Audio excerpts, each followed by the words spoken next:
Not so much the sight of immorality of the great that is to be feared, as that of immorality leading to greatness. Alexis de Tocqueville, Democracy in America. Chapter 1. Fog. A silent, stealthy beast of prey. Even though I have lived all my life in Skåne, where fog is forever closing in and shutting out the world, I'll never get used to it. 9 p.m., October 11th, 1993. Fog came rolling in from the sea. He was driving home to Ystad and had just passed Brusarp Hills when he found himself in the thick of the white mass. Fear overcame him right away. "I'm frightened of fog," he thought. "I should be scared of the man I've just been to see at Farnholm Castle instead. The friendly man, whose menacing staff always lurk in the background, their faces in the shadows. I should be thinking about him and what I now know is hidden behind that friendly smile. His impeccable standing in the community, above the very least suspicion, he is the one I should be frightened of, not the fog drifting in from Hanö Bay. Not now that I have discovered that he would not hesitate to kill anyone who gets in his way." He turned on the wipers to try to clear the windshield. He did not like driving in the dark. He particularly disliked it when rabbits scurried this way and that in the headlights. Once, more than 30 years ago, he had run over a hare. It was on the Tomelilla Road, one evening in early spring. He could still remember stamping his foot down on the brake pedal, but then a dull thud against the bodywork. He had stopped and got out. The hare was lying on the road, its back legs kicking. The upper part of its body was paralyzed, but its eyes stared at him. He had had to force himself to find a heavy stone from the verge, and had shut his eyes as he threw it down onto the hare's head. He had hurried back to the car without looking again at the animal. He had never forgotten those eyes and those wildly kicking legs. The memory kept coming back, again and again, usually at the most unexpected times. He tried now to put the unpleasantness behind him. A hare that died all of 30 years ago can haunt a man, but it can't harm him, he thought. I have more than enough worries about people still in the land of the living. He noticed that he was checking his rearview mirror more often than usual. I'm frightened, he thought again, and I have only just realized that I am running away. I am running from what I know is hidden behind the walls of Farnholm Castle, and they know that I know. But how much? Enough for them to be afraid that I'll break the oath of silence I once took as a newly qualified lawyer? A long time ago, that was, when an oath was just that, a sacred commitment to professional secrecy. Are they nervous about their old lawyer's conscience? Nothing in the rearview mirror. He was alone in the fog, but in under an hour he would be back in Ystad. The thought cheered him, if only for a moment. So they weren't following him after all. He had made up his mind what he was going to do tomorrow. He would talk to his son, who was also his colleague and a partner in the legal practice. There was always a solution. That was something life had taught him. There had to be one this time, too. He groped on the unlit dashboard for the radio. The car filled with a man's voice talking about the latest research in genetics. Words passed through his brain without his taking them in. He checked his watch. Nearly 9:30. Still no one behind him, but the fog seemed to be getting even thicker. Nevertheless, he pressed down on the accelerator a little harder. The further he was from Farnholm Castle, the calmer he felt. Perhaps, after all, he had nothing to fear. He forced himself to think clearly. It had begun with a perfectly ordinary telephone call, a message on his desk asking him to contact a man about a contract that urgently needed verifying. He did not recognize the name, but had taken the initiative and made the call. A small law practice in an insignificant Swedish town could not afford to reject a potential client. He could recall even now the voice on the phone, polite, with a northern accent, but at the same time giving the impression of a man who measured out his life in terms of what each minute cost. He had explained the task, a complicated transaction involving a shipping line registered in Corsica and a number of cement cargoes to Saudi Arabia, where one of his companies was acting as an agent for Skanska. There had been some vague, passing reference to an enormous mosque that was to be built in Khamis Musait, or maybe it was a university building in Jeddah. They had met a few days later at the Continental Hotel in Istad. He had arrived there early, and the restaurant was not yet open for lunch. He had sat at a table in the corner and watched the man arrive. The only other person there was a Yugoslav waiter staring gloomily out of the window. It was the middle of January. A gale was blowing in from the Baltic, and it would soon be snowing. But the man approaching him was sun-tanned. He wore a dark blue suit and was definitely no more than 50. Somehow, he did not belong either in Istad or in the January weather. He was a stranger, with a smile that did not belong to that sun-tanned face. That was the first time he had set eyes on the man from Farnholm Castle. A man without baggage, in a discreet world of his own, in a blue, tailor-made suit, everything centering on a smile, and an alarming pair of shadowy satellites buzzing attentively, but in the background. Oh, yes, the shadows had been there, even then. He could not recall either of them being introduced. They sat at a table on the other side of the room, and rose without a word when their master's meeting was over. Golden days, he thought bitterly, and I was stupid enough to believe in it. A lawyer's vision of the world should not be influenced by the illusion of a paradise to come. Not here on earth, at least. Within 6 months, the sun-tanned man had come to be responsible for half of the practice's turnover, and in a year the firm's income had doubled. Bills were paid promptly. It was never necessary to send a reminder. They had been able to afford to redecorate their offices. The man at Farnholm Castle seemed to be managing his business in every corner of the world, and from places that seemed to be chosen more or less at random. Faxes and telephone calls, even the occasional radio transmission, came from the strangest-sounding towns. Some he could only with difficulty find on the globe next to the leather sofa in the reception area. But everything had been above board, albeit complex. The new age has dawned, he remembered thinking. So this is what it's like. As a lawyer, I have to be grateful that the man at Farnholm picked my name from the telephone book. His train of recollections was cut short. For a moment he thought he was imagining it, but then he clearly made out the headlights in the rearview mirror. They had crept up on him. Fear struck him immediately. They had followed him, after all. They were afraid he would betray his oath of silence. His first reaction was to accelerate away through the fog. Sweat broke out on his forehead. The headlights were on his tail. Shadows that kill, he thought. I'll never get away, just as none of the others did. The car passed him. He caught a glimpse of the driver's face, an old man. Then the red taillights vanished into the fog. He took out a handkerchief and wiped his face and neck. I'll soon be home, he thought. Nothing is going to happen. Mrs. Denner has recorded in my diary that I was to be at Farnholm today. Nobody, not even he, would send his henchman to kill off his own elderly lawyer on the way home from a meeting. It would be far too risky. It was nearly 2 years before he first realized that something untoward was going on.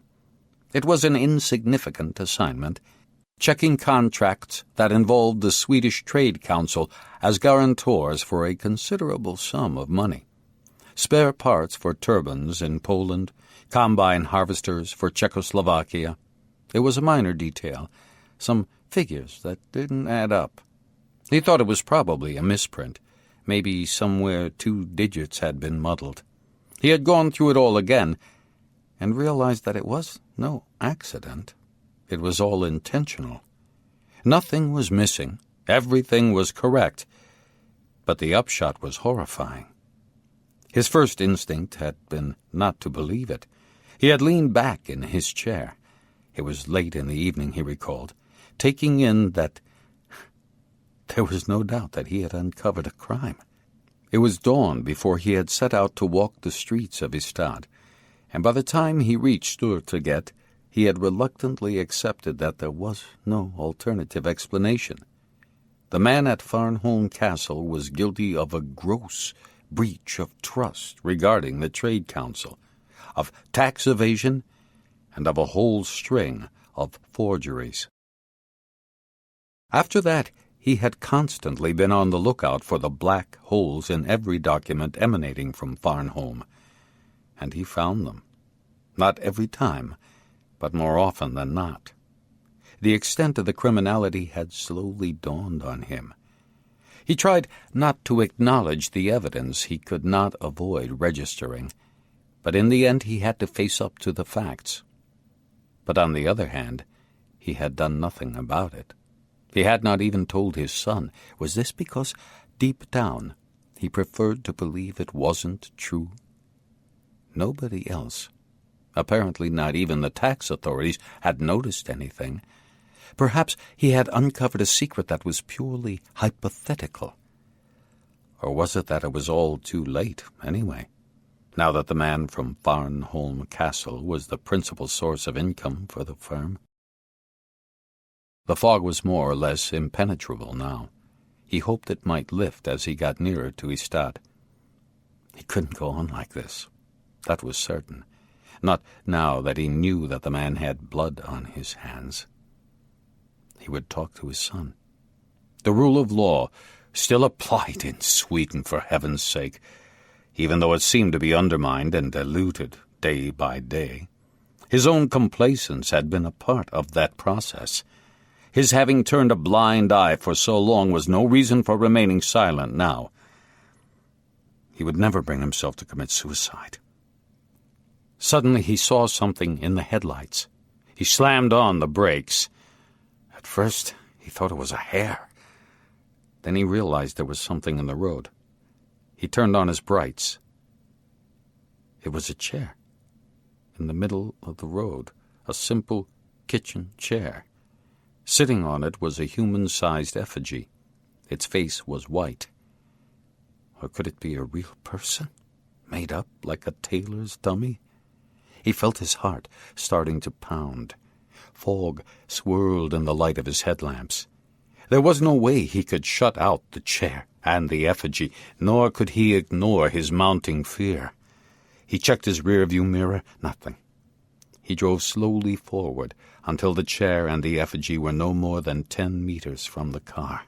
Then he stopped again. The dummy looked impressively like a human being, not just some kind of hastily put-together scarecrow. "It's for me," he thought. He switched off the radio, his hand trembling, and pricked up his ears. Fog and silence. He didn't know what to do next. What made him hesitate was not the chair out there in the fog, nor the ghostly effigy. There was something else, something in the background, something he couldn't make out, something that probably existed only inside himself.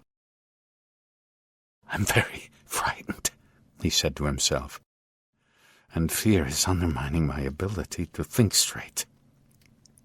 Finally, he undid his seatbelt and opened the door. He was surprised by how cool it felt outside. He got out, his eyes fixed on the chair and the dummy lit up by the car's headlights. His last thought was that it reminded him of a stage set with an actor about to make his entrance. He heard a noise behind him, but he didn't turn. The blow caught him on the back of his head. He was dead before his body hit the damp asphalt. It was 9:53 p.m. The fog was now very dense. Chapter 2. The wind was gusting from due north. The man, a long way out on the freezing cold beach, was suffering in the icy blasts. He kept stopping and turning his back to the wind. He would stand there, motionless, staring at the sand, his hands deep in his pockets. Then he would go on walking, apparently aimlessly, until he would be lost from sight in the gray twilight. A woman who walked her dog on the sands every day had grown anxious about the man who seemed to patrol the beach from dawn to dusk. He had turned up out of the blue a few weeks ago, a species of human jetsam washed ashore. People she came across on the beach normally greeted her. It was late autumn, the end of October, so in fact she seldom came across anybody at all. But the man in the black overcoat never acknowledged her. At first she thought he was shy, then rude, or perhaps a foreigner. Gradually she came to feel that he was weighed down by some appalling sorrow, that his beach walks were a pilgrimage taking him away from some unknowable source of pain. His gait was decidedly erratic. He would walk slowly, almost dawdling, then suddenly come to life and break into what was almost a trot. It seemed to her that what dictated his movements was not so much physical as his disturbed spirit. She was convinced that his hands were clenched into fists inside his pockets. After a week, she thought she had worked it out. This stranger had landed on this strand from somewhere or another in order to come to terms with a serious personal crisis, like a vessel with inadequate charts edging its way through a treacherous channel. That must be the cause of his introversion, his restless walking. She had mentioned the solitary wanderer on the beach every night to her husband, whose rheumatism had forced him into early retirement. Once he had even accompanied her and the dog, though his condition caused him a great deal of pain, and he was much happier staying indoors. He had thought that his wife was right, though he had found the man's behavior so strikingly out of the ordinary that he had phoned a friend in the Skagen police and confided in him his own and his wife's observations. Possibly the man was on the run, wanted for some crime, or had absconded from one of the few mental hospitals left in the country. But the police officer had seen so many odd characters over the years, most of them having made the pilgrimage to the furthest tip of Jutland only in search of peace and quiet, that he counseled his friend to be wise. Just leave the man alone.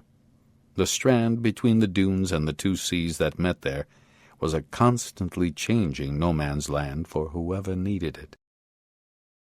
The woman with her dog and the man in the black overcoat went on passing each other like ships in the night for another week. Then one day, on October 24th, 1993, as a matter of fact, something happened which she would later connect with the man's disappearance. It was one of those rare days when there was not a breath of wind, when the fog lay motionless over both land and sea. Foghorns had been sounding in the distance like lost, invisible cattle. The whole of this strange setting was holding its breath. Then she had caught sight of the man in the black overcoat and stopped dead. He was not alone. He was with a shortish man in a light-colored windbreaker and cap. She noticed that it was the new arrival who was doing the talking, and seemed to be trying to convince the other about something. Occasionally he took his hands from his pockets and gestured to underline what he was saying. She could not hear what they were saying, but there was something about the smaller man's manner that told her he was upset. After a while they set off along the beach and were swallowed up by the fog. The following day the man was alone again. 5 days later, he was gone. She walked the dog on the beach every morning until well into November, expecting to come across the man in black, but he did not reappear. She never saw him again. For more than a year, Kurt Wallander, a detective chief inspector with the Ystad police, had been on sick leave, unable to carry out his duties. During that time, a sense of powerlessness had come to dominate his life and affect his actions. Time and time again, when he could not bear to stay in Ystad and had some money to spare, he had gone off on pointless journeys in the vain hope of feeling better, perhaps even of recovering his zest for life, if only he were somewhere other than Skåne. He had taken a vacation package to the Caribbean, but had drunk himself into a stupor on the outbound flight and had not been entirely sober for any of the 2 weeks he spent in Barbados. His general state of mind was one of increasing panic, a sense of being totally alienated. He had skulked in the shade of palm trees, and some days had not even set foot outside his hotel room, unable to overcome a primitive need to avoid the company of others. He had bathed just once, and then only when he had stumbled on a jetty and fallen into the sea. Late one evening, when he had forced himself to go out and mix with other people, but also in order to replenish his stock of alcohol, he had been solicited by a prostitute. He wanted to wave her away, and yet somehow encouraged her at the same time, and was only later overwhelmed by misery and self-disgust. For 3 days, of which he had no clear memory afterward, he spent all his time with the girl in a shack stinking of sulphur, in a bed with sheets smelling of mold and cockroaches crawling over his sweaty face. He could not even remember the girl's name, or if he had ever discovered what it was. He had taken her in what could only have been a fit of unbridled lust. When she had extracted the last of his money, 2 burly brothers appeared and threw him out. He went back to the hotel and survived by forcing down as much as he could of the breakfast included in the price, eventually arriving back at Sturup Airport in a worse state than when he had left.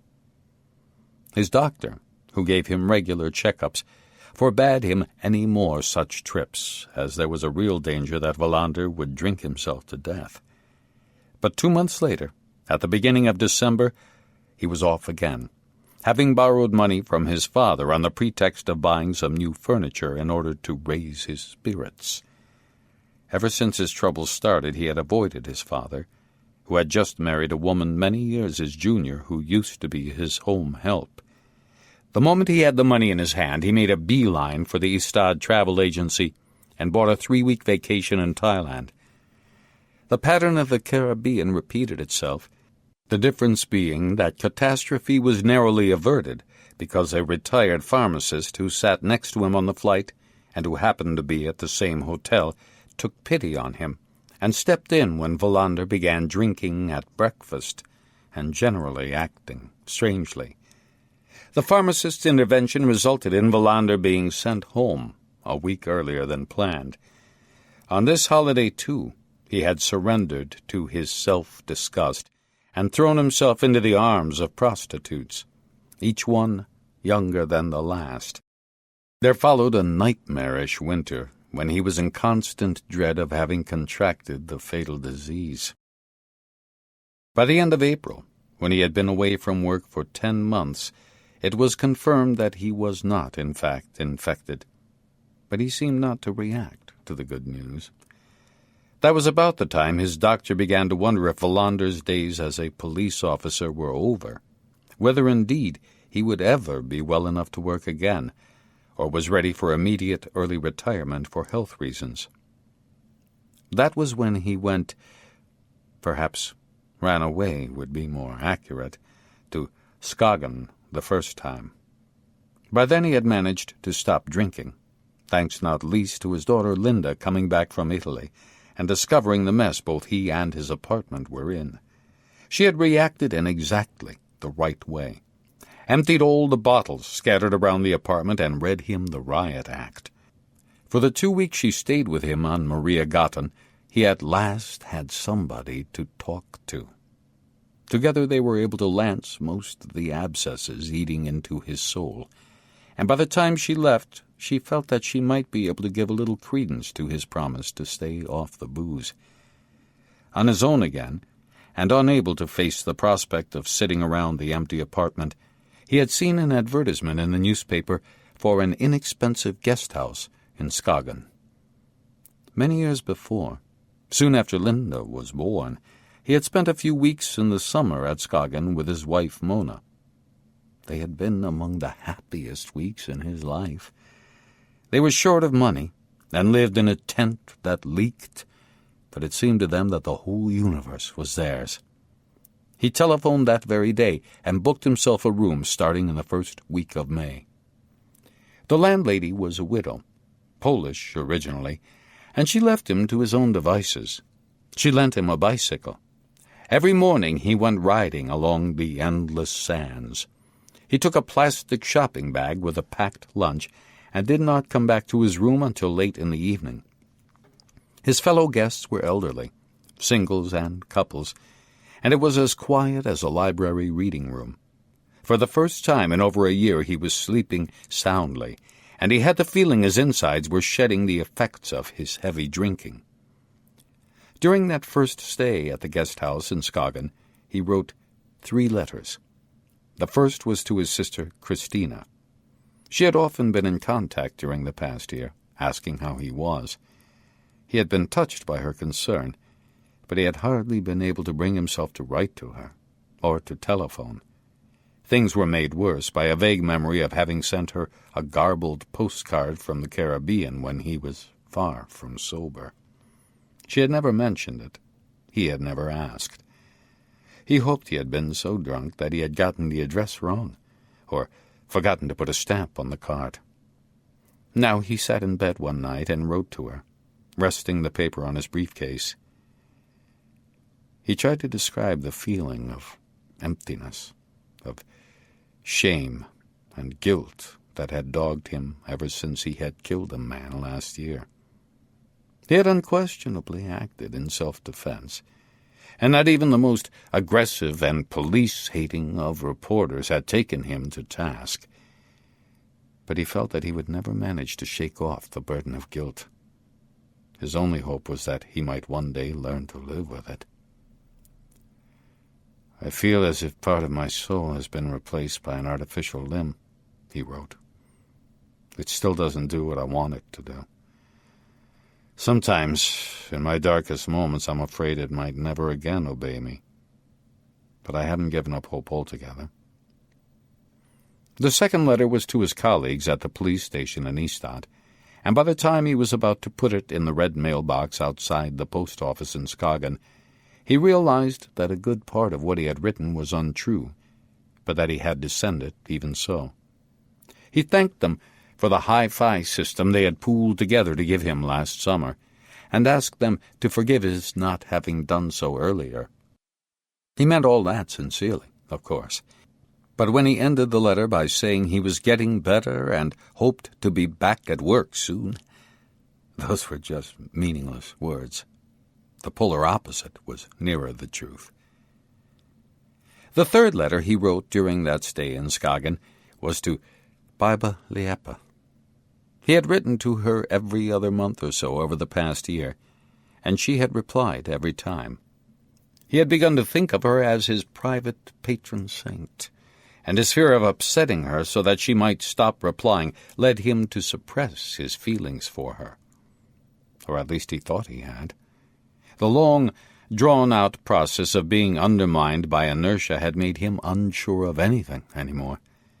He had brief interludes of absolute clarity, usually when he was on the beach or sitting among the dunes sheltering him from the biting cold winds blowing off the sea, and it sometimes seemed to him the whole thing was pointless.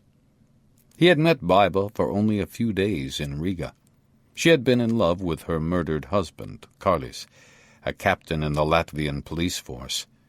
Why in God's name should she suddenly transfer her affections to a Swedish police officer who had done no more than was demanded of him by his profession, even if it had happened in a somewhat unorthodox fashion? But he had no great difficulty dismissing those moments of insight. It was as if he did not dare risk losing what deep down he knew was something he did not even have. Baiba, his dream of Baiba, was his last line of defense. He would defend it to the bitter end, even if it was only an illusion. He stayed 10 days at the guest house, and when he went back to Ystad, he had already made up his mind to return as soon as he could. By mid-July he was in his old room again. Again the widow lent him a bicycle, and he spent his days by the sea. Unlike the first time, the beach was now full of tourists, and he felt as if he was wandering like an invisible shadow among all these people as they laughed, played, and paddled. It was as if he had established a territory on the beach where the two seas met, an area under his personal control, invisible to everyone else, where he could patrol and keep an eye on himself as he tried to find a way out of his misery. His doctor thought he could detect some improvement in Wallander after his first spell in Skagen, but the indications were still too weak for him to assert that there had been a definite change for the better. Wallander asked if he could stop taking the medication he had been on for more than a year, since it made him feel tired and sluggish, but the doctor urged him to be patient for a little longer.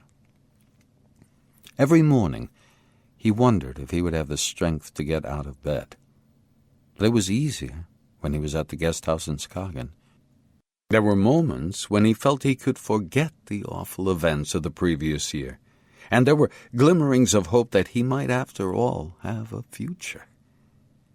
As he wandered the beach for hour after hour, he began slowly to go through what lay behind it all, searching for a way to overcome and cast off the burden, maybe even to find the strength to become a police officer again.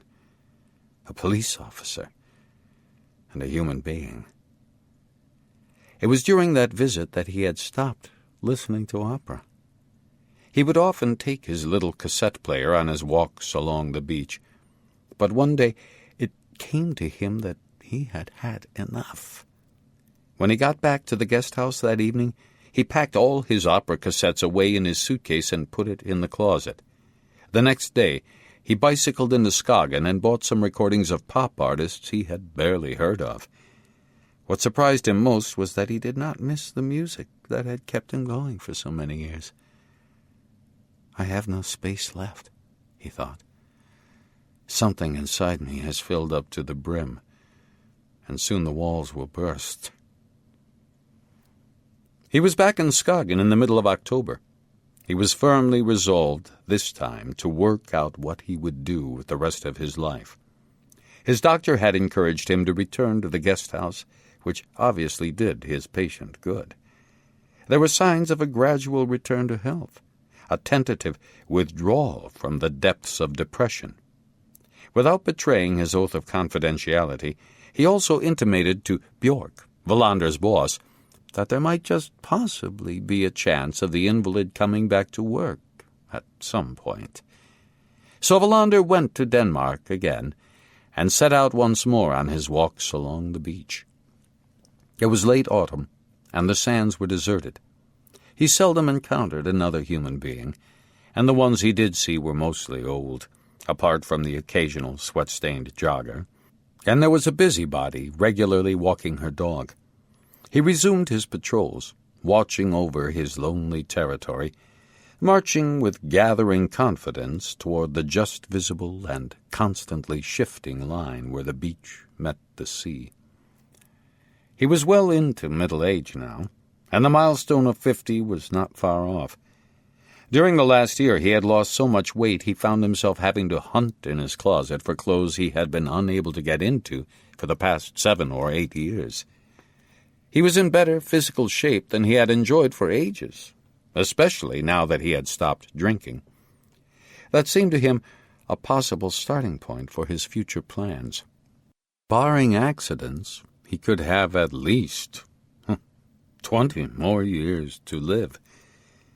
What exercised him most was whether he would be able to return to police duties or whether he would have to find something else to do. He refused even to consider early retirement for health reasons. That was a prospect he didn't think he could cope with. He spent his time on the beach, usually enveloped in drifting fog, but with occasional days of fresh, clear air, glittering seas, and gulls soaring up above. Sometimes he felt like the clockwork man who had lost the key that normally stuck out of his back, and hence lacked the possibility of being wound up, of finding new sources of energy. He pondered his options were he forced to leave the police force. He might become a security guard or the like with some firm or other. He could not see what his service as a police officer actually qualified him for, apart from chasing criminals. His options were limited, unless he decided to make a clean break and put behind him his many years of police work, but who would be willing to employ a former officer approaching 50, whose only expertise was unraveling more or less confused crime scenes? When he felt hungry, he would leave the beach and find a sheltered spot in the dunes. He tucked into his packed lunch and used the plastic shopping bag to sit on, protecting himself from the cold sand. As he ate, he tried hard, without much success, to think of something other than his future. He made every effort to be realistic, but always he had to fend off unrealistic dreams. Like all other police officers, he was sometimes tempted to go over to the other side. He never ceased to be amazed by the officers who had turned into criminals, and yet failed to use their knowledge of fundamental police procedures that would have helped them to avoid being caught. He often toyed with schemes which would instantly make him rich and independent. But usually it did not take long to come to his senses and banish any such thoughts with a shudder. What he wanted least of all was to follow in the steps of his colleague Hansen, who seemed to him obsessed, spending so much of his time betting on horses that hardly ever won. Wallander could not imagine himself ever wasting time like that. He kept coming back to the question of whether he was duty-bound to return to the police force. Start work again. Fight off the memories of what happened a year ago, and maybe one day manage to live with them. The only realistic option was for him to go on, as before. That was the nearest he came to finding a glimmer of a meaning in life, helping people to lead as secure an existence as possible, removing the worst criminals from the streets. To give up on that would not only mean turning his back on a job he knew he did well, perhaps better than most of his colleagues. It would also mean undermining something deep inside him, the feeling of being a part of something greater than himself, something that made his life worth living. But eventually, when he had been in Skagen a week, and autumn was showing signs of turning into winter, he was forced to admit that he would not now be up to the job. His career as a police officer was over. The wounds inflicted by what happened the previous year had changed him irrevocably. It was an afternoon when the beach was shrouded in thick fog, when he decided that the arguments for and against were exhausted. He would talk to his doctor and to Björk. He would not return to duty. Deep down he felt a vague sense of relief. Now, at least, he knew the score. The man he had killed last year in the field, with all the sheep hidden in the fog, had his revenge. He bicycled into Skagen that night and got drunk in a little smoke-filled bar where the customers were few and far between, and the music too loud. He knew that for once he would not be carrying on his binge the next day. This was merely a way of confirming the fateful conclusion he had reached, that his life as a policeman had come to an end. Riding back to the guest house in the dead of night, he fell off and grazed his cheek. The landlady had noticed his absence and was waiting up for him. Despite his protests, she insisted on cleaning the blood off his face and on taking his filthy clothes to wash. Then she helped him unlock the door of his room. "There was a man here this evening, asking for Mr. Wallander," she said, handing him back the key. He looked blankly at her. "Nobody asked for me. Nobody even knows I'm here." "This man did. He was anxious to find you." "Did he give you his name?" "No, but he was Swedish." Wallander shook his head and tried to put it out of his mind. He did not want to see anybody, and nobody wanted to see him either. He was sure of that. The next day he was full of regrets and went back to the beach, never giving a thought to what the landlady had told him. The fog was thick, and he felt very tired. For the first time he asked himself what he thought he was doing on the beach. After only a kilometer or so, he wondered if he had the strength to go on, and sat down on the upturned hulk of a large rowboat, half buried in the sand. It was then that he noticed a man approaching through the fog. It was as if somebody had intruded on the privacy of his office out there on the boundless sands. His first impression was of a blurred stranger, wearing a windbreaker and a cap that seemed too small for his head. Then he seemed vaguely familiar, but it was not until he had come closer and Wallander had stood up that he realized who it was. They shook hands, and Wallander wondered how on earth his refuge had been discovered. He tried to remember when he had last seen Sten Torstensson, and thought that it must have been in connection with some court proceedings that last fateful spring. "I came to see you last night at the guest house," Torstensson said. "I don't want to disturb you, of course, but I must talk to you." Once upon a time I was a police officer, and he was a lawyer, Wallander thought. That's all there was to it. We used to sit on either side of criminals, and occasionally, but not very often, we might argue about whether or not an arrest was justified. We got to know each other a bit better during the difficult period of my divorce from Mona, when he took care of my interests. One day we realized something had clicked, something that might be the beginnings of a friendship. Friendship often develops out of a meeting at which nobody had expected any such miracle to happen. But friendship is a miracle. That's something life has taught me. He invited me out sailing one weekend. It was blowing a gale, and I vowed I would never set foot on a sailboat again. Then we started meeting, not all that often, not regularly, and now he has tracked me down and wants to talk.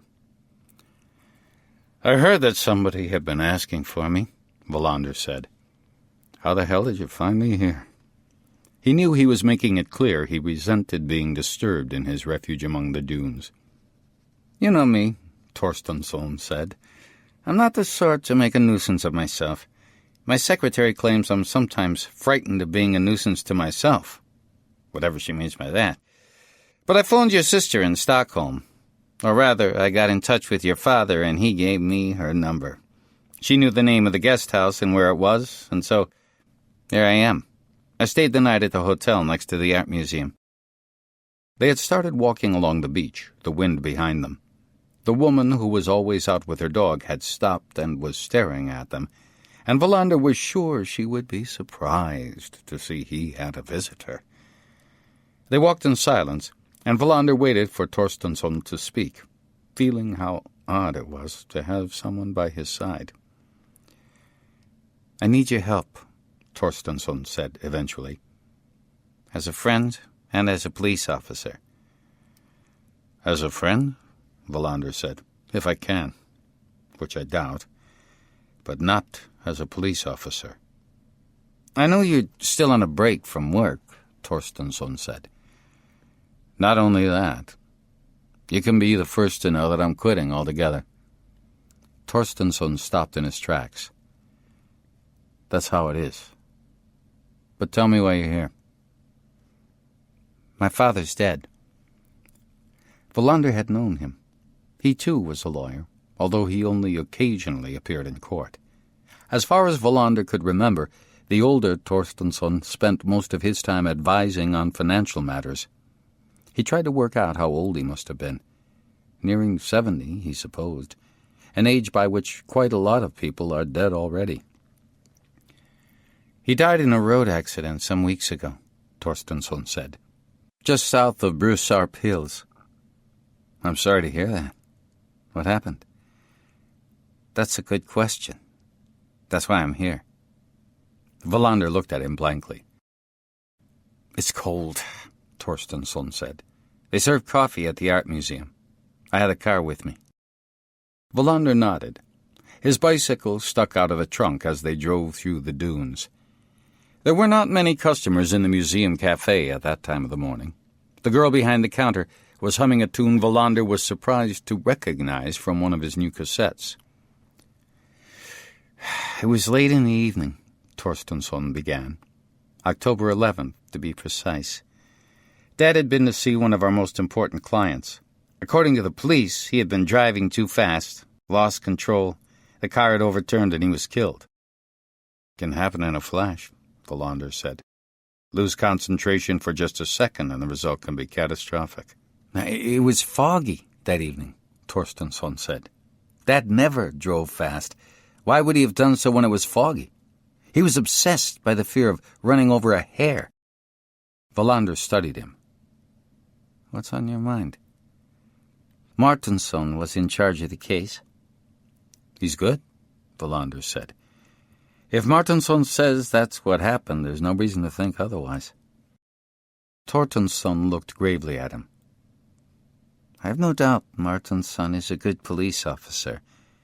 Nor do I doubt they found my father dead in his car, which was upside down and badly damaged in a field beside the road. But there's too much that doesn't add up. Something more must have happened. What? Something else, such as... I don't know. Wallander went to the counter to refill his cup. Why don't I tell him the truth, he wondered, that Martinsson is both imaginative and energetic, but can on occasions be careless. I've read the police report, Torstensson said, when Wallander had sat down again. I've taken it with me and read it at the spot where my father died. I've read the post-mortem notes, I've spoken to Martinsson, I've done some thinking, and I've asked again. Now I'm here. What can I do? You're a lawyer. You know that in every case there are a few loose ends that we can never manage to tie up. I take it your father was alone in the car when it happened? If I understand you rightly, there were no witnesses, which means the only person who could tell us exactly what happened was your father. Something happened, Torstensson said. Something's not right, and I want to know what it is. I can't help you, although I'd like to. Torstensson seemed not to hear him. The keys, just to give you one example, they weren't in the ignition. They were on the floor. They could have been knocked out. When a car crashes, anything can happen. The ignition was undamaged. The ignition key was not even bent. There could be an explanation even so. I could give you other examples. I know that something happened. My dad died in a car accident that was really something else. Wallander thought before replying. Might he have committed suicide? That possibility did occur to me, but I'm sure it can be discounted. I knew my father well. The majority of suicides are unexpected. But of course you know best what you want to believe. There's another reason why I cannot accept the accident theory. Wallander looked at him sharply. My father was a cheerful, outgoing man. If I hadn't known him so well, I might not have noticed the change. Little things, barely noticeable, but very definitely a change in his mood during the last 6 months. Can you be more precise? Torstensson shook his head. Not really. It was just a feeling I had. Something was worrying him. Something he was very anxious to make sure I wouldn't notice. Did you ever speak to him about it? Never. Wallander put his empty cup down. I'd like to help you, but I can't.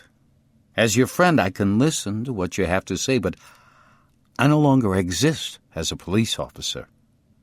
I don't even feel flattered by the fact that you've come all the way here to talk to me. I just feel numb and tired and depressed. Torstensson opened his mouth to speak, but thought better of it. They stood up and left the cafe. "I respect what you say, of course," Torstensson said as they stood outside the museum. Wallander went with him to the car and recovered his bicycle. "We never know how to handle death," Wallander said, in a clumsy attempt to convey his sympathy. "I'm not asking you to. I just want to know what happened. That was no ordinary car accident." "Have another talk with Martinsson," Wallander said. "But it might be best if you don't mention that I suggested that." They said goodbye, and Wallander watched the car drive off through the dunes. He was struck by the feeling that matters were getting urgent. He couldn't keep dragging things out any longer. That afternoon, he telephoned his doctor and Bjork and informed them that he had decided to resign from the police force. He stayed at Skagen for 5 more days. The feeling that his soul was a devastated bomb site was as strong as ever. But he felt relieved nevertheless, having had the strength to make up his mind despite everything. He came back to Ystad on Sunday, October 31st, in order to sign the various forms that would draw the line under his police career. On the Monday morning, November 1st, he lay in bed with his eyes wide open after the alarm went off at 6 o'clock. Apart from brief periods of restless dozing, he had been awake all night. Several times he had gotten out of bed and stood at the window overlooking Maria Gotten, thinking that he had made yet another wrong decision. Perhaps there was no obvious path for him to follow for the rest of his life. Without finding any satisfactory answer to that, he had sat on the sofa in the living room, listening to the radio. Eventually, just before the alarm rang, he had accepted that he had no choice. He was running away, no doubt about that.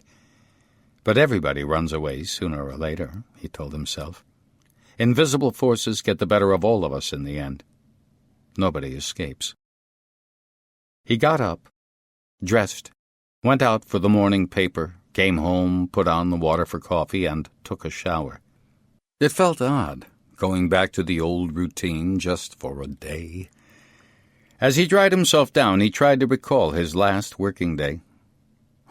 Almost 18 months ago. It was summer when he cleared his desk, and then went to the harbor cafe to write a gloomy letter to Baiba. He found it hard to decide whether it felt like an age ago or just yesterday. He sat at the kitchen table and stirred his coffee. Then it had been his last day at work for who knew how long. Now it was his last day at work, ever. He had been in the police force for more than 25 years. No matter what happened in the years to come, those years would be the backbone of his life. Nothing could change that. Nobody can ask to have their life declared invalid and demand that the dice be thrown afresh. There is no going back. The question was whether there was any way forward. He tried to identify his emotions this cold morning, but all he felt was emptiness. It was as if the autumn mists had penetrated his consciousness. He released a sigh and turned to his newspaper. He leafed through it and had the distinct impression that he had seen all the photographs and read all the articles any number of times before. He was about to put it down when an obituary caught his eye. Sten Torstensson, lawyer, born March 3, 1947, died October 26, 1993. He stared hard at the notice. Surely it was the father, Gustav Torstensson, who was dead. He had talked to Sten not a week ago, on the sands at Skagen. He tried to work out what it meant. It must be somebody else. Or the names had got mixed up. He read it again. There was no mistake. Sten Torstensson, the man who had come to see him in Denmark 5 days ago, was dead. He sat there, motionless. Then he stood up, checked in the phone book, and dialed a number. The person he was calling was an early riser. Martinson. Wallander resisted an urge to put the receiver down. It's me, Kurt. I hope I didn't wake you up. There was a long silence before Martinson responded. Is it really you? Now, there's a surprise. I can imagine. But there's something I need to ask you. It can't be true that you're quitting. That's the way it goes. But that's not why I'm calling. I want to know what happened to Sten Torstensson, the lawyer. Haven't you heard? I only got back to Ystad yesterday. I haven't heard anything. There was a pause. He was murdered, Martinson said at last. Wallander was not surprised. The moment he had seen the obituary in the paper, he had known it was not death by natural causes. He was shot at his office last Tuesday night. It's beyond belief and tragic. It's only a few weeks since his father was killed in a car accident, but maybe you didn't know that either? No, Wallander lied. You've got to come back to work. We need you to figure this out. And much more besides. No, my mind's made up. I'll explain when we meet. Ystad's a little town. You bump into everybody sooner or later. Then Wallander said goodbye and hung up. As he did so, he realized that what he had just said to Martinson was no longer true. In just a few seconds, everything had changed. He stood by the phone for more than 5 minutes. Then he drank his coffee, dressed, and went down to his car. At 7:30, he walked through the police station door for the first time in 18 months. He nodded to the security guard in the lobby, made a beeline for Bjork's office, and knocked on the door. Bjork stood up as he came in, and Wallander noticed that he was thinner. He could see, too, that Bjork was uncertain as to how to deal with the situation. I'm going to make it easy for him, Wallander thought. He won't understand a thing at first. But then neither do I. Naturally, we're pleased to hear you seem to be better, Bjork began hesitantly. But of course we'd prefer for you to be coming back to work rather than leaving us. We need you. He gestured toward his desk, piled high with papers. Today, I have to respond to important matters such as a proposed new design for police uniforms, and yet another incomprehensible draft for a change in the system involving relations between the county constabulary and the county police chiefs. Have you kept up with this? Wallander shook his head. I wonder where we're heading, said Bjork glumly. If the new uniform design goes through, it's my belief that in future police officers will look like something between a carpenter and a ticket agent. Oh. He looked at Wallander, inviting a comment, but Wallander said nothing. The police were nationalized in the 1960s, Bjork said. Now they're going to do it all over again. Parliament wants to abolish local constabularies and create something entirely new and call it the National Police Force. But the police has always been a national force. What else could it be? The sovereign legal systems of independent provinces were lost in the Middle Ages. How do they think anybody can get on with a day's work when they're buried under an avalanche of pointless memoranda? To cap it off, I have to prepare a lecture for a totally unnecessary conference on what they call refusal of entry techniques. What they mean is what to do when aliens who can't get a visa have to be loaded onto buses and ferries and deported without too much fuss and protest. I realize you're very busy, Wallander said, thinking that Bjork hadn't changed an atom. He'd never gotten his role as chief of police under control. The job controlled him. I've got all the papers here, Bjork went on. All we need is your signature, and you're an ex-policeman. I have to accept your decision, even if I don't like it. By the way, I hope you don't mind, but I've called a press conference for 9 a.m.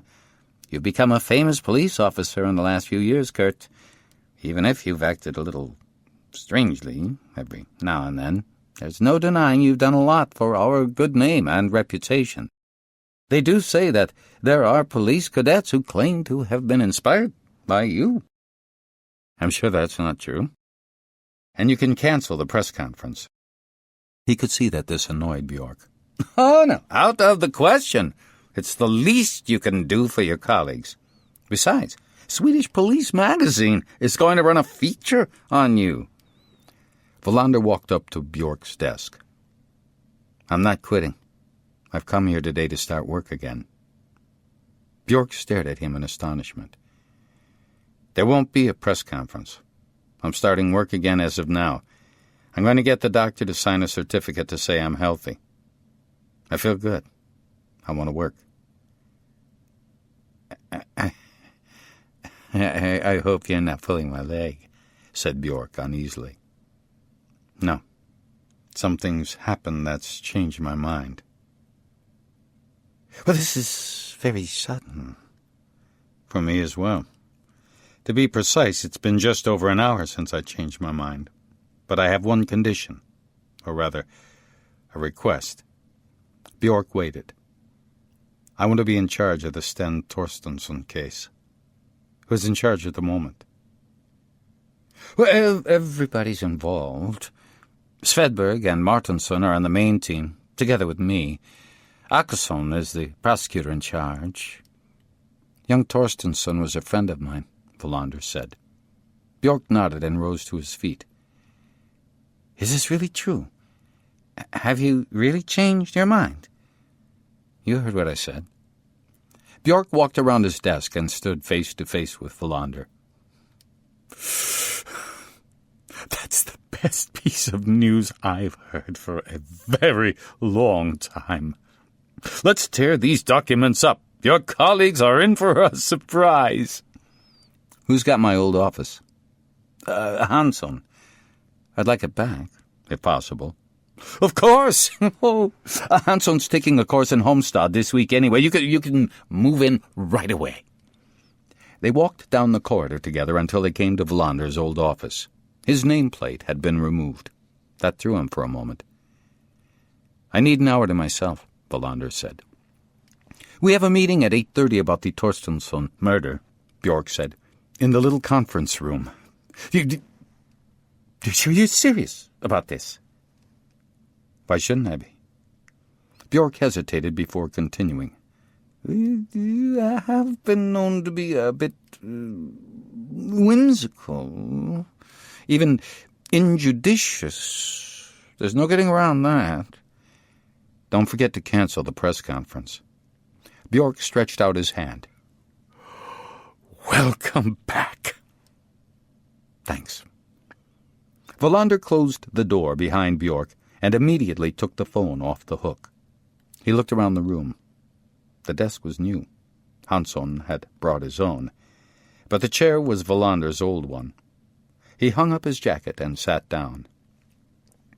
Same old smell, he thought. Same furniture polish, same dry air, same faint aroma of the endless cups of coffee that get drunk in this station. He sat for a long time without moving. He had agonized for a year and more, searched for the truth about himself and his future. A decision had gradually formed and broken through the indecision. Then he had read a newspaper and everything had changed. For the first time in ages, he felt a glow of satisfaction. He had reached a decision. Whether it was the right one he could not say, but that didn't matter anymore. He reached for a notepad and wrote, Sten Torstensson. He was back on duty. Chapter 3.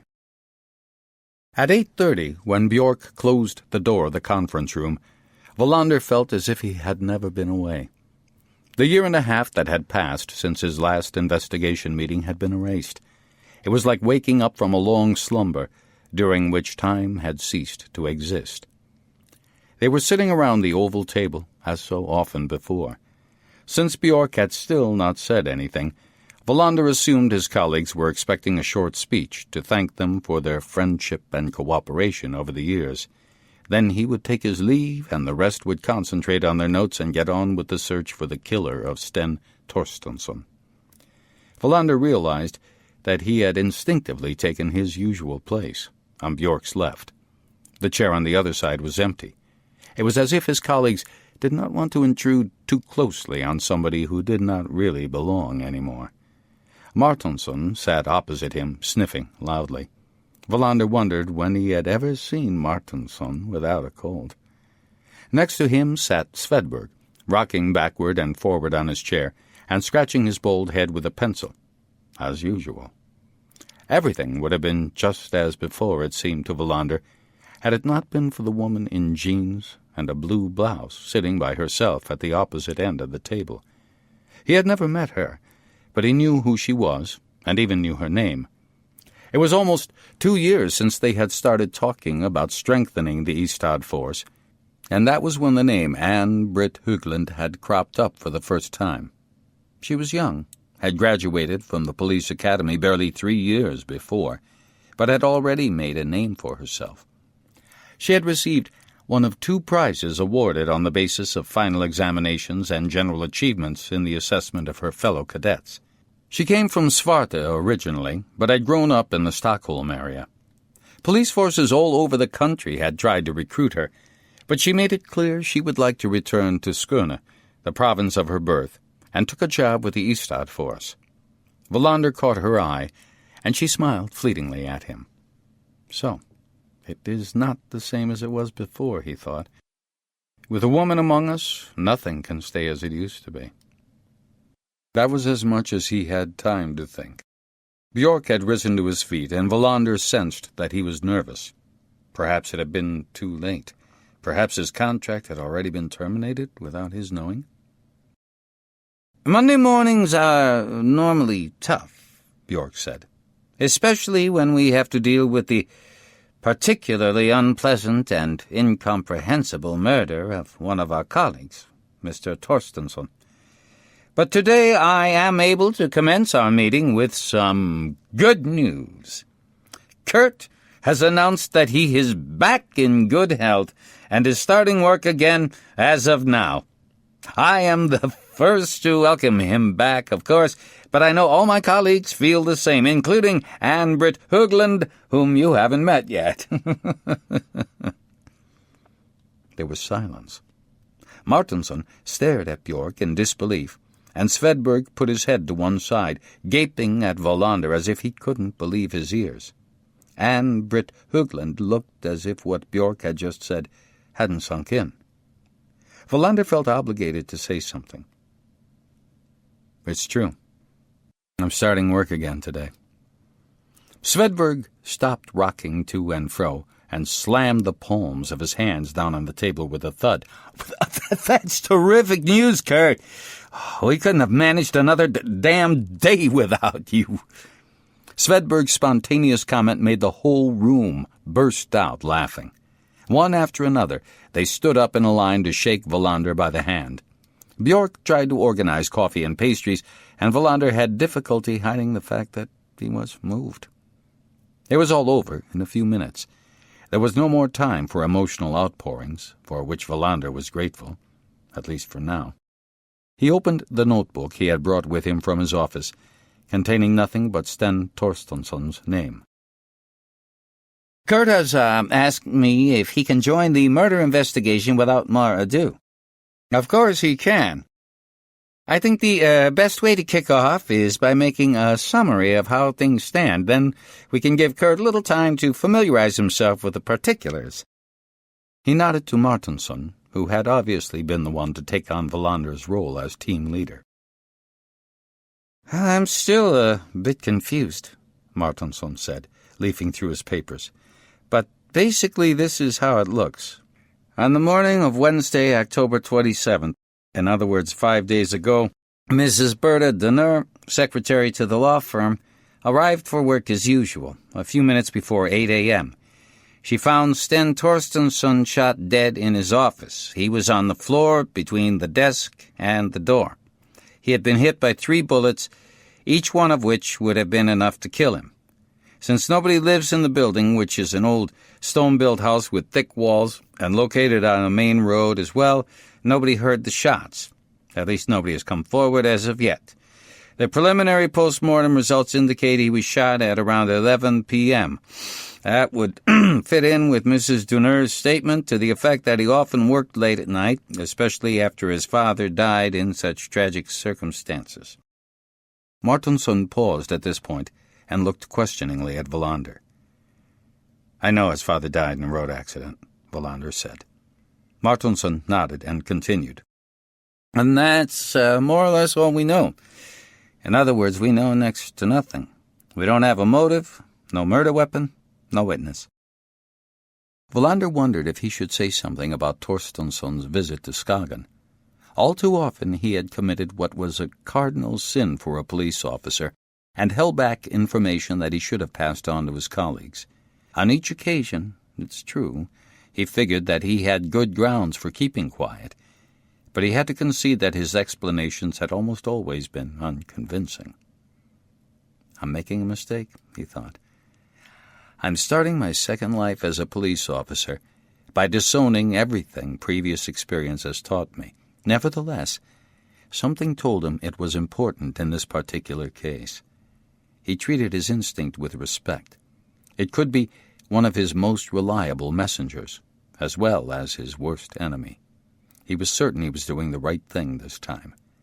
Something Martinson had said made him prick up his ears. Or perhaps it was something he had not said. His train of thought was interrupted by Bjork slamming his fist on the table. This normally meant that the chief of police was annoyed or impatient. "I've asked for pastries, but there's no sign of them. I suggest we break off at this point and that you fill Kurt in on the details. We'll meet again this afternoon. We might even have something to go with our coffee by then." When Bjork had left the room, they all gathered around the end of the table he had vacated.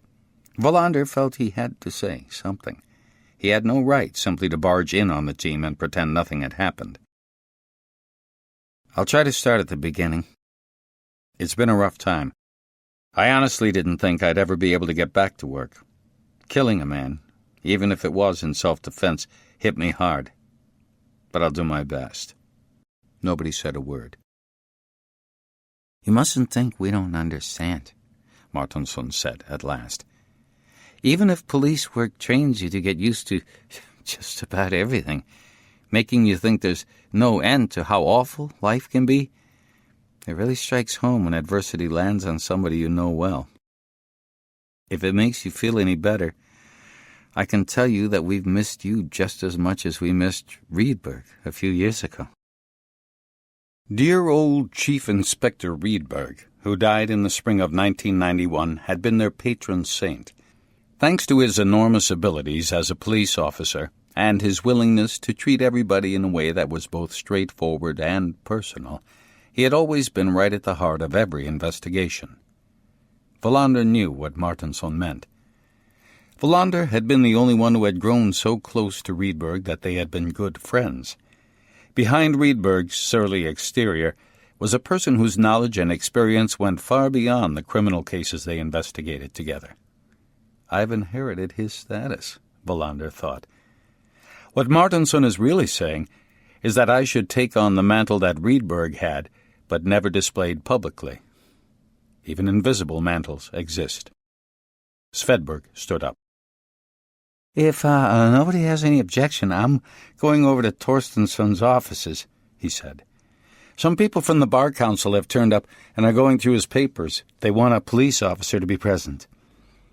Martinson slid a pile of case documents over to Wallander. "This is all we have so far. I expect you'd like a little peace and quiet to work your way through them." Wallander nodded. "The road accident. Gustav Torstensson." Martinson looked up at him in surprise. "Well, that's finished and done with. The old man drove into a field." "If you don't mind, I'd still like to see the report," Wallander said tentatively. Martinson shrugged. "I'll drop them off in Hansson's office." "Not anymore," Wallander said. "My old room is mine again." Martinson got to his feet. "You disappeared one day, and now you're back just as suddenly. Forgive the slip of the tongue." Martinson left the room. Only Wallander and Ann-Britt Högland were left now. "I've heard a lot about you," she said. "I'm sure what you've heard is absolutely true, I regret to say." "I think I could learn a lot from you." "I very much doubt that." Wallander hurriedly got to his feet to cut short the conversation, gathering the papers he had been given by Martinson. Högland held open the door for him. When he was back in his office and had closed the door behind him, he noticed he was dripping with sweat. He took off his jacket and shirt and started drying himself on one of the curtains. Just then Martinson opened the door without knocking. He hesitated when he caught sight of the half-naked Wallander. "I was just bringing you the reports on Gustav Torstensson's car accident. I forgot it wasn't Hansen's door any longer." "I may be old-fashioned," Wallander said, "but please knock in the future." Martinson put a file on Wallander's desk and beat a hasty retreat. Wallander finished drying himself, put on his shirt, then sat at his desk and started reading. It was 10:30 by the time he finished the reports. Everything felt unfamiliar. Where should he start? He thought back to Sten Torstensson, emerging out of the fog on the Jutland beach. He asked me for help, Wallander thought. He wanted me to find out what had happened to his father. An accident that was really something else, and not suicide. He talked about how his father's state of mind had seemed to change. A few days later, Sten himself was shot in his office late at night. He had talked about his father being on edge, but he was not on edge himself. Deep in thought, Wallander pulled toward him the notebook in which he had previously written Torstensson's name. He added another, Gustav Torstensson. Then he wrote them again in reverse order. He picked up the phone and dialed Martinson's number. No answer. He tried again, still no answer. Then it dawned on him that the numbers must have been changed while he was away. He walked down the corridor to Martinson's office. The door was open. "I've been through the investigation reports," he said, sitting down on Martinson's rickety visitor's chair. "Nothing much to go on, as you'll have noted," Martinson said. "Waterborne shooters break into Torstensson's office and shoot him. Apparently nothing was stolen, his wallet's still in his inside pocket. Mrs. Deneur's been working there for more than 30 years, and she's sure that nothing is missing." Wallander nodded. He still hadn't unearthed what it was that Martinson had said or not said earlier which had made him react. "You were first on the scene, I suppose?" Peters and Noren were there first, in fact," Martinson said. "They sent for me." "One usually gets a first impression on occasions like this. What did you think?" "Murder with intent to rob," Martinson said without hesitation. "How many of them were there?" "We found no evidence to suggest whether there was just one or more than one, but only one weapon was used. We can be pretty sure of that, even if the technical reports are not all in yet." "So was it a man who broke in?"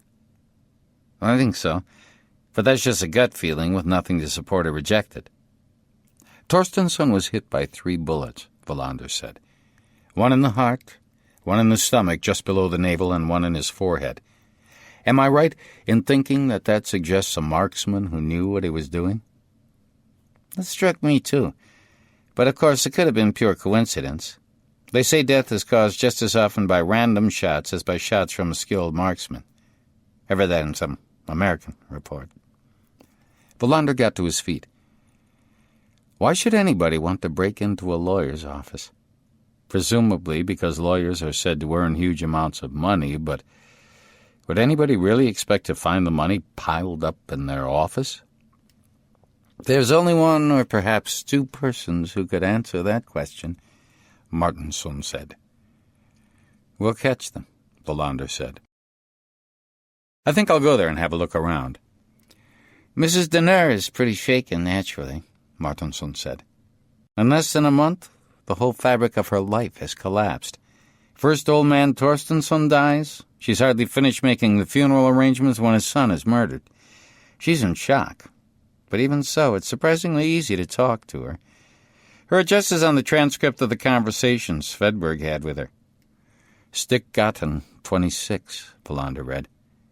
That's just behind the Continental Hotel. I sometimes park there. Isn't that an offense? Wallander picked up his jacket and left the station. He had never seen the receptionist before. He thought that perhaps he should have introduced himself, not least to find out whether Ebba, who had been there for years, had stopped working evenings. But he let it pass. The time he had spent in the station so far today had seemed on the face of it to be nothing dramatic, but that did not reflect the tension inside him. He felt he needed to be by himself. For some considerable time now he had spent most of his days alone. He needed time to make the transformation. He drove down the hill toward the hospital, and just for a moment felt a vague yearning for the solitariness of Skagen, for his isolated sentry duty and his beach patrols that were guaranteed not to be disturbed. But that was all in the past. He was back at work now. I'm not used to it, he thought. It'll pass, even if it takes time. The law firm was located in a yellow-painted stone building on Sjömansgatan, not far from the old theater that was being renovated. A patrol car was parked outside, and on the opposite pavement a handful of onlookers were discussing what had happened. The wind was gusting in from the sea, and Wallander shuddered as he clambered out of his car. He opened the heavy front door and almost collided with Svedberg on his way out. I thought I'd get a bite to eat, he said. Go ahead, Wallander said. I expect to be here for a while. A young clerk was sitting in the front office with nothing to do. She looked anxious.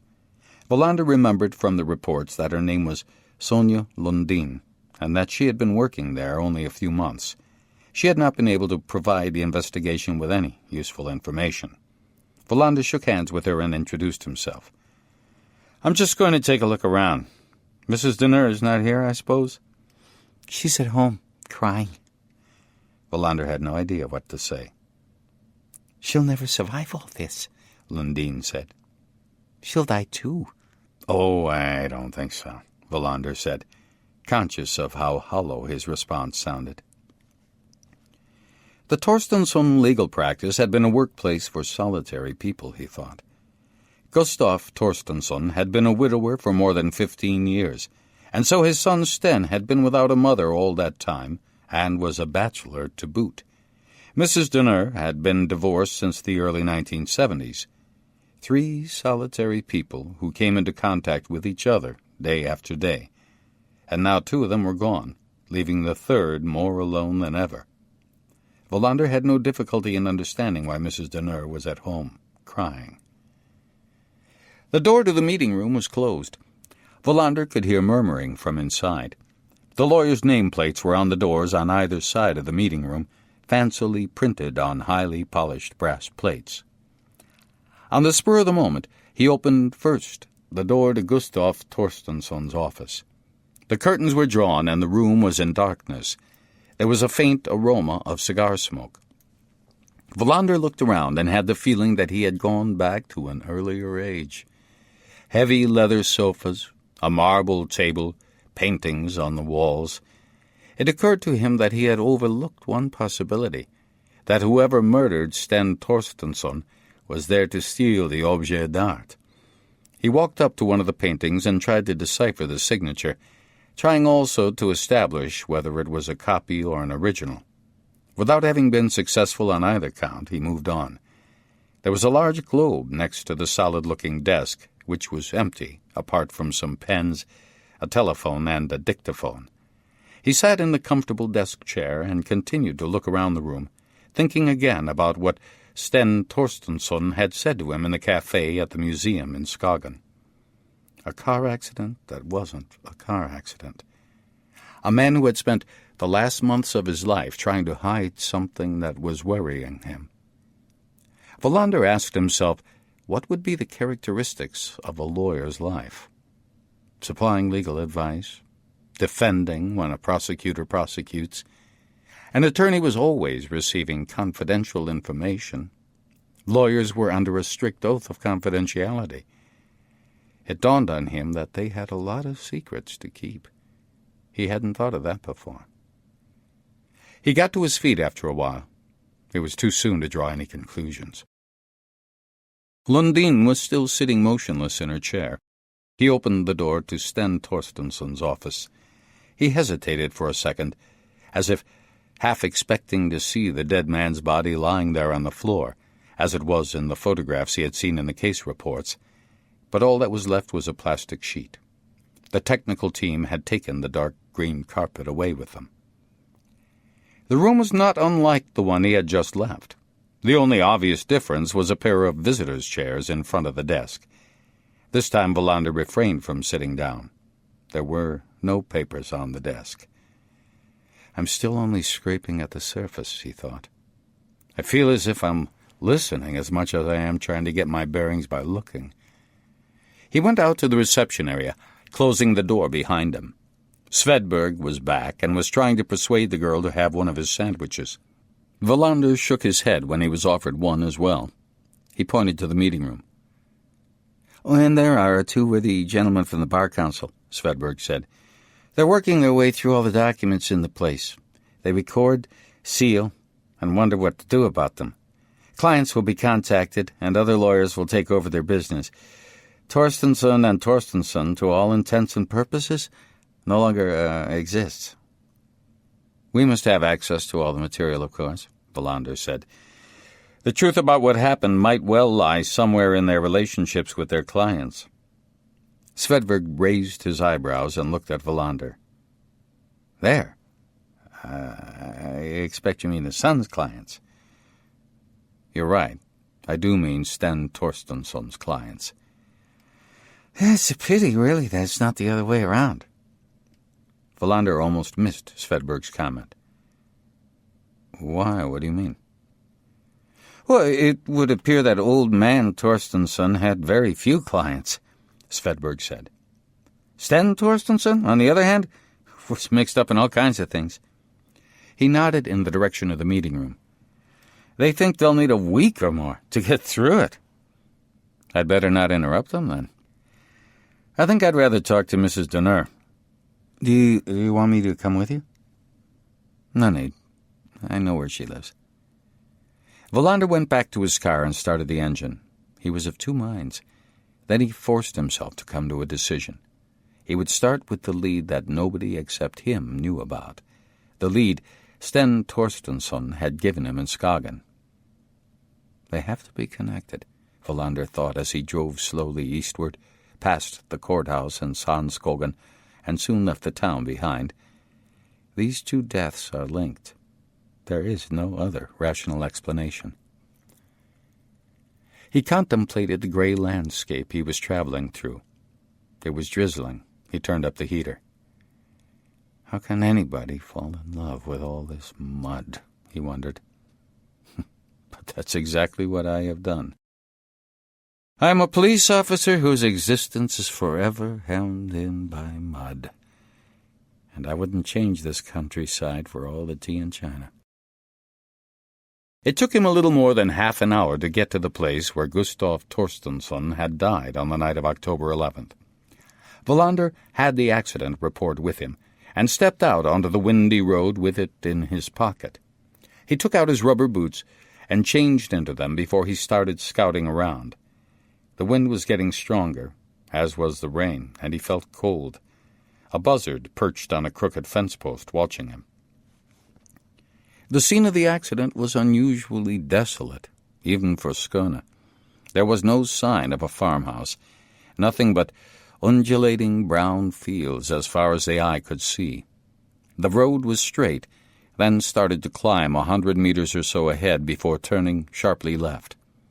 Wallander unfolded the sketch of the scene of the accident and compared the map with the ground itself. The wrecked car had been lying upside down to the left of the road, 20 meters into the field. There were no skid marks on the road. There had been a thick fog when the accident occurred. Wallander put the report back into the car before it got soaked. He walked to the top of the road and looked around. Not one car had gone past. The buzzard was still on its post.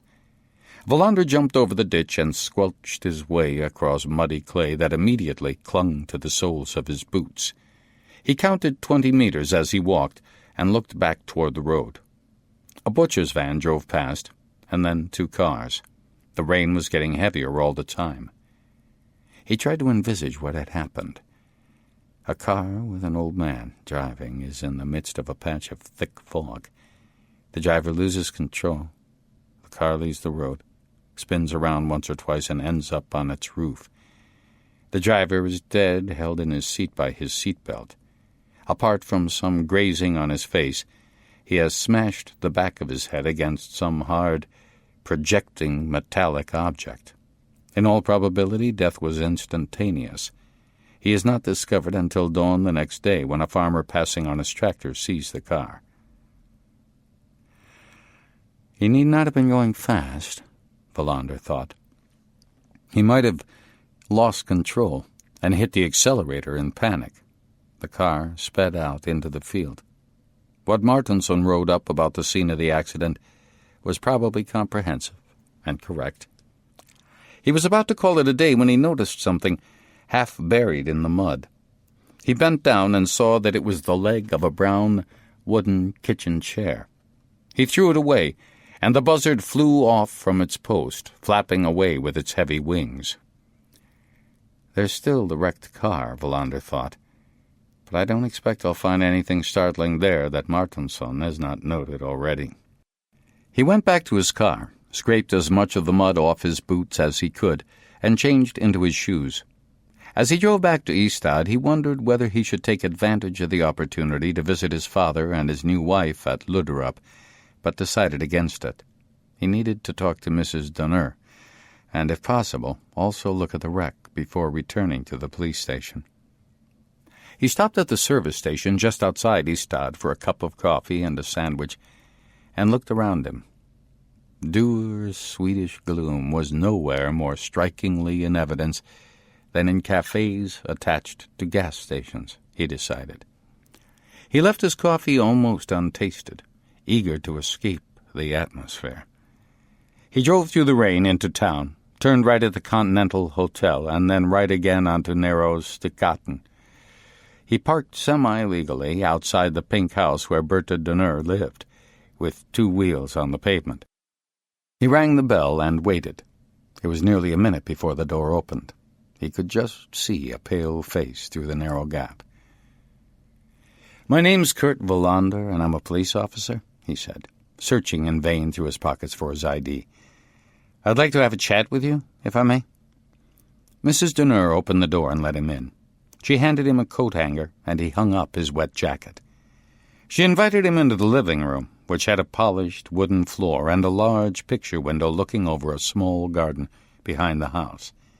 He looked around the room and noted that he was in an apartment where everything had its place. Furniture and ornaments were arranged in orderly fashion, down to the most minuscule detail. No doubt she ran the lawyers' offices in the same way, watering the plants and making sure that appointment books were impeccably maintained might be 2 sides of the same coin, a life in which there is no room for chance. "Please, do sit down," she said, in an unexpectedly gruff voice. Wallander had expected this unnaturally thin, gray-haired woman to speak in a soft or feeble voice. He sat on an old-fashioned rattan chair that creaked as he made himself comfortable. "Can I offer you a cup of coffee?" Wallander shook his head. "Tea?" "No, thank you. I just want to ask you a few questions, and I'll leave." She sat on the edge of a flower-print sofa on the other side of the glass-topped coffee table. Wallander realized he had neither pen nor notebook with him, nor had he prepared even the opening questions, which had always been his routine. He had learned at an early stage that there is no such thing as an insignificant interview or conversation in the course of a criminal investigation. "May I first say how much I regret the tragic incidents that have taken place," he began tentatively. "I had only occasionally met Gustav Torstensson, but I knew Sten Torstensson well." "He looked after your divorce 9 years ago." Berta Dunner said. As she spoke, it came to Wallander that he recognized her. She was the one who had received Mona and himself whenever they had gone to the lawyers for what usually turned out to be harrowing and annihilating meetings. Her hair had not been so gray then, and perhaps she was not quite so thin. Even so, he was surprised that he had not recognized her immediately. "You have a good memory." "I sometimes forget a name, but never a face." "I'm the same," Wallander said. There was an awkward silence. A car passed by. It was clear to Wallander that he should have waited before coming to see Mrs. Dunner. He did not know what to ask her, did not know where to start, and he had no desire to be reminded of the bitter and long-drawn-out divorce proceedings. "You have spoken already to my colleague Svedberg," he said after a while. "Unfortunately, it is often necessary to continue asking questions when a serious crime has been committed, and it might not always be the same officer." He groaned inwardly at the clumsy way he was expressing himself. He very nearly made his excuses and left. Instead, he forced himself to get his act together. "I don't need to ask about what I already know. We don't need to go over again how you showed up for work that morning and discovered that Sten Torstensson had been murdered, unless, of course, you have since remembered something that you did not mention before." Her reply was firm and unhesitating. "Nothing. I told Mr. Svedberg precisely what happened." "The previous evening, then? When you left the office?" "It was around 6 p.m., perhaps 5 minutes past, but not later. I had been checking some letters that Miss Lundin typed. Then I buzzed Mr. Torstensson to check whether there was anything else he wanted me to do. He said there wasn't, and wished me good evening. I put on my coat and went home." "You locked the door behind you, and Mr. Torstensson was all by himself?" "Yes." "Do you know what he had in mind to do that evening?" She looked at him in surprise. "Continue working, of course. A lawyer with as much work on his hands as Sten Torstensson cannot just go home when it suits him." "I understand that he was working," Wallander said. "I was just wondering if there had been some special job, something urgent." "Everything was urgent. Since his father had been killed only a few weeks before, his workload was immense. That's pretty obvious." Wallander raised his eyebrows at her choice of words. "You're referring to the car accident, I assume?" "What else would I be referring to?" "You said his father had been killed, not that he had lost his life in an accident." "You die or you are killed. You die in your bed of what is generally called natural causes, but if you die in a car accident, surely you have to accept that you were killed?" Wallander nodded slowly. He understood what she meant.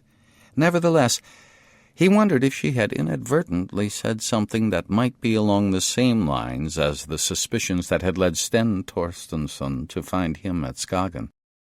A thought struck him. "Can you remember, off the top of your head, what Mr. Torstensson was doing the previous week? Tuesday, October 26th, and Wednesday, October 27th? "He was away," she said, without hesitation. So, Sten Torstensson had made no secret of his visit, he thought. "He said he needed to get away for a couple of days, to shake off all the sorrow he was feeling after the death of his father. Accordingly, I canceled his appointments for those 2 days. And then, without warning, she burst into tears." Wallander was at a loss how to react.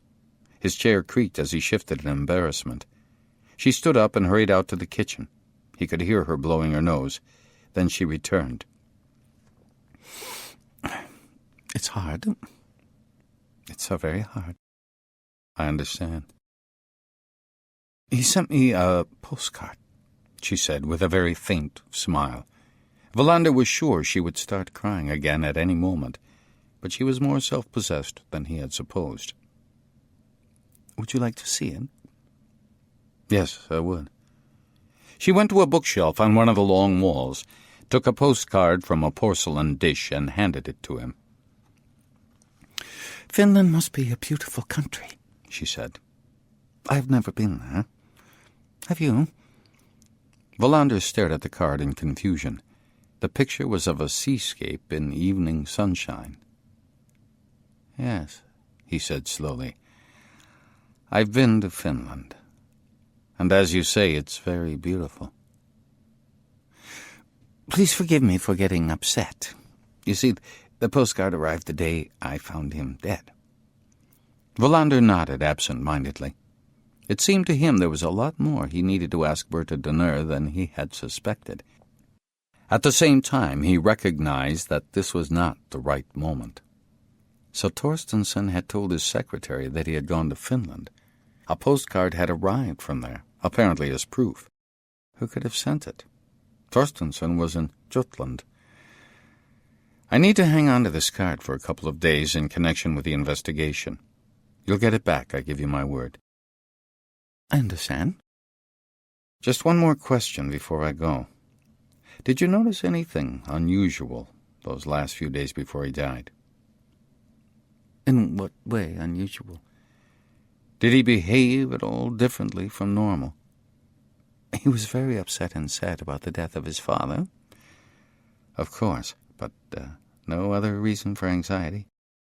Wallander could hear how awkward the question sounded, but he waited for her answer. No. He was the same as usual. Wallander got to his feet. I'm sure I'll need to talk to you again.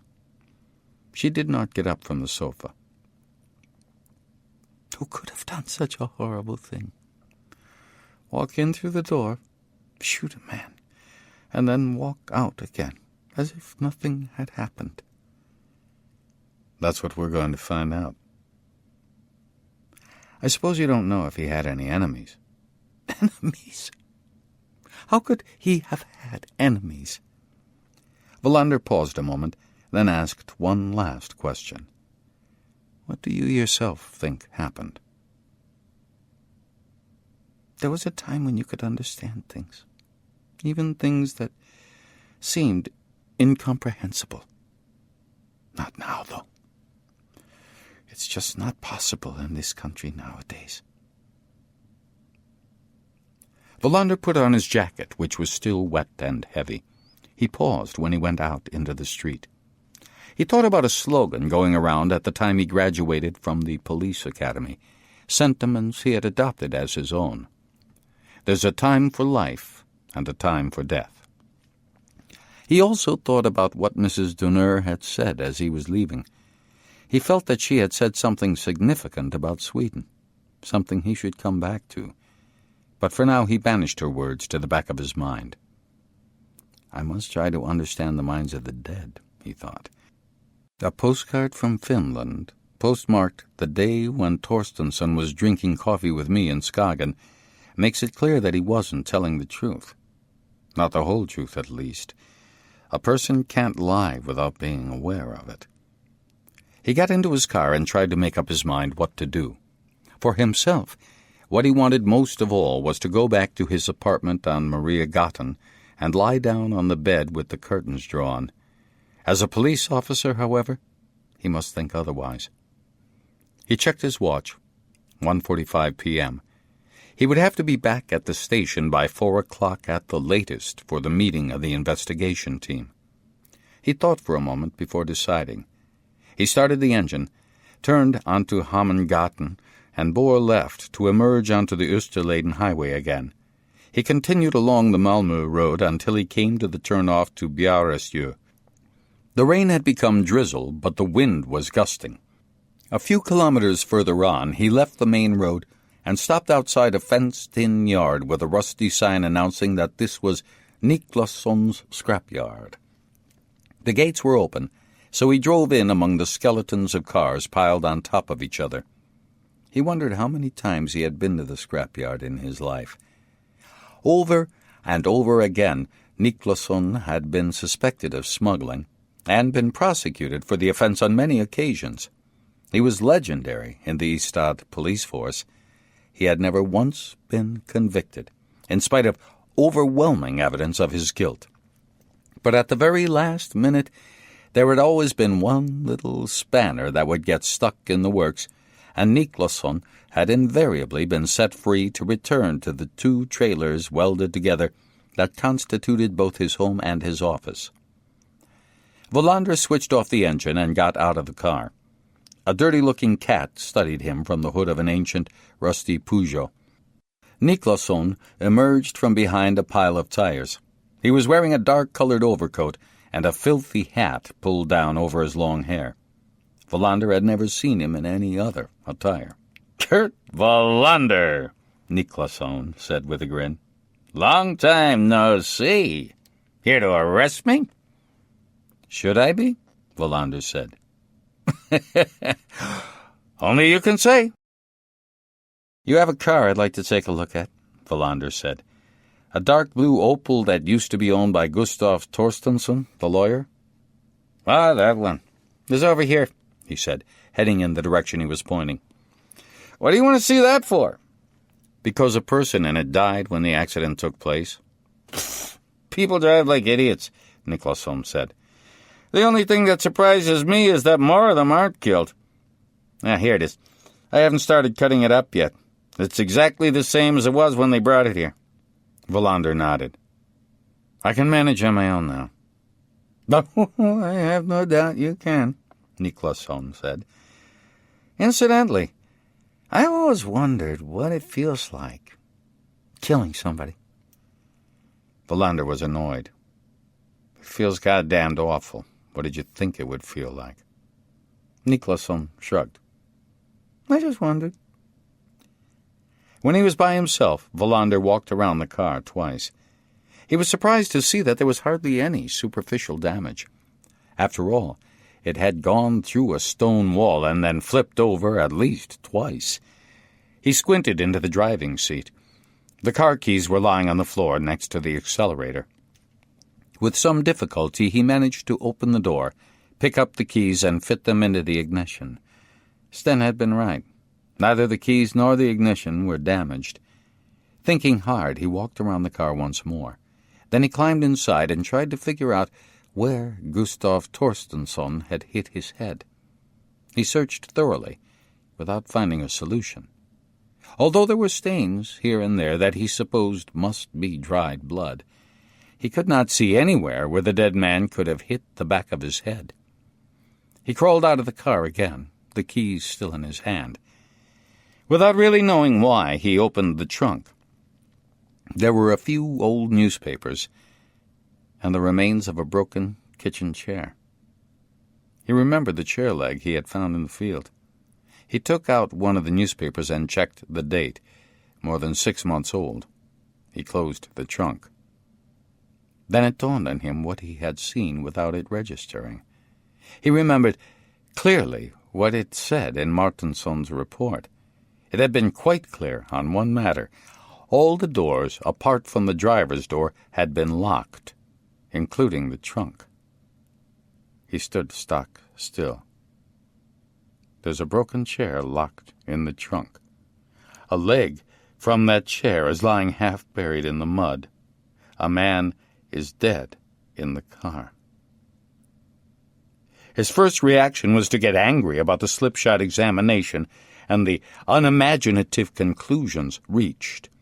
Then he remembered that Sten had not found the chair leg either, and hence had not noticed anything odd about the trunk. He walked slowly back to his car. So Sten had been right. His father had not lost his life in a car accident. Even though he couldn't envisage what, he was certain that something had happened that night in the fog, on that deserted stretch of road. There must have been at least one other person there. But who? Niklasson emerged from his trailer. "Can I get you coffee?" Wallander shook his head. "Don't touch that car. We'll need to take another look at it." "You'd better be careful," Niklasson said. Wallander frowned. "Why?" "What's his name? The son? Sten Torstensson? He was here and took a look at the car. Now he's dead as well. That's all. I'll say no more."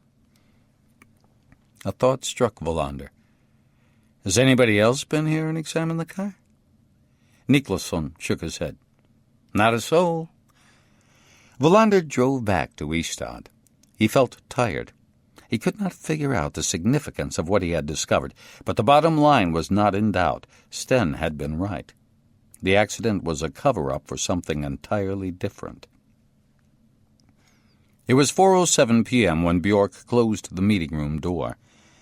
Wallander immediately felt that the mood was half-hearted, uninterested. He could sense that none of his colleagues was going to have anything to report which would have a decisive, not to mention dramatic, effect on the investigation. This is one of those moments in the everyday life of a police officer that inevitably ends up on the cutting-room floor. Nevertheless, it's times like this, when nothing's happening, when everybody's tired, maybe even hostile toward one another, that are the foundation on which the course of the investigation is built. We have to tell one another that we do not know anything in order to inspire us to move on. At that point he made up his mind. Whether it was an attempt to find himself an excuse for returning to duty and asking for his job back, he could never afterward be sure. But that half-hearted atmosphere gave him the inspiration to perform again. It was a background on which he could show that he was still a police officer, despite everything, not a burned-out wreck who should have had the wits to fade away in silence.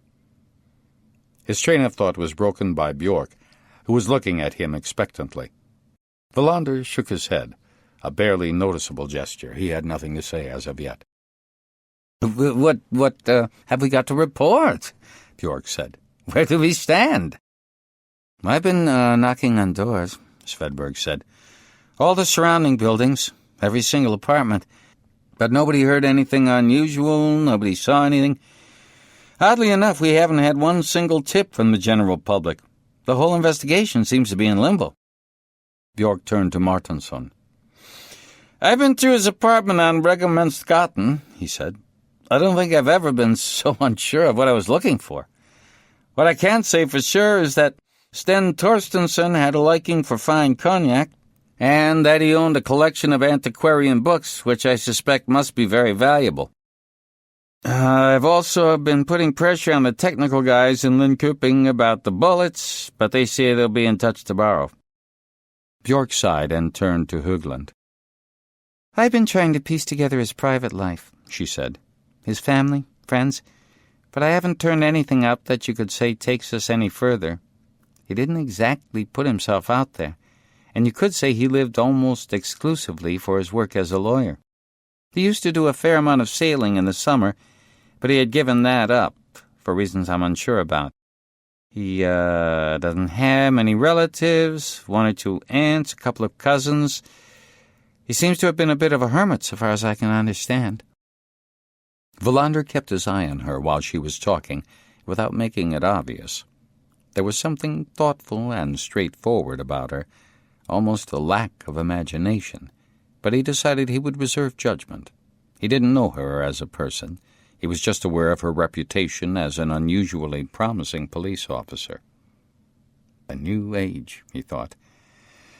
Perhaps she is the new type of police officer, the type I have often wondered about. What would they look like? In other words, we're, marking time, Bjork said, in a clumsy attempt to sum up. We know young Torstensson has been shot. We know where, and we know when, but not why, nor by whom. Unfortunately, we have to accept that this is going to be a difficult case, time-consuming and demanding. Nobody had any objection to that assessment. Wallander could see through the window that it was raining again. He recognized that his moment had come. As far as Sten Torstensson is concerned, I have nothing to add. There's not a lot we know. We have to approach it from another angle. We have to look at what happened to his father. Everyone around the table sat up and took notice. Gustav Torstensson did not die in a road accident. He was murdered, just as his son was. We can assume that the two cases are linked. There is no other satisfactory explanation. He looked at his colleagues, who were all staring fixedly at him. The Caribbean island and the endless sands at Skagen were now far, far away. He was aware that he had sloughed off that skin and returned to the life he thought he had abandoned for good. "In short, I have only one more thing to say," he said, thoughtfully. "I can prove he was murdered." Nobody spoke. Martinsson eventually broke the silence. "By whom?" "By somebody who made a bad mistake." Wallander rose to his feet. Soon afterward, they were in 3 cars in a convoy on their way to that fateful stretch of road near Brusarp Hills. When they got there, dusk was settling in. Chapter 4. In the late afternoon of November 1st, Olaf Jonsson, a Scanian farmer, had a strange experience. He was walking his fields, planning ahead for the spring sowing, when he caught sight of a group of people standing in a semicircle up to their ankles in mud, as if looking down at a grave. He always carried binoculars with him when he was inspecting his land.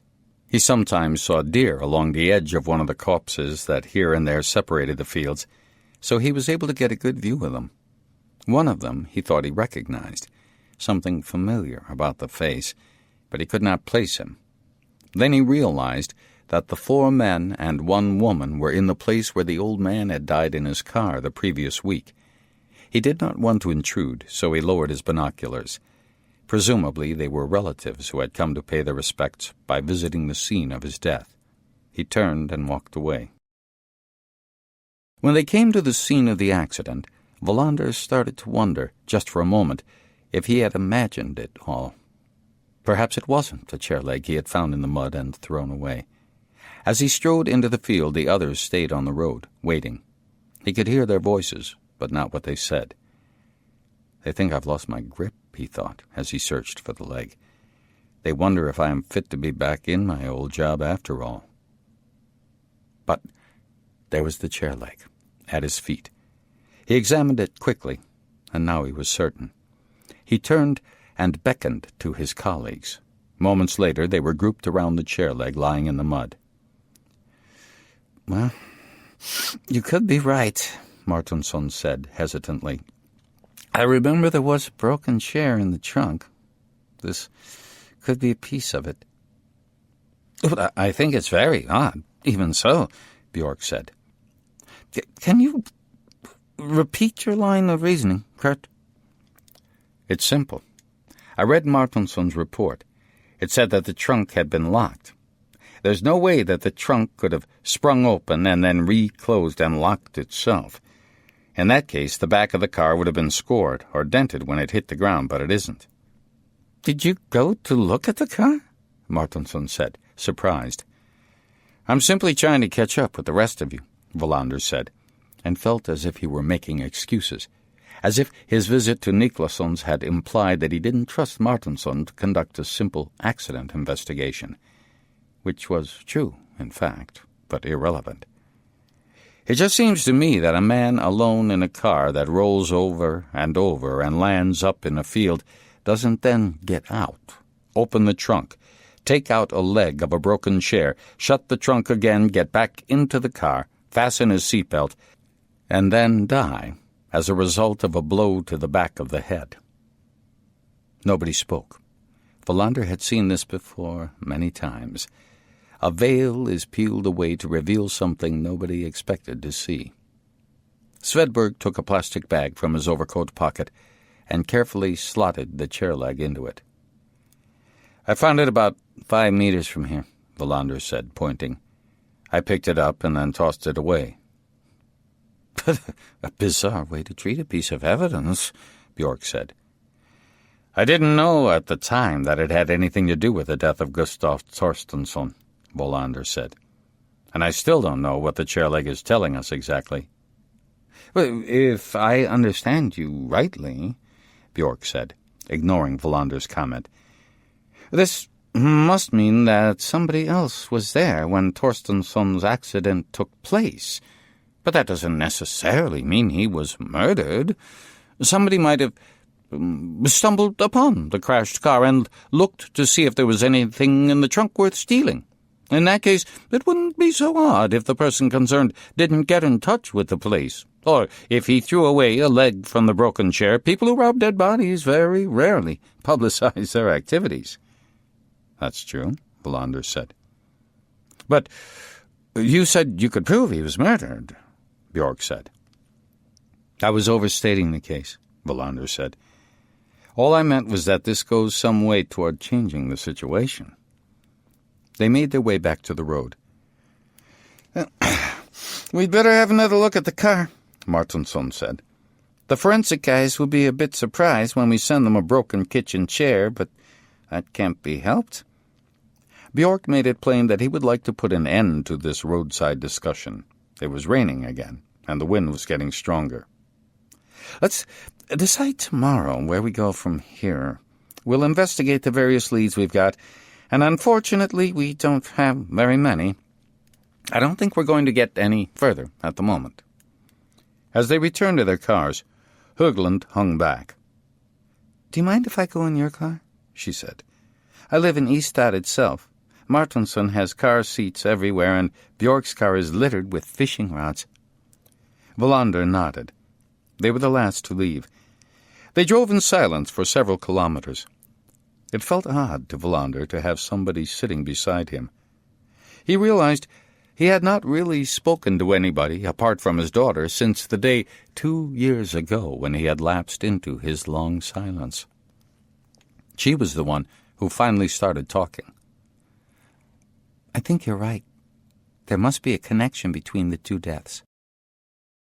"That's a possibility we'll have to look into in any case," Wallander said.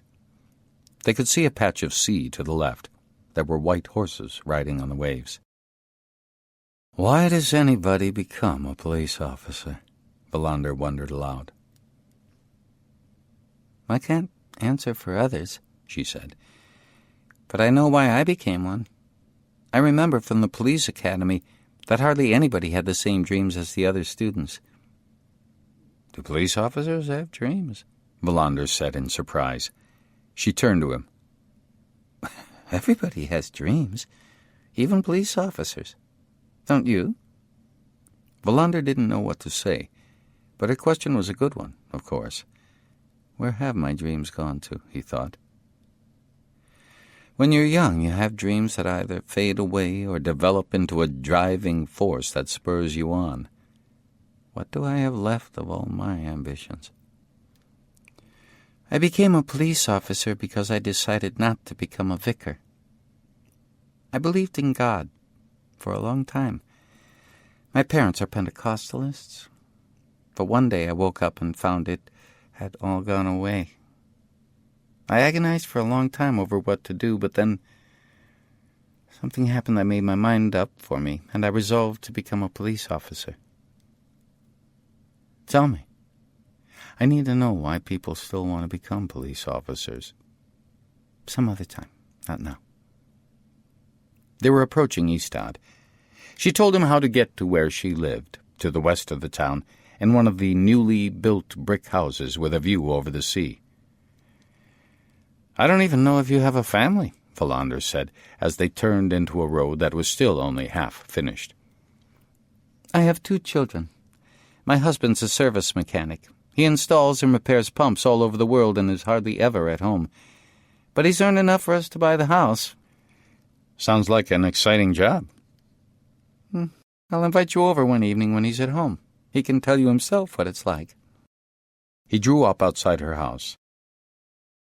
I think everybody's pleased you've come back, she said as a parting shot.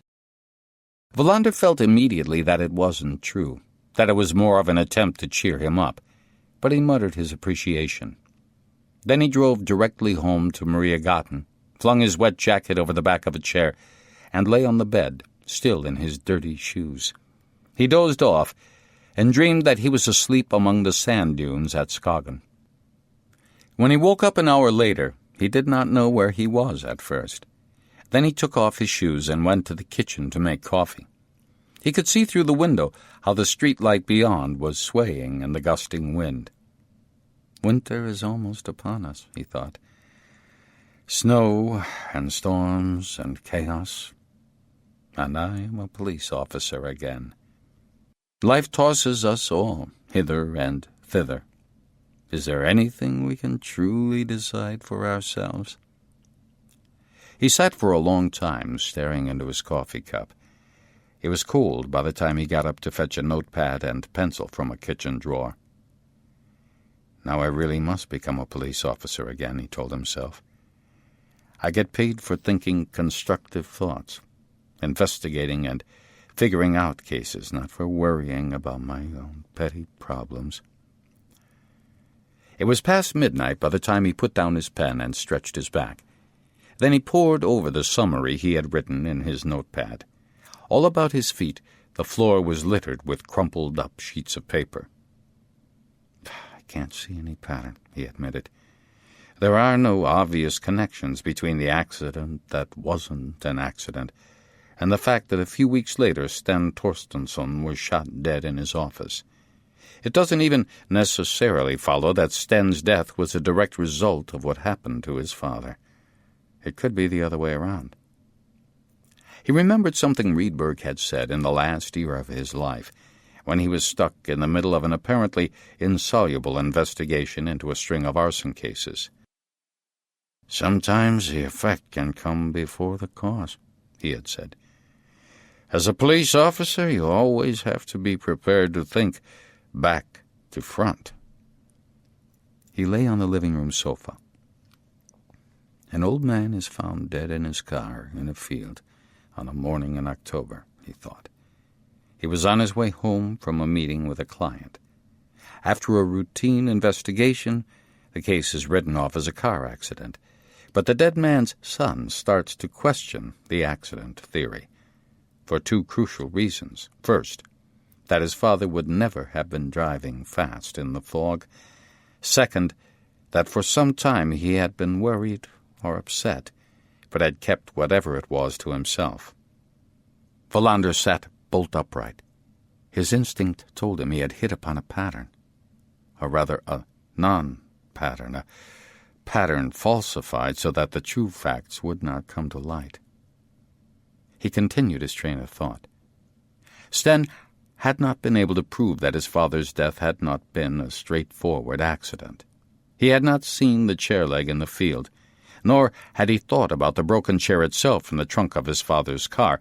Precisely because he had not been able to find any proof, he had turned to Wallander.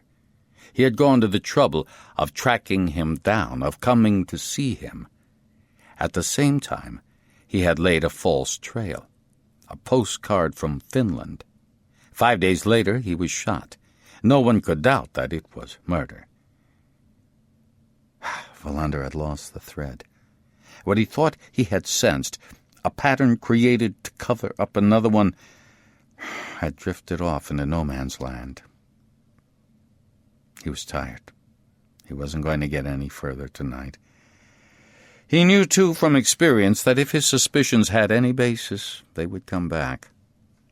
He went to the kitchen, washed the dishes, and cleared up the crumpled papers lying all over the floor. I have to start all over again, he told himself. But where is the start? Sten or Gustav Torstensson? He went to bed but could not sleep despite being so tired. He wondered vaguely about what had happened to make Ann-Britt Högland decide to become a police officer. The last time he looked at the clock, it was 2:30 a.m. He woke up shortly after 6, still feeling tired, but he got up with a sense that he had slept in. It was almost 7:30 by the time he walked through the police station door and was pleased to see that Ebba was in her usual chair in the lobby. When she saw him, she came to greet him. He could see that she was moved, and a lump came into his throat. "I couldn't believe it," she said. "Are you really back?" "Afraid so," Wallander said. "I think I'm going to cry." "Don't do that," Wallander said. "We can have a chat later." He got away as quickly as he could and hurried down the corridor. When he got to his office, he noticed that it had been thoroughly cleaned. There was also a note on his desk asking him to phone his father. Judging by the obscure handwriting, it was Svedberg who had taken the message the previous evening. He reached for the telephone, then changed his mind. He took out the summary he had prepared and read through it. The feeling he had had of being able to detect an obscure but nevertheless definite pattern linking the various incidents would not resurrect itself. He pushed the papers to one side. "It's too soon," he decided. "I come back after 18 months in the cold, and I've got less patience than ever." Annoyed, he reached for his notepad and found an empty page. It was clear that he would have to start again from the beginning. Apparently, nobody could say with any certainty where the beginning was, so they would have to approach the investigation with no preconceived ideas. He spent half an hour sketching out what needed to be done, but all the time he was nagged by the idea that it was really Martinsson who ought to be leading the investigation. He himself had returned to duty, but he did not want to take on the whole responsibility right away. The telephone rang. He hesitated before answering. "I hear we've had some great news." It was Per Åkesson. "I have to say I'm delighted." Åkesson was the public prosecutor with whom Wallander had, over the years, established the best working relationship. They had often had heated discussions about the best way of interpreting case data, and Wallander had many times been angry because Åkesson had refused to accept one of his submissions as sufficient grounds for an arrest. But they had more or less always seen eye to eye, and they shared a particular impatience at cases being carelessly handled. "I have to admit it all seems a bit strange," Wallander said. "Rumor had it that you were about to retire for health reasons," Åkesson said. "Somebody should tell Bjork to put a stop to all these rumors that keep flying around." "It wasn't just a rumor. I had made my mind up to throw in the towel." "Might one ask why you changed your mind?" "Something happened," Wallander said evasively. He could tell that Åkesson was waiting for him to continue, but he did not oblige. "Well, anyway, I'm pleased you've come back," Åkesson said, after an appropriately long silence. "I'm also certain that I'm expressing the sentiments of my colleagues in saying that." Wallander began to feel uncomfortable about all the goodwill that was flowing in his direction, but which he found hard to believe. "We go through life with one foot in a rose garden and the other in quicksand," he thought. "I assume you'll be taking over the Torstensson case?" Åkesson said. "Maybe we should get together later today and work out where we stand?" "I don't know about taking over. I'll be involved. I asked to be. But I suppose that one of the others will be leading the investigation." "None of my business," Åkesson said. "I'm just pleased you're back. Have you had time to get into the details of the case?" "Not really. Judging by what I've heard so far, there doesn't seem to have been any significant development." "Bjork thinks it's going to be a long haul." "What do you think?" Wallander hesitated before replying. "Nothing at all yet." "Insecurity seems to be on the increase," Åkesson said. "Threats, often in the form of anonymous letters, are more common. Public buildings, which used to be open to the public, are now barricading themselves like fortresses. No question, you'll have to go through his clients with a fine-toothed comb. You might find a clue there. Someone among them might have a grudge." "We've already started on that," Wallander said. They agreed to meet in Åkesson's office that afternoon. Wallander forced himself to return to the investigation plan he had started to sketch out, but his concentration wandered. He put his pen down in irritation and went to fetch a cup of coffee. He hurried back to his office, not wanting to meet anybody. It was 8:15 by now. He drank his coffee and wondered how long it would be before he lost his fear of being with people. At 8:30, he gathered his papers together and went to the conference room. On the way there, it struck him that unusually little had been achieved during the 5 or 6 days that had passed since Sten Torstensson had been found murdered. All murder investigations are different, but there always used to be a mood of intense urgency among the officers involved. Something had changed while he had been away. What? They were all present by 8:40, and Bjork tapped the table as a sign that work was about to commence. He turned at once to Wallander. "Kurt," he said, "you've just come into this case and can view it with fresh eyes. What do you think we should do now?" "I hardly think I'm the one to decide that," Wallander said. "I haven't had time to get into it fully." "On the other hand, you're the only one who's so far come up with anything useful," Martinson said. "If I know you, you stayed up last night and sketched out an investigation plan. Am I right?" Wallander nodded. He realized that, in fact, he had no objection to taking over the case. "I have tried to write a summary. But first, let me tell you about something that happened just over a week ago, when I was in Denmark. I should have mentioned it yesterday, but it was all a bit hectic for me, to say the least."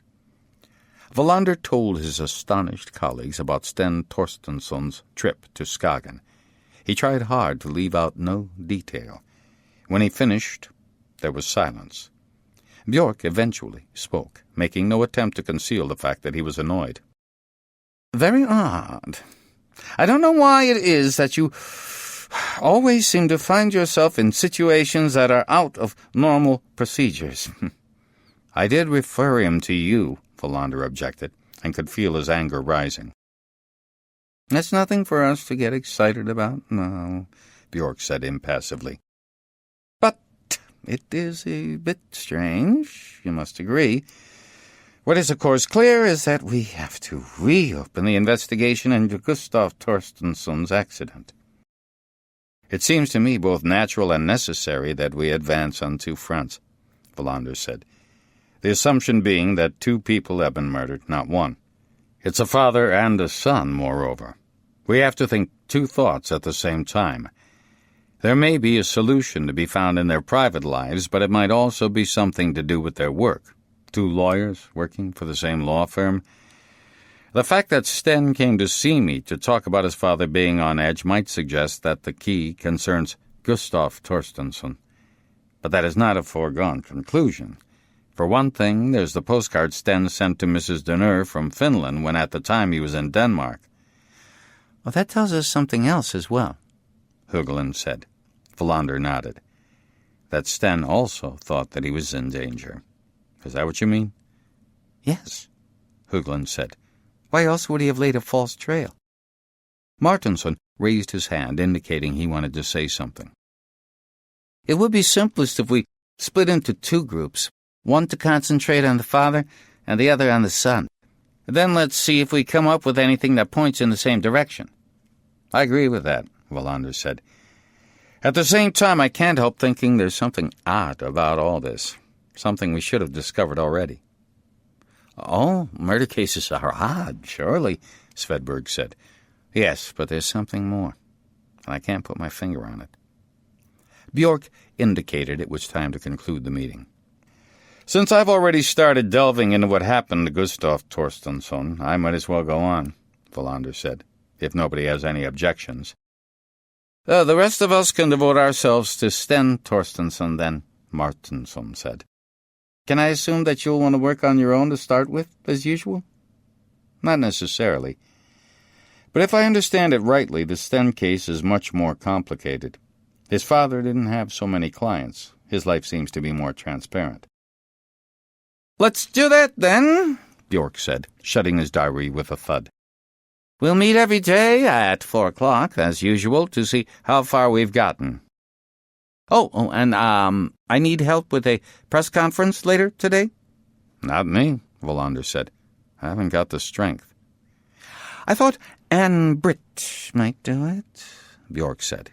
"It won't do any harm for people to know she's here with us now." "That's fine by me," she said to the others' surprise. "I need to learn about such things." After the meeting, Wallander asked Martinson to stay behind.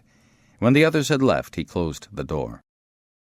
"We need to have a few words," Wallander said. I feel as though I'm barging in and taking over, when what I was really supposed to be doing was confirming my resignation." "We're all a bit surprised, certainly," Martinson said. "You must accept that. You're not the only one who's a bit unsure of what's going on." "I don't want to step on anybody's toes."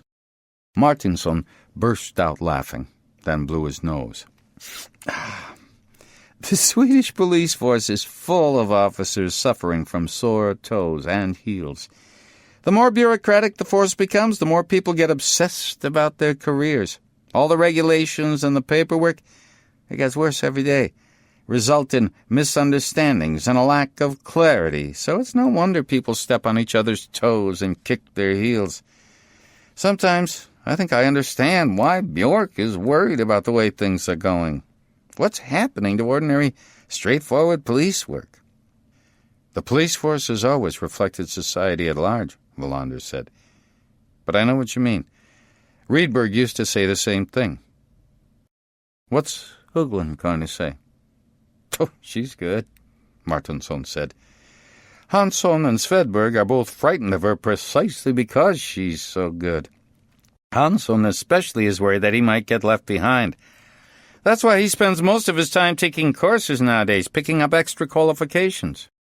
"The New Age police officer," Wallander said, getting to his feet. "That's what she is." He paused in the doorway.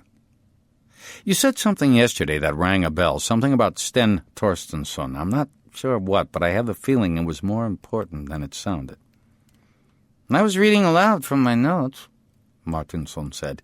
"You can have a copy." "Yeah, I dare say I'm imagining things," Wallander said.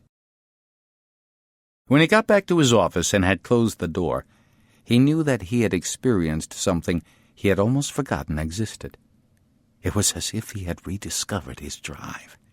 Not everything, it seemed, had been lost during the time he had been away.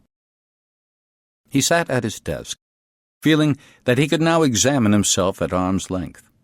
The man staggering around in the West Indies, the miserable trip to Thailand, all those days and nights when everything seemed to have ground to a halt, apart from his automatic bodily functions.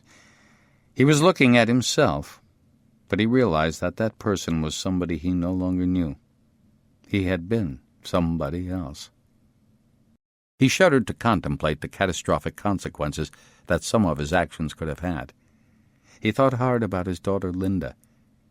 It was only when Martinson knocked on the door and delivered a photocopy of his notes from the previous day that Wallander succeeded in banishing all the memories. Everybody had within himself a secret room, it seemed to him, where memories and recollections were all jumbled up together. Now he had bolted the door and attached a strong padlock. Then he went to the bathroom and flushed away the antidepressants he had been carrying around in a tube in his pocket. He returned to his office and started work. It was 10 a.m.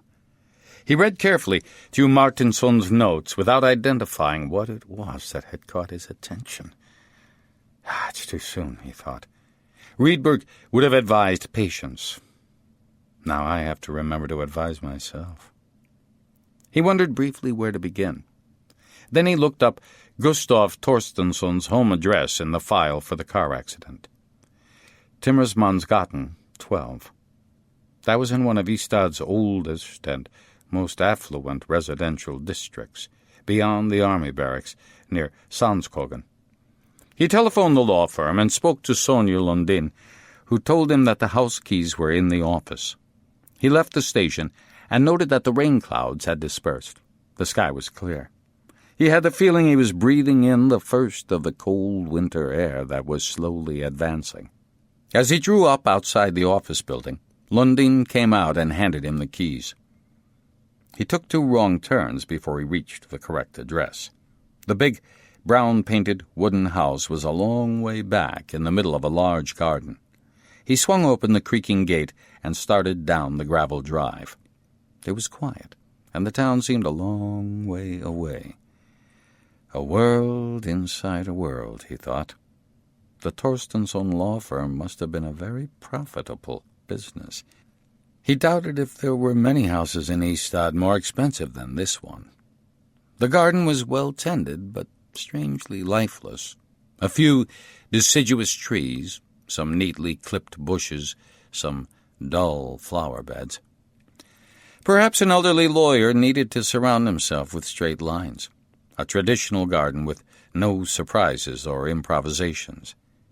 Someone had told him that as a lawyer, Torstensson had a reputation for dragging out court proceedings to an unprecedented level of boredom.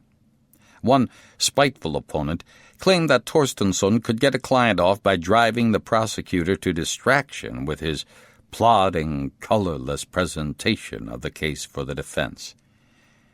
He should ask Per Åkesson what he thought of Gustav Torstensson.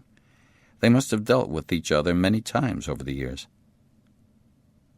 He went up the steps to the front door and found the right key. It was an advanced Chubb lock of a type he had not come across before.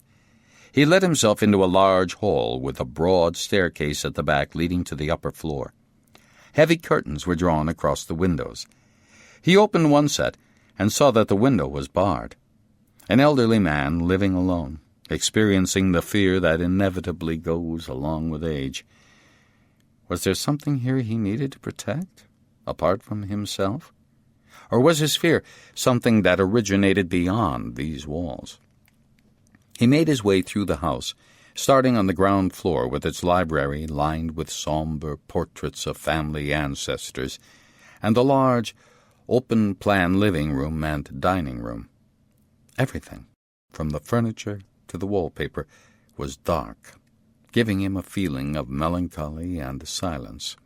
Not even a small patch of light color anywhere, no trace of a light touch that could raise a smile. He went upstairs. Guest rooms with neatly made beds, deserted like a hotel closed for the winter. The door to Torstensson's own bedroom had a barred inner door. He went back downstairs, oppressed by the gloom. He sat at the kitchen table and rested his chin on his hands. All he could hear was a clock ticking. Torstensson was 69 when he died. He had been living alone for the last 15 years, since his wife died.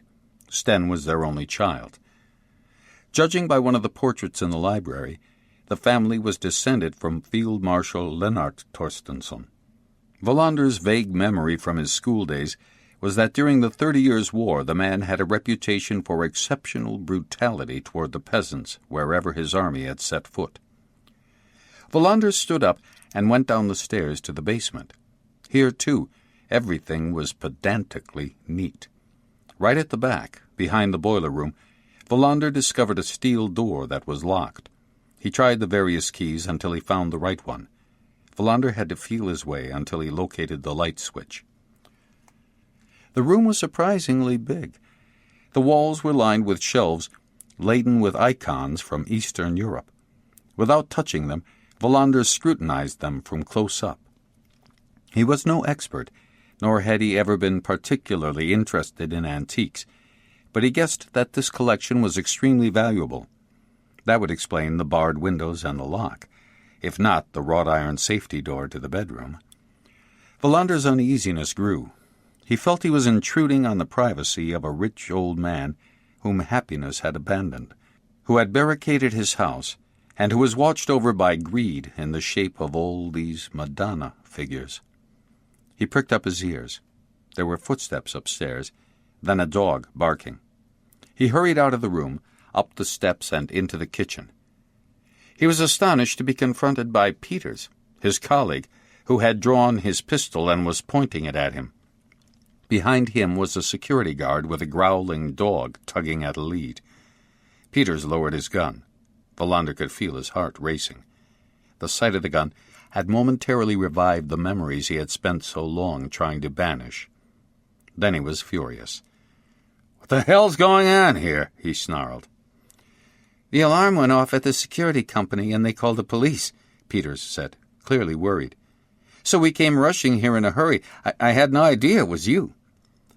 Peters' partner, Noren, entered on cue, also wielding a pistol. "There's a police investigation going on here," Wallander said, noting that his anger had subsided as quickly as it had broken out. Torstensson, the lawyer who died in the car accident, lived here. "If the alarm goes off, we show up," the man from the security company said bluntly. "Turn it off," Wallander said. "You can turn it on again in a few hours' time, but let's all work our way through the house first." "This is Chief Inspector Wallander," Peters explained. "I expect you recognize him?" The security man was very young. He nodded, but Wallander could tell that he had not recognized him. "We don't need you anymore. And get that dog out of here." The guard withdrew, taking the reluctant Alsatian with him. Wallander shook Peters and Noren by the hand. "I'd heard you were back," Noren said. "It's good to see you again." "Thank you." "Things haven't been the same since you were on sick leave," Peters said. "Well, I'm back in the saddle now," Wallander said, hoping to steer the conversation back to the investigation. "The information we get isn't exactly reliable," Noren said. "We'd been told you were going to retire. After that, we didn't expect to find you in a house when the alarm went off." "Life is full of surprises," Wallander said. "Anyway, welcome back," Peters said. Wallander had the feeling for the first time that the friendliness was genuine. There was nothing artificial about Peters. His words were straightforward and clear. "It's been a difficult time, but it's over now." "I think so, at least." He walked down to the car with them and waved as they drove off. He wandered around the garden, trying to sort out his thoughts. His personal feelings were intertwined with thoughts about what had happened to the two lawyers. In the end, he decided to go and talk to Mrs. Noir again. Now he had a few questions to ask her that needed answering. It was almost noon when he rang her doorbell and was let in. This time he accepted her offer of a cup of tea. "I'm sorry to disturb you again so soon, but I do need help in building up a picture of both of them, father and son." "Who were they?" "You worked with the older man for 30 years. "And 19 years with Sten Torstensson," she said. "That's a long time. You get to know people as time goes by. Let's start with the father. Tell me what he was like." "I can't." "And why not?" "I didn't know him." Her reply astonished him, but it sounded genuine. Wallander decided to feel his way forward, to take all the time his impatience told him he did not have. "You will not mind my saying that your response is a bit odd," Wallander said. "I mean, you worked with him for a very long time." "Not with him, for him. There's a big difference." Wallander nodded. "Even if you didn't know the man, you must know a lot about him. Please, tell me what you can. If you don't, I'm afraid we may never be able to solve the murder of his son." "You're not being honest with me, Inspector Wallander. You haven't told me what really happened when he died in that car crash." She was evidently going to keep surprising him. He made his mind up on the spot to be straight with her. "We don't know yet, but we suspect it was more than just an accident. Something might have caused it, or happened afterward. He had driven along that road lots of times. He knew it inside out, and he never drove fast. If I understand it correctly, he had been to see one of his clients?" "The man at Farnholm," was all she said. "The man at Farnholm." "Alfred Harderberg, the man at Farnholm Castle." Wallander knew that Farnholm Castle was in a remote area to the south of the Linderud Ridge. He had often driven past the turnoff, but had never been there. "He was our biggest client," Mrs. Noir went on. "For the last few years he had been, in effect, Gustav Torstensson's only client." Wallander wrote the name on a scrap of paper he found in his pocket. "I've never heard of him. Is he a farmer?" "He's the man who owns the castle," Mrs. Noir said. "But he's a businessman. Big business. International." "Well, I'll be in touch with him, obviously. He must be one of the last people to see Mr. Torstensson alive." A bundle of mail suddenly dropped through the mail slot. Wallander noticed that Mrs. Noir gave a start. 3 scared people, he thought. Scared of what? "Gustav Torstensson," he started again. "Let's try again. Tell me what he was like." "He was the most private person I have ever met," she said, and Wallander detected a hint of aggression. "He never allowed anybody to get close to him. He was a pedant, never varied his routine. He was one of those people folks say you could set your watch by. That was absolutely true in Gustav Torstensson's case. He was a sort of bloodless, cut-out silhouette. Neither nice nor nasty, just boring." "According to Sten Torstensson, he was also cheerful," Wallander said. "You could have fooled me," Mrs. Donner said. "How well did the two of them get along?" She did not hesitate. She answered directly to the point. "Gustav Torstensson was annoyed that his son was trying to modernize the business, and naturally enough, Sten Torstensson thought his father was a millstone around his neck. But neither of them revealed their true feelings to the other. They were both afraid of fighting. Before Sten Torstensson died, he said something had been upsetting and worrying his father for several months. Can you comment on that?" This time she paused before answering. "Maybe. Now that you mention it, there was something distant about him in the last months of his life." "Have you any explanation for that?" "No." "Nothing unusual that happened?" "No, nothing." "Please think carefully. This could be very important." She poured another cup of tea while she was thinking. Wallander waited. Then she looked up at him. "I can't say. I can't explain it." Wallander knew she was not telling the truth, but he decided not to press her. Everything was still too vague and uncertain. The time wasn't ripe. He pushed his cup to one side and rose to his feet. "I won't disturb you any longer, but I'll be back, I'm afraid." "Of course," Mrs. Donner said. "If you think of anything you'd like to say, just give me a ring," Wallander said as he left. "Don't hesitate. The slightest detail could be significant." "I'll bear that in mind," she said, as she closed the door behind him.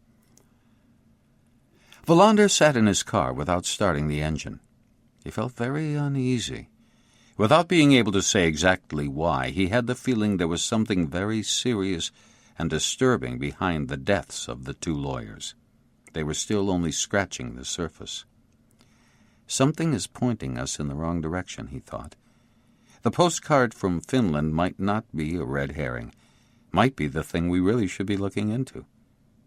But why? He was about to start the engine and drive off when he noticed that somebody was standing on the sidewalk across the street, watching him. It was a young woman, hardly more than 20, of some Asian origin.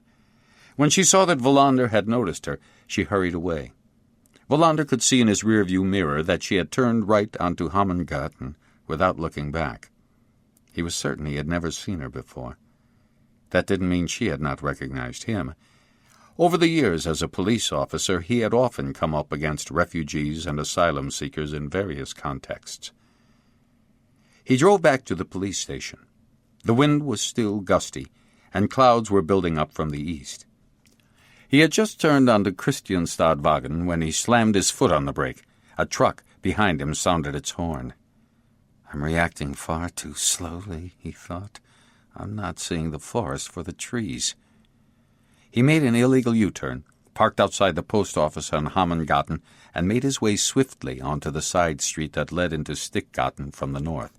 He positioned himself so that he could see the pink building where Mrs. Donner lived. It was getting chilly, and he started walking up and down while keeping an eye on the building. After an hour, he wondered whether he should give up, but he was sure he was right. He kept on watching the building. By now, Åkesson was waiting for him, but he would wait in vain. At 3:43 p.m., the door to the pink building suddenly opened. Wallander hid behind a wall. He was right. He watched that woman with the vaguely Asian appearance leave Bertha Donner's house. Then she turned the corner and was gone. It had started raining. Chapter 5. The meeting of the investigation team started at 4 p.m. and finished exactly 7 minutes later. Wallander was the last to arrive and flopped down on his chair. He was out of breath and sweating. His colleagues around the table observed him in surprise, but no one made any comment. It took Bjork a few minutes to establish that no one had any significant progress to report or matters to discuss. They had reached a point in the investigation where they had become tunnel diggers, as they used to say. They were all trying to break through the surface layer to find what might be concealed underneath. It was a familiar phase in criminal investigations, and no discussion was needed. The only one who came up with a question at the end of the meeting was Wallander. "Who is Alfred Harderberg?" he asked, after consulting a scrap of paper on which he had written down the name. "I thought everybody knew that," Bjork said. "He's one of Sweden's most successful businessmen just now. Lives here, in Skåne, when he's not flying all over the world in his private jet, that is." "He owns Farnholm Castle," Svedberg said. "It's said that he has an aquarium with genuine gold dust at the bottom instead of sand." "He was a client of Gustav Torstensson's," Wallander said. "His principal client, in fact, and his last. Torstensson had been to see him the night he met his death in the field." "He organizes charity for the needy in parts of the Balkans ravaged by war," Martinsson said. "But maybe that's not so extraordinary when you have the limitless amounts of money he does." "Alfred Harderberg is a man worthy of our respect," Bjork said. Wallander could see he was getting annoyed. "Who isn't?" he wondered aloud. "I intend to pay him a visit even so." "Phone first," Bjork said, getting to his feet. The meeting was at an end. Wallander fetched a cup of coffee and repaired to his office. He needed time on his own to think over the significance of Mrs. Denner being visited by a young Asian woman. Maybe there was nothing to it at all, but Wallander's instinct told him otherwise. He put his feet on his desk and leaned back in his chair, balancing his coffee cup between his knees. The telephone rang. Wallander stretched to answer it, lost his grip on the cup, and coffee spilled all over his pant leg as the cup fell to the floor. "Shit!" he shouted, the receiver halfway to his ear. "No need to be rude," said his father. "I only wanted to ask why you never get in touch." Wallander was instantly assailed by his bad conscience, and that in turn made him angry. He wondered if there would ever be a time when dealings with his father could be conducted on a less tense footing. "I spilled a cup of coffee and scalded my leg." His father seemed not to have heard what he said. "Why are you in your office? You're supposed to be on sick leave." "Not anymore. I've started work again." "When?" "Yesterday." "Yesterday?" Wallander could tell that this conversation was going to be a very long one if he did not manage to cut it short. "I owe you an explanation, I know, but I just don't have time right now. I'll come and see you tomorrow evening and tell you what's happened." "I haven't seen you for ages," his father said, and hung up. Wallander sat for a moment with the receiver in his hand. His father would be 75 next year, and invariably managed to arouse in him contradictory emotions. Their relationship had been complicated for as long as he could remember, not least on the day he told his father he intended to join the police. More than 25 years had passed since then, and the old man never missed an opportunity for criticizing that decision. Nevertheless, Wallander had a guilty conscience about the time he devoted to him. The previous year, when he had heard the astonishing news that his father was going to marry a woman 30 years younger than himself, a home help who came to his house 3 times a week, he had figured his father would not lack for company any more. Now, sitting there with the receiver in his hand, he realized that nothing had really changed. He replaced the receiver, picked up the cup, and wiped his pant leg with a sheet torn from his notepad.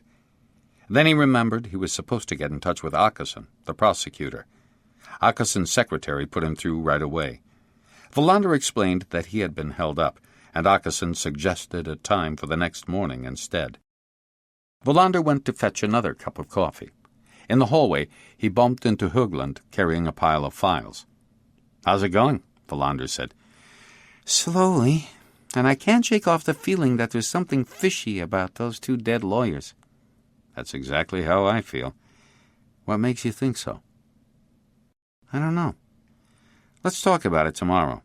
Experience tells me you should never underestimate the significance of what you can't put into words, can't put your finger on. He went back to his office, unhooked the phone, and pulled his notepad toward him. He went back in his mind to the freezing cold beach at Skagen, Sten Torstensson walking toward him out of the fog. That's where this case started for me, he thought. It started while Sten was still alive. He went over everything he knew about the two lawyers. He was like a soldier cautiously retreating, keeping a close watch to his left and his right. It took him an hour to work his way through every one of the facts he and his colleagues had so far assembled. What is it I can see and yet do not see? He asked himself this over and over as he sifted through the case notes. But when he tossed aside his pen, all he had managed to achieve was a highly decorative and embellished question mark. 2 lawyers, dead, he thought. One killed in a strange accident that was in all probability not an accident. Whoever killed Gustav Torstensson was a cold, calculating murderer. That lone chair leg left in the mud was an uncharacteristic mistake. There's a why and a who, but there may well be something else. It came to him that there was something he could and should do. He found Mrs. Deneur's telephone number in his notes. "I'm sorry to trouble you," he said. "Inspector Wallander here. I have a question I'd be grateful for an answer to right away." "I'd be pleased to help, if I can."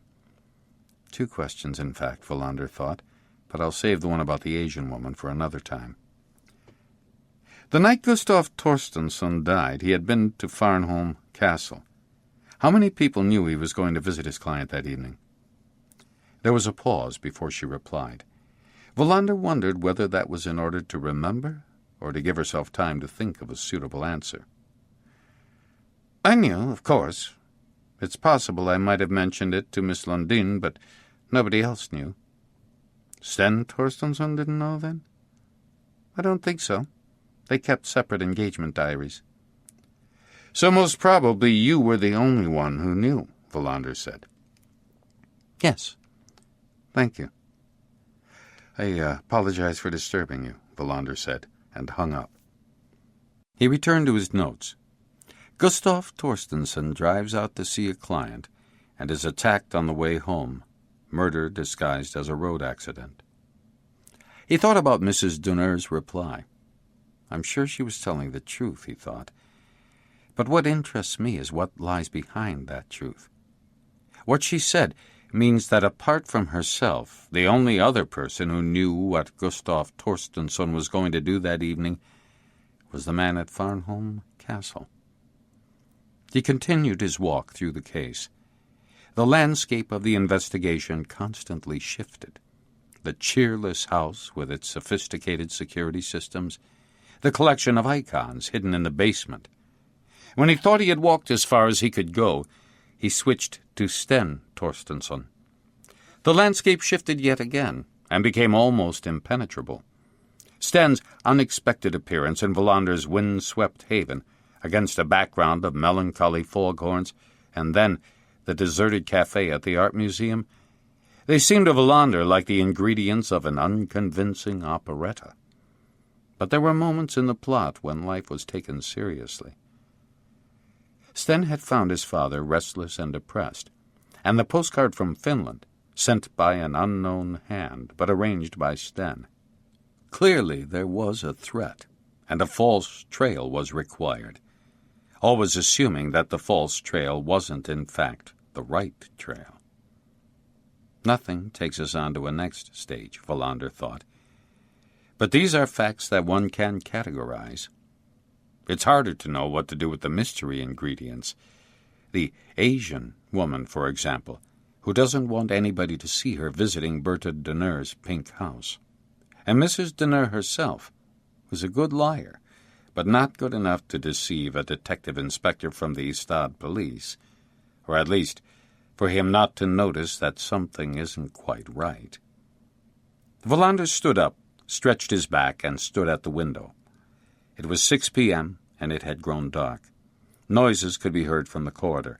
footsteps approaching and then fading away. He remembered something Riedberg had said during the last year of his life. A police station is essentially like a prison. Police officers and criminals live their lives as mirror images of each other. It's not really possible to decide who's incarcerated and who isn't. Wallander suddenly felt listless and lonely. He resorted to his only consolation, an imagined conversation with Barbara Liepa in Riga, as though she were standing there in front of him, and as if his office were a room in a gray building with dilapidated facades in Riga, in that apartment with the dimmed lighting and the thick curtains permanently drawn. But the image became blurred, faded like the weaker of two wrestlers. Instead, Wallander pictured himself crawling on his muddy hands and knees through the Scanian fog with a shotgun in one hand and a pistol in the other, like a pathetic copy of some unlikely film idol. And then suddenly the illusion was ripped to shreds, and reality imposed itself through the slits, and death and killing were not rabbits plucked out of a magician's hat. He watches himself witnessing a man being shot by a bullet through the head. And then he also shoots, and the only thing he can be sure of is that his only hope is for the man he's aiming at to die. I'm a man who doesn't laugh enough, he thought.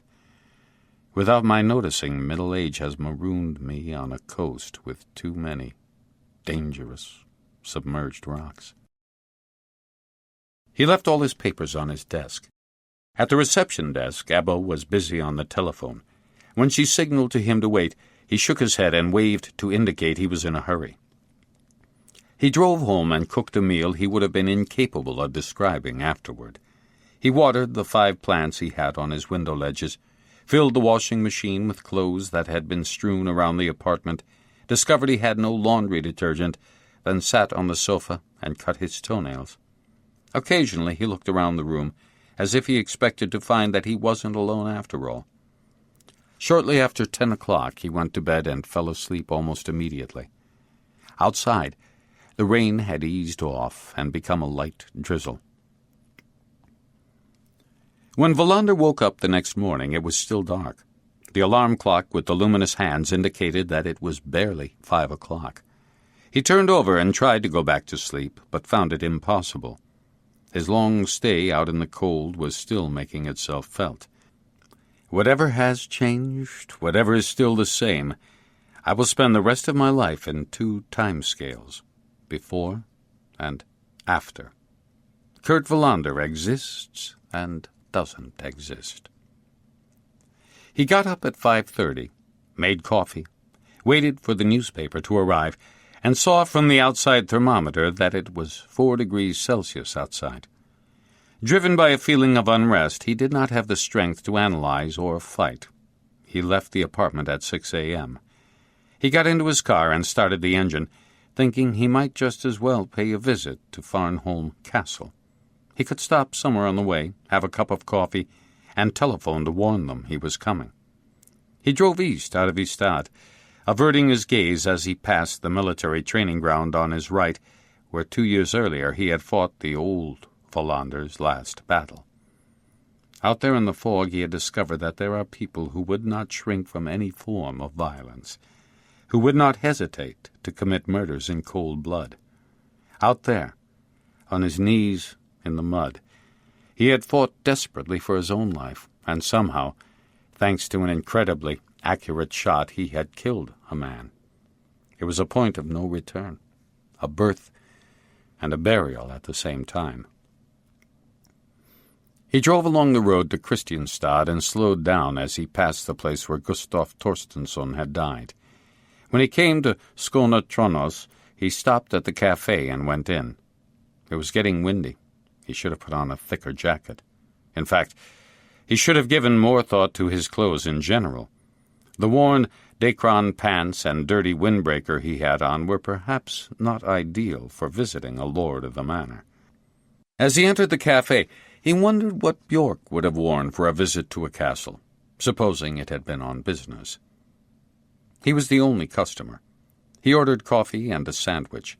It was 6:45, and he leafed through a well-thumbed magazine on a shelf. He soon tired of that, and tried to think instead about what he was going to say to Alfred Harderberg, or whoever might be able to tell him about Gustaf Torstensson's last visit to his client.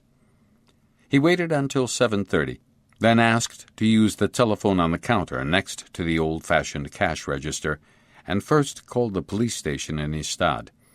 The only one of his colleagues there that early was Martinsson. He explained where he was and said that he expected the visit to take an hour or two. "Do you know the first thing that entered my head when I woke up this morning?" Martinsson said. "No." "That it was Sten Torstensson who killed his father." "How do you explain what then happened to the son?" "I don't.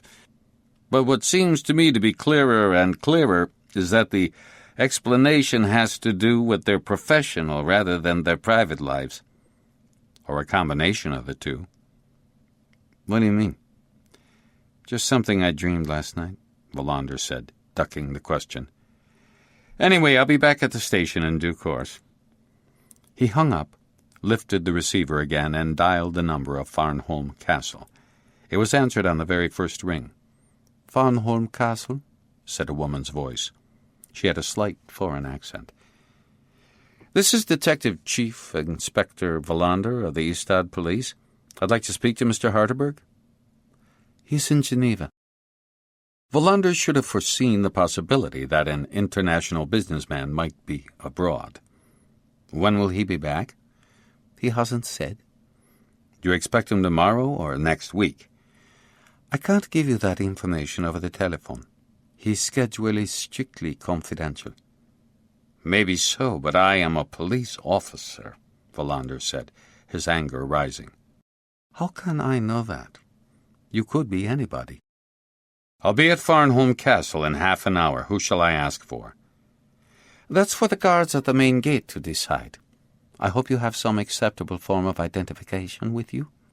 "What do you mean by acceptable?" Wallander shouted, but she had hung up. Wallander slammed down the receiver. The powerfully built waitress was putting buns out on a plate and looked up at him with displeasure. He put some coins on the counter and left without a word. 15 kilometers further north, he turned to the west and was soon swallowed up by the dense forest to the south of Linderud Ridge. He braked when he came to the turnoff for Farnholm Castle, and a granite plaque with gold lettering told him he was on the right path. Wallander thought the plaque looked like an expensive gravestone. The castle road was asphalted and in good condition. Tucked discreetly into the trees was a high fence. He stopped and rolled down his window to get a better view. It was a double fence with about a meter-wide gap. He drove on. Another kilometer or so, and the road swung sharply to the right. Just beyond the turnoff were the gates. Next to them was a gray building with a flat roof looking more like a pillbox than anything else. He drove forward and waited. Nothing happened. He sounded his horn. Still no reaction. He got out of the car. He was getting annoyed.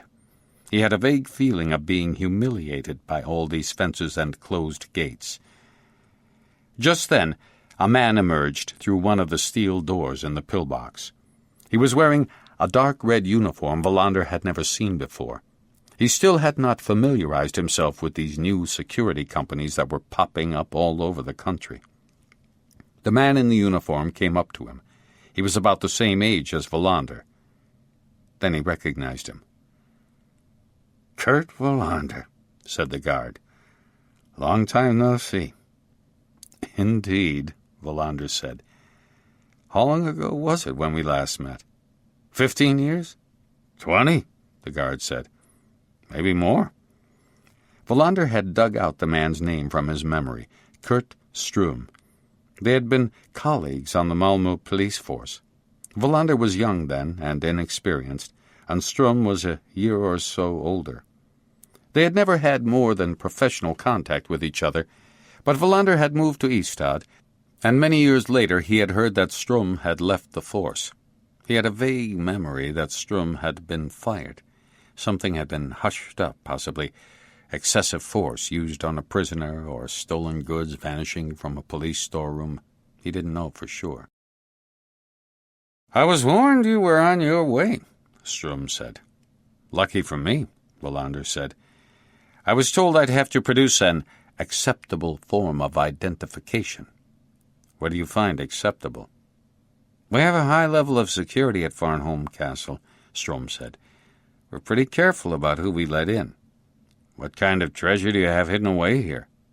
"No treasure, but there's a man with very big business interests." "Harderberg?" "That's the one. He has something a lot of people would like to get their hands on." "What's that?" "Knowledge. Know-how. Worth more than owning your own mint." Wallander had no patience with the servile manner Strom was displaying as he spoke of the great man. "Once upon a time you were a police officer," Wallander said. "I still am. Perhaps you understand why I'm here?" "I read the papers. I suppose it has something to do with that lawyer." "2 lawyers have died, not just one," Wallander said. "But if I understand it right, only the elder one worked with Harderberg." "He came here a lot," Strom said. "A nice man, very discreet." "He was last here on October 11th in the evening. Were you on duty then?" Strom nodded. "I take it you take notes on all the cars and people that come in and out?" "We stopped that a long time ago. It's all done by computer nowadays." "I'd like to see a printout for the evening of October 11th, Wallander said. "You'll have to ask them up at the castle," Strom said. "I'm not allowed to do things like that." "But I dare say you're allowed to remember." "I know he was here that evening, but I can't remember when he arrived and when he left." "Was he by himself in the car?" "I can't say." "Because you're not allowed to say?" Strom nodded again. "I've sometimes thought about applying for a job with a security company, but I think I'd find it hard to get used to not being allowed to answer questions." "Everything has its price." Wallander thought he could say, "Hear, hear" to that. He watched Strom for a few moments. "Harderberg," he said eventually. "What's he like as a person?" The reply surprised him. "I don't know." "You must have some sort of an opinion, surely. Or aren't you allowed to comment on that either?" "I've never met him." "And you've been working for him how long?" "Nearly 5 years." "You've never once seen him?" "Never." "He's never passed through these gates?" "His car has one-way glass in the windows." "I take it that's part of the security system?" Wallander thought for a moment. "In other words, you are never completely sure whether he's here or not. You don't know if he's in the car when it passes in or out through the gates?" "No, it's all part of the security." Wallander went back to his car. Strom disappeared through the steel door, and shortly afterward the gates opened without a sound. It's like entering a different world, Wallander thought. After about a kilometer, the forest opened up. The castle stood on a hill, surrounded by extensive and well-tended grounds. The large main building, like the freestanding outbuildings surrounding it, was in dark red brick. The castle had towers and steeples, balustrades and balconies. The only thing to break the mood of another world, another age, was a helicopter on a concrete pad. Wallander had the impression of a large insect with its wings half folded, a wild beast at rest, but liable to come back to life with a jerk. He drove slowly up to the main entrance. Peacocks strolled leisurely around on the road in front of the car. He parked behind a black BMW and got out. It was very quiet all around. The tranquility reminded him of the previous day when he had walked up the gravel drive to Gustav Torstensson's house. Perhaps tranquility is what distinguishes the environment in which wealthy people live, he thought. It's not the orchestral fanfares, but the tranquility. Just then, one of the double doors at the main entrance to the castle opened. A woman in her 30s, dressed in well-fitting and Wallander guessed, expensive clothes emerged onto the steps. "Please come in," she said with a ready smile, a smile that seemed to Wallander just as cold and unwelcoming as it was correct. "I don't know if I have any identification papers you would regard as acceptable," he said, "but the guard, who goes by the name of Strom, recognized me." "I know," said the woman. It was not the woman who had answered the phone when he rang from the cafe. He went up the steps, held out his hand, and introduced himself. She ignored his hand, but simply reproduced the same distant smile. He followed her inside through the doors. They walked across a large entrance hall. Modernistic sculptures on stone pedestals were dotted around, illuminated by invisible spotlights. In the background, by the wide staircase leading to the upper floor, he detected two men lurking in the shadows. Wallander could sense their presence, but could not make out their faces. Tranquility and shadows, he thought. The world of Harderberg, as I know it so far. He followed her through a door on the left, leading into a large, oval room that was also decorated with sculptures. But as a reminder of the fact that they were in a castle with a history going back deep into the Middle Ages, there were also some suits of armor keeping watch over him. In the center of the highly polished oak parquet floor was a desk and a single visitor's chair. There was no paper on the desk, only a computer and an advanced telephone exchange that was hardly any bigger than an ordinary telephone. The woman invited him to sit down, then keyed a command into the computer. She handed him a sheet from a printer, invisible somewhere under the desk. "I gather you wanted a printout of the gate control data for the evening of October 11th, the woman said. "You can see from this when Mr. Torstensson arrived and when he left Farnholm." Wallander took the printout and put it on the floor beside him. "That's not the only reason why I've come. I have several other questions." "Fire away." The woman was sitting behind the desk. She pressed various buttons on the telephone exchange. Wallander assumed she was switching all incoming calls to another exchange somewhere in the huge building. "The information I've received informs me that Gustav Torstensson had Alfred Harderberg as a client. If I understand correctly, he's out of the country at the moment?" "He's in Dubai." Wallander frowned. "An hour ago he was in Geneva." "That's right," the woman said without batting an eyelid. "But he has now left for Dubai." Wallander took a notebook and pencil from his jacket pocket. "May I ask your name and what you do here?" "I'm one of Alfred Harderberg's secretaries. My name's Anita Carlen." "Does Mr. Harderberg have many secretaries?" Wallander wondered. "That depends on how you look at it," Anita Carlen replied. "Is that really relevant?" Once again, Wallander started to get annoyed at the way in which he was being treated. He decided he would have to change his approach if the whole visit to Farnholm were not to be a waste of time. "I shall decide if the question is relevant or not.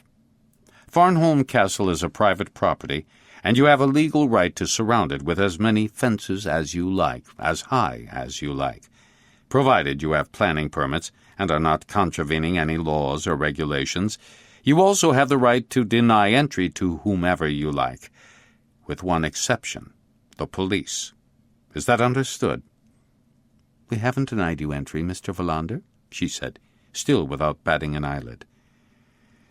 "Let me express myself more clearly," Wallander said, noting that the woman's indifference was making him feel insecure. Perhaps he was also distracted by the fact that she was strikingly beautiful. Just as he opened his mouth to continue, a door opened and a woman came in with a tray. To his surprise, Wallander saw that she was black. Without saying a word, she put the tray down on the desk, then disappeared again just as noiselessly as she had appeared. "Would you like a cup of coffee, Mr. Wallander?" He said he would. She poured, and then handed him the cup and saucer. He examined the china. "Let me ask you a question that's relevant," he said. "What will happen if I drop this cup on the floor? How much will I owe you?" For the first time, her smile seemed genuine. "Everything's insured, of course, but that's a classic Rörstrand special edition." Wallander put the cup and saucer gingerly down by the side of the printout on the oak parquet floor and started again. "I'll express myself very precisely. That same evening, October 11th, barely an hour after Mr. Torstensson had been here, he died in a car accident. We sent flowers to the funeral. One of my colleagues attended the service. But not Alfred Harderberg, of course. My employer avoids appearing in public whenever possible. I've gathered that. But the fact is that we have reason to believe this wasn't, in fact, a car accident. Many things suggest Mr. Torstensson was murdered. And to make matters worse, his son was shot dead in his office a few weeks later. Perhaps you sent flowers to his funeral as well." She stared at him uncomprehendingly. "We only dealt with Gustav Torstensson." Wallander nodded and went on. "Now you know why I've come, and you still haven't told me how many secretaries work here."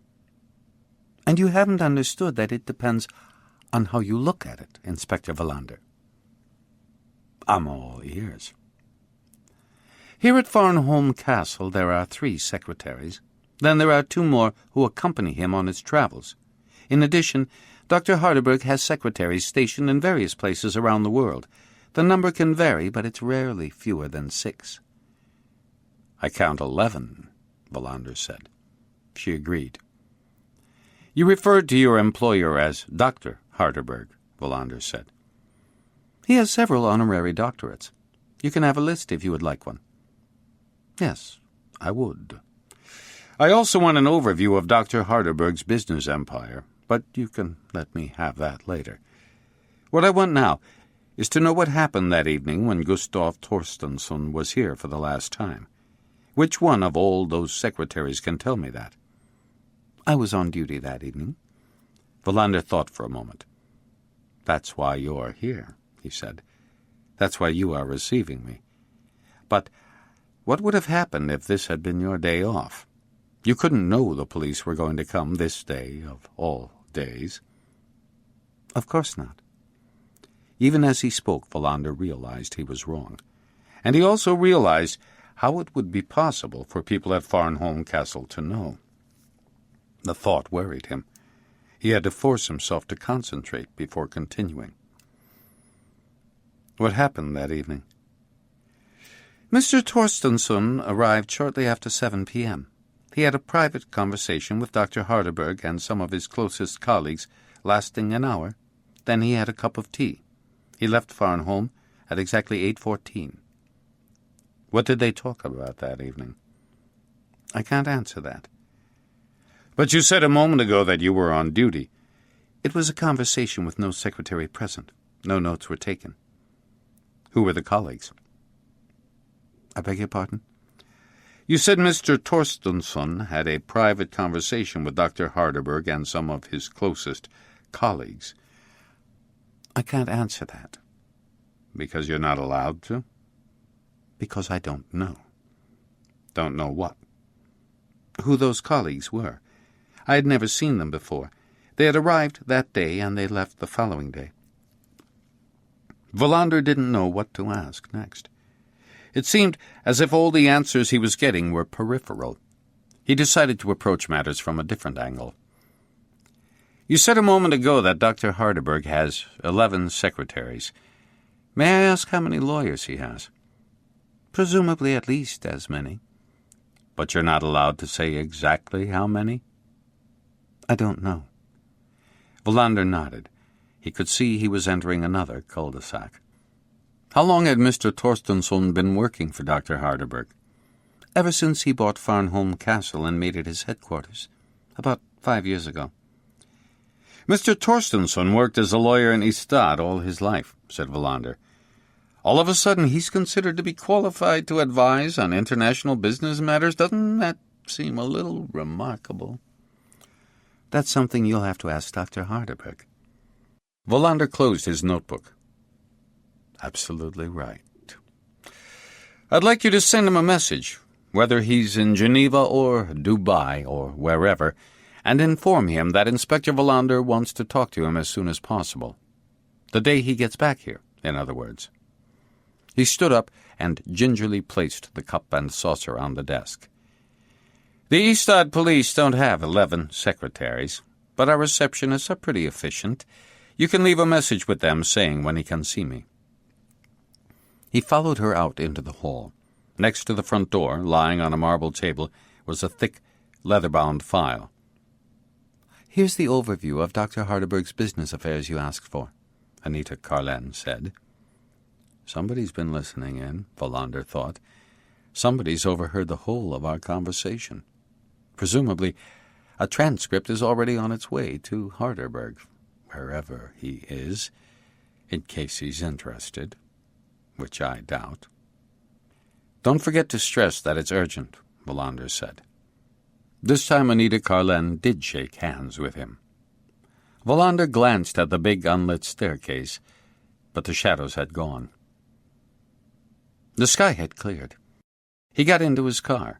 Anita Carlen was standing on the steps, her hair fluttering in the wind. As he drove off, he could see her in his rearview mirror, still on the steps, watching him. This time he didn't need to stop at the gates, which started opening as he approached. There was no sign of Kurt Strum.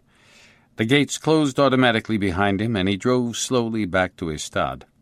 It was only 3 days since he had suddenly made up his mind to return to work, but even so it seemed like a long time. As if he were on his way somewhere, while his memories raced away at an enormous pace in an entirely different direction.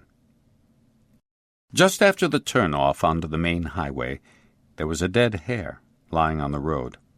He drove around it, and thought how he was still no nearer to finding out what had happened to Gustav Torstensson or his son.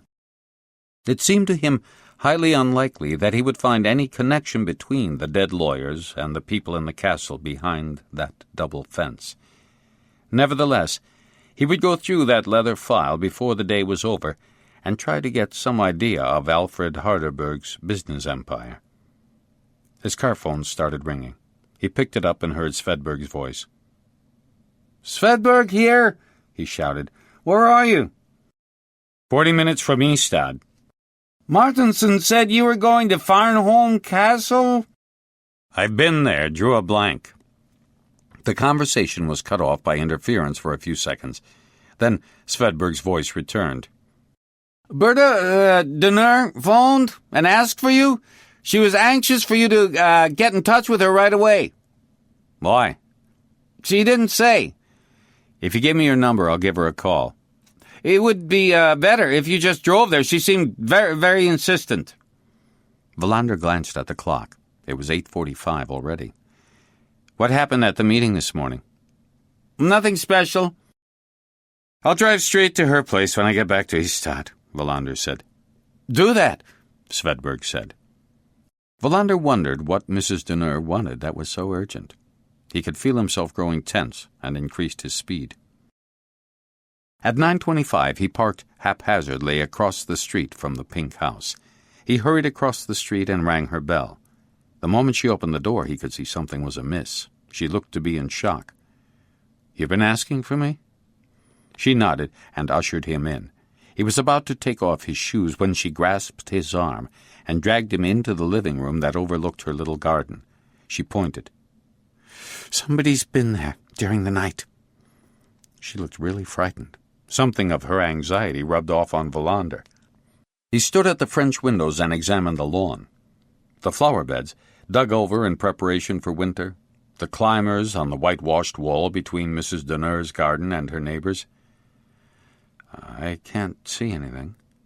She had been hovering in the background as if she didn't dare go up to the window. Wallander began to wonder if she was suffering from some temporary mental aberration as a result of the violent events that had shaken her life to its foundations. She came to his side and pointed. "There," she said. "There. Somebody's been there during the night, digging." "Did you see anybody?" "No." "Did you hear anything?" "No, but I know somebody's been there during the night." Wallander tried to follow where she was pointing. He had the vague impression he could see that a tiny piece of lawn had been disturbed. It could be a cat, or a mole, even a mouse. She shook her head. No, somebody's been there during the night. Wallander opened the French windows and stepped out into the garden. He walked onto the lawn. From close up, it looked as if a square of turf had been lifted and then put back. He squatted down and ran his hand over the grass. His fingers touched something hard, something plastic or iron, a little spike sticking up out of the turf. Very carefully, he bent back the blades of grass. A grayish-brown object was buried just under the surface. Wallander stiffened. He pulled his hand back and rose gingerly to his feet. For a moment, he thought he had gone insane. It could not possibly be what he thought it was. That was too unlikely, too far-fetched even to be considered. He walked backward to the French windows, placing his feet exactly where they had been before. When he got to the house, he turned around. He still could not believe it was true. "What is it?" "Please go and fetch the telephone directory," Wallander said, and he could hear his voice was tense. "What do you want the directory for?" "Do as I say." She went out into the hall and returned with the directory for Ystad and district. Wallander took it and weighed it in his hand. "Please go into the kitchen and stay there." She did as she was told. Wallander tried to tell himself that this was all in his imagination. If there had been the slightest possibility that the improbability was in fact true, he should have reacted quite differently. He went in through the French windows and positioned himself as far back in the room as he could. Then he aimed the phone book and threw it at the spike sticking up out of the grass. The explosion deafened him. Afterward, he was amazed to find the windows hadn't shattered. He eyed the crater that had formed in the lawn. Then he hurried into the kitchen where he had heard Mrs. Denner scream. She was standing as if petrified in the middle of the floor, her hands over her ears. He took hold of her and sat her down on one of the kitchen chairs. "There's no danger. I'll be back in a second.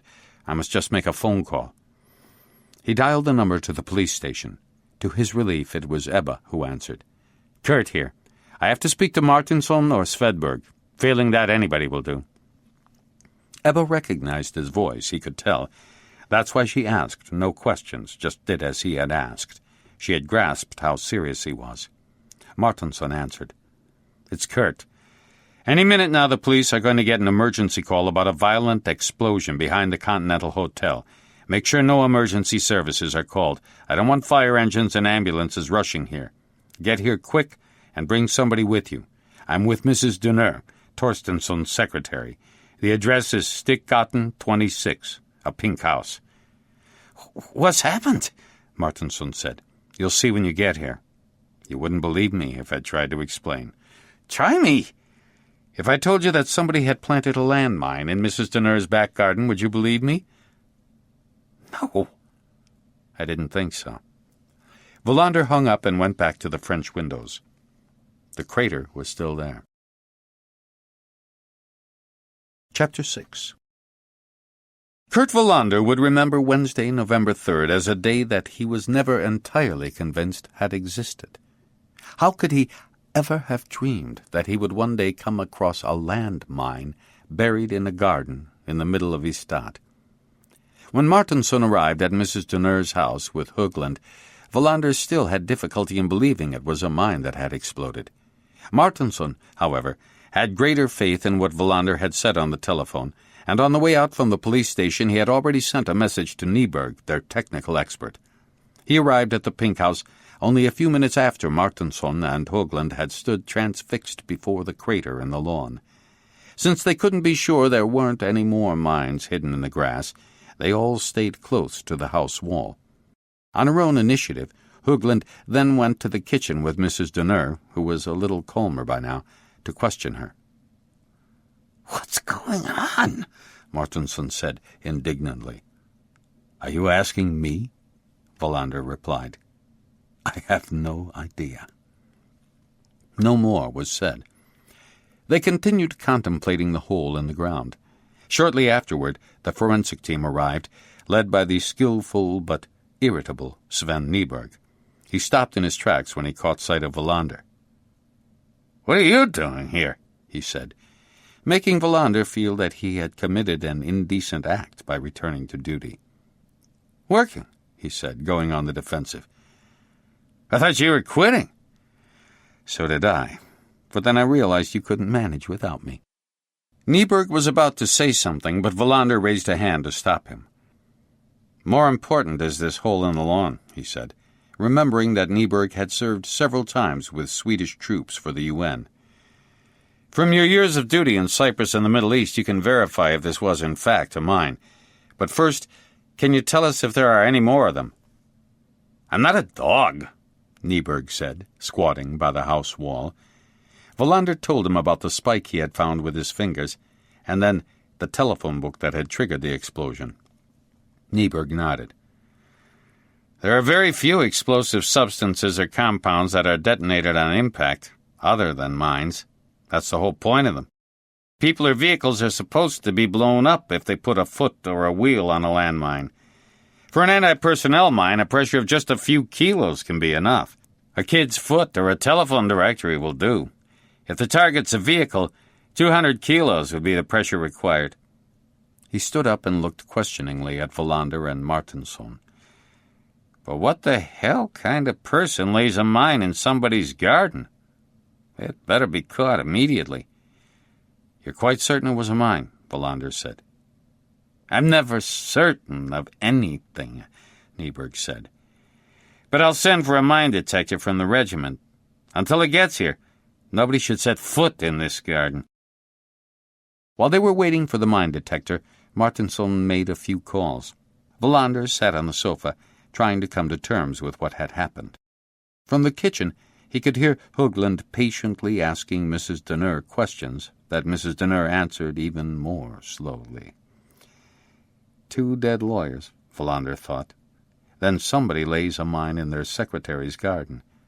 Even if everything else is still obscure, we can be sure of one thing. The solution must lie somewhere in the activities of the law firm. It's hardly credible anymore that the private or social lives of these 3 individuals is relevant. Wallander was interrupted in his train of thought by Martinsson, finishing his calls. "Bjork asked me if I'd lost my senses," he said, making a face. "I must admit that I wasn't quite sure at first how I should answer that. He says it's inconceivable that it could be a landmine.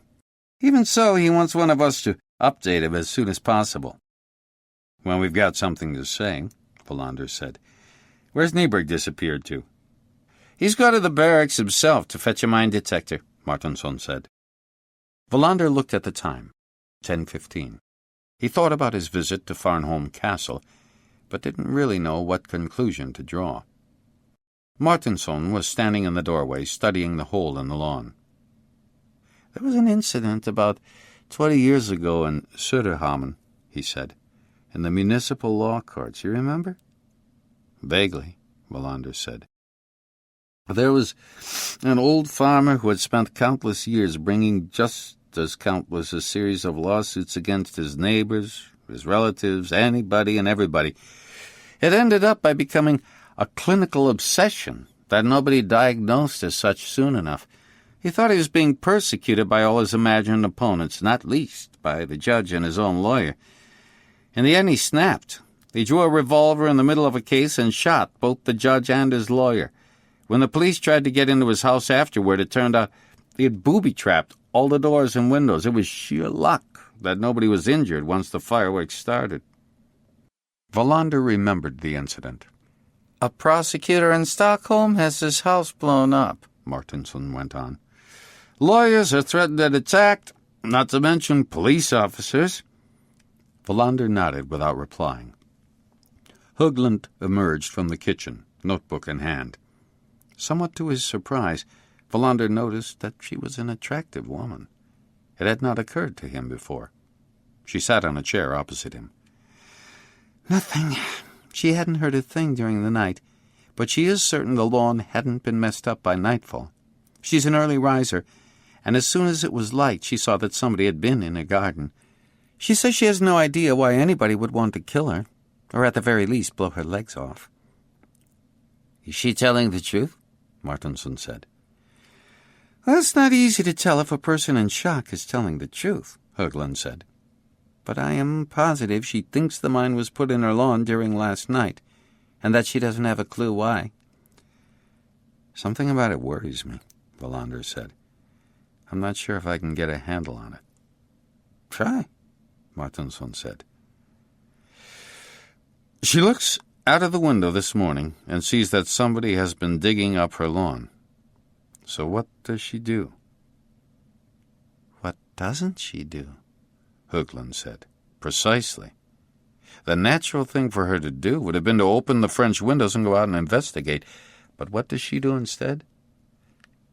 "She calls the police," Martinson said. "As if she had suspected there was something dangerous out there," said Högland.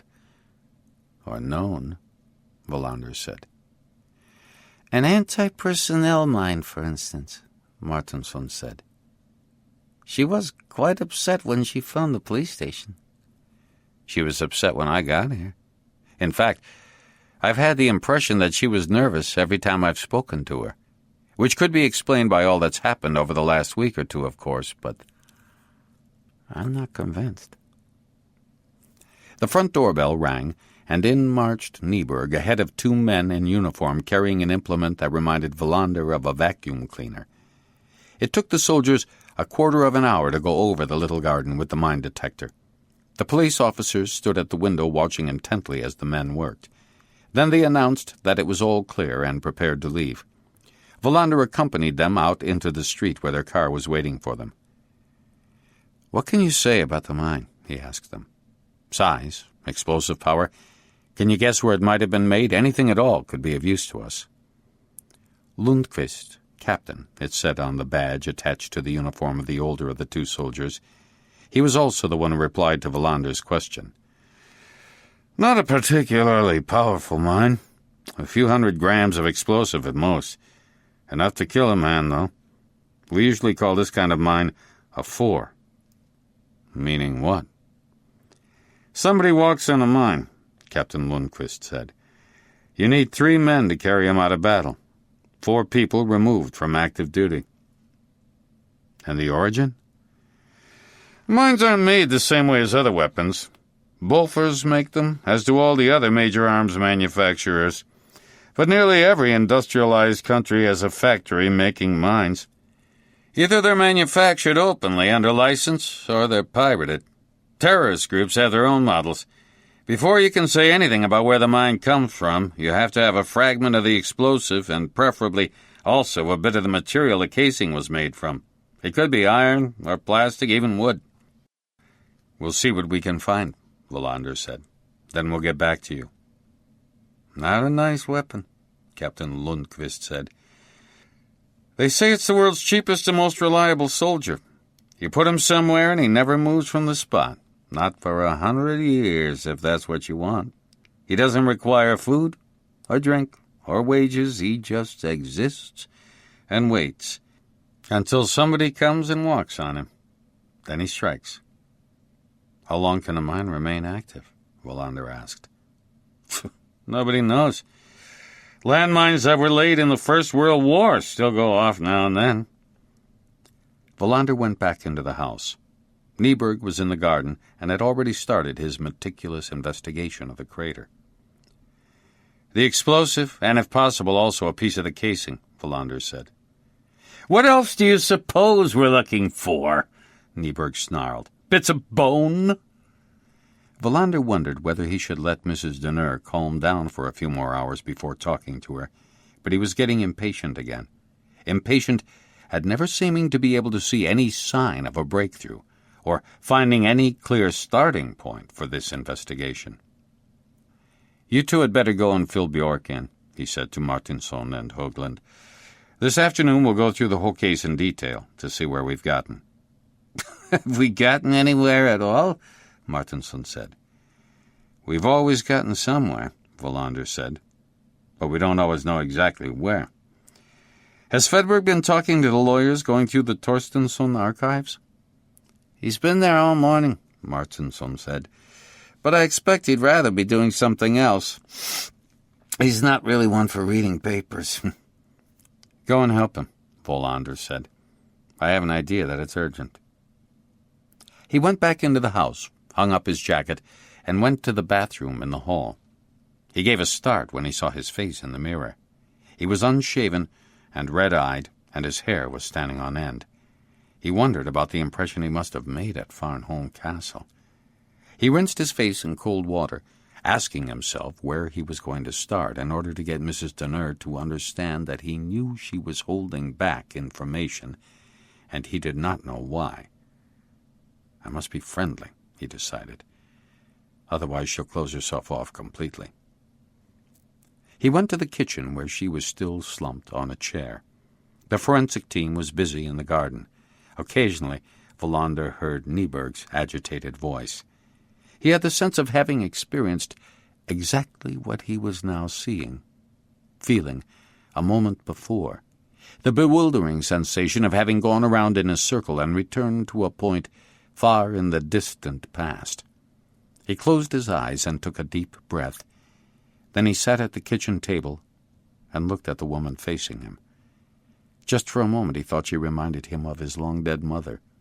The gray hair, the thin body that seemed to have been compressed inside a tiny frame. He could not conjure up a picture of his mother's face, though. It had faded from his memory. "You're very upset, I know," he began. "But we have to have a talk." She nodded without replying. "Let's see. This morning you discovered that somebody had been in your garden during the night," Wallander said. I could see it right away." "What did you do then?" She looked at him in surprise. "I've already told you. Do I have to go through everything again?" "Not everything," Wallander said patiently. "You only need to answer the questions I ask you." "The sun was coming up. I'm an early riser. I looked out at the garden. Somebody had been there. I called the police." "Why did you call the police?" Wallander said, watching her carefully. "What else was I supposed to do?" "You might have gone out to see what damage had been done, for instance." "I didn't dare." "Why not? Because you knew there was something out there that could be dangerous?" She didn't answer. Wallander waited. Nyberg shouted angrily in the garden. "I don't think you've been completely honest with me," Wallander said. "I think there is something that you ought to tell me." She put a hand over her eyes, as if the light in the kitchen was affecting her. Wallander waited. The clock on the kitchen wall showed 11 a.m. "I've been frightened for so long," she said suddenly, peering up at Wallander as if it were his fault. He waited for more, but in vain. "People aren't usually frightened unless there is a cause. If the police are going to be able to find out what happened to Gustav and Sten Torstensson, you have got to help us." "I can't help you." Wallander could see that she was liable to break down at any moment, but he pressed on nevertheless. "You can answer my questions. Start by telling me why you're frightened." "Do you know what's the most scary thing there is? It's other people's fear. I had worked 30 years for Gustav Torstensson. I wasn't close to him, but I couldn't avoid noticing the change.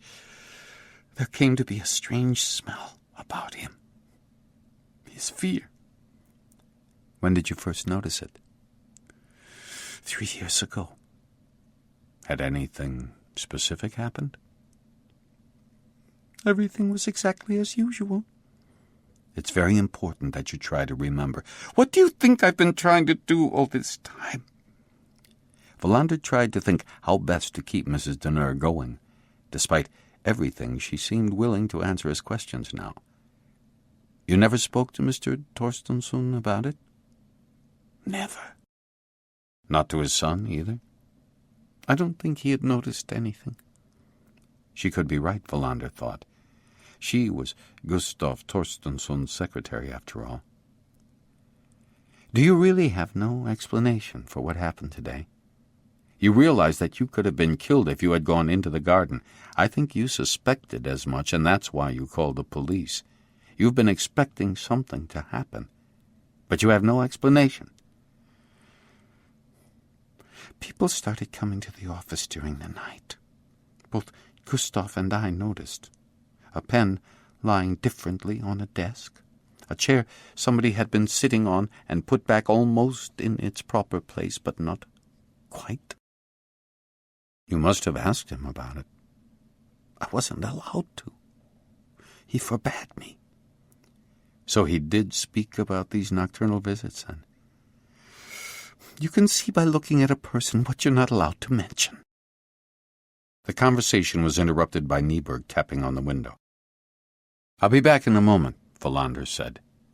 Nyberg was standing outside the kitchen door, holding out his hand. Wallander could see something badly burned, hardly half a centimeter across. A plastic landmine, Nyberg said. I can confirm that even at this stage. We might possibly be able to find out what type it is, even where it was made, but it'll take time. Can you say anything about whoever it was who laid the mine? I might have been able to, if you hadn't thrown a directory at it. It was easy to see, Wallander said. A person who knows what he's doing can plant a mine so that it's invisible. Both you and that woman in the kitchen could see that somebody had been digging up the lawn. We're dealing with amateurs. Or somebody who wants us to think that, Wallander thought. But he didn't say so, and went back to the kitchen. He only had one more question. Yesterday afternoon you had a visit from an Asian woman. Who was she? She looked at him in astonishment. How do you know that? Never mind how, just answer the question. She's a cleaner. She works at the Torstensson offices, Mrs. Denner said. So that was it. Wallander was disappointed. What's her name? Kim Sung-Lee. Where does she live? I have her address at the office. What did she want? She was wondering if she could keep her job. I'd be grateful if you could let me have her address, Wallander said, standing up. What will happen now? You don't need to be afraid anymore. I'll make sure there's a police officer on hand, for as long as it's necessary. He told Nyberg he was leaving and went back to the police station. On the way there, he stopped at Fridolf's Cafe and bought some sandwiches. He shut himself in his office and prepared for his meeting with Björk. But when he went to his office, Björk was not there. The conversation would have to wait. It was 1 p.m. by the time Wallander knocked on the door of Åkesson's office at the other end of the long, narrow police station. Every time he was there, he was surprised by the chaos that seemed to prevail. The desk was piled high with paper. Files were strewn around the floor and on the visitors' chairs. Along one wall was a barbell and a hastily rolled-up mattress. Have you started working out? Not only that, Åkesson replied with a self-satisfied grin. I've also acquired the good habit of taking a nap after lunch. I've just woken up. You mean you sleep here on the floor? A 30-minute nap, Åkesson confirmed. Then I get back to work full of energy. Maybe I should try that, Wallander said doubtfully. Åkesson made room for him on one of the chairs by dumping a stack of files onto the floor. Then he sat down and put his feet on the desk. I'd almost given up on you, he said with a smile. But deep down, I just knew you'd be back. It's been a hell of a time, Wallander said. Åkesson became serious. I really can't imagine what it must be like killing a man. Never mind if it was self-defense. It must be the only human act from which there's no going back. I don't have enough imagination to conjure up anything except a vague image of the abyss. You can never get away from it, Wallander said. But maybe you can learn to live with it. They sat without speaking. Somebody in the corridor was complaining that the coffee machine had broken down. We're the same age, you and me, Åkesson said. 6 months ago, I woke up one morning and thought, good God, Was that all it was? Life?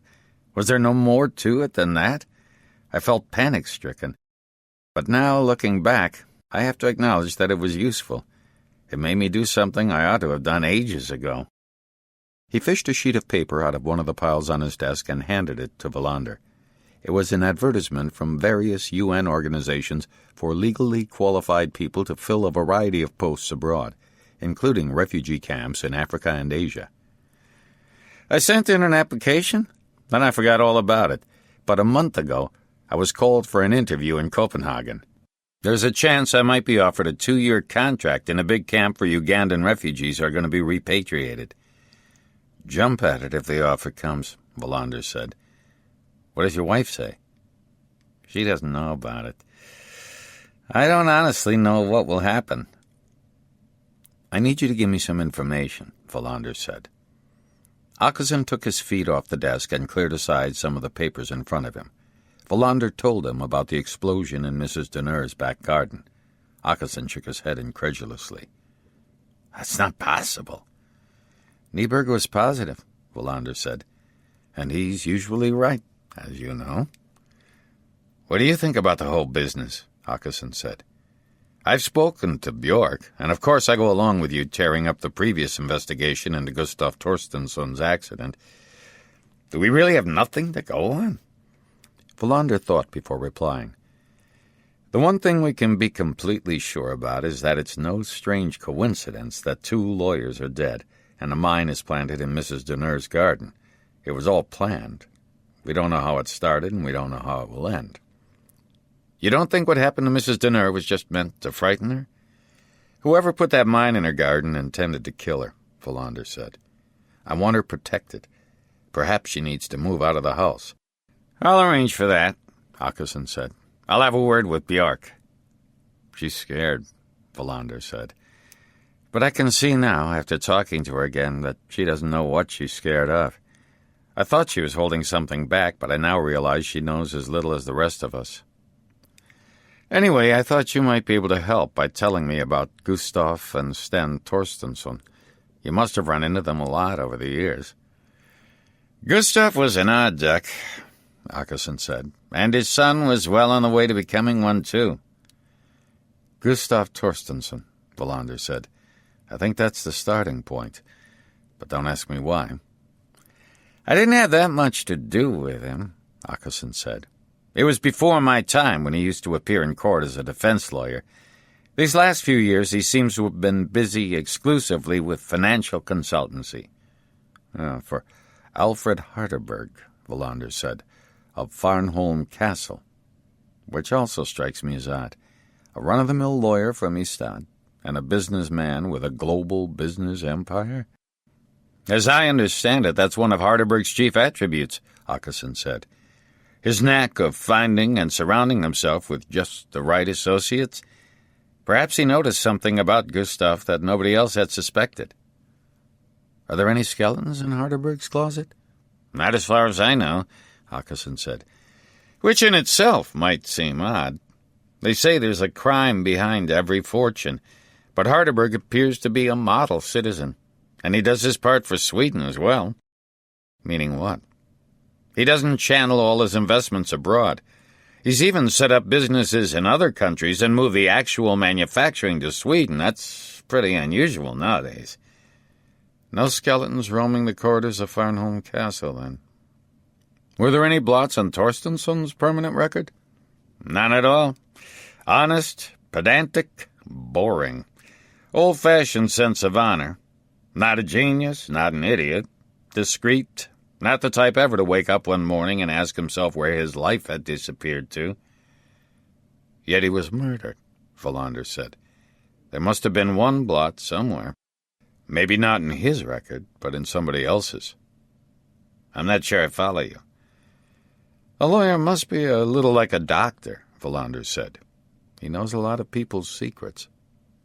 You're no doubt right, Akison agreed. The solution must be somewhere in his relations with his clients, something that involves everybody working for the firm, including the secretary, Mrs. Deneur. We're searching. I don't have much more to say about Sten Torstensson, Akison said. A bachelor, A bit old-fashioned as well. I've heard the odd rumor to the effect that he was interested in persons of the same sex, but that's a rumor that circulates about all aging bachelors. 30 years ago, we could have guessed it might be blackmail. That might be worth bearing in mind, Wallander said. Anything else? Not really. Very occasionally he would make a joke, but he wasn't exactly the type you wanted to invite for dinner. He was said to be a good sailor, though. The phone rang. Åkesson answered, then handed the receiver to Wallander. Wallander recognized Martinsson's voice and could tell right away that it was important. Martinsson's voice was loud and shrill. "I'm at the lawyer's office.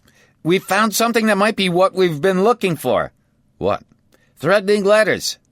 "Who to?" "To all three." "Mrs. Denner as well?"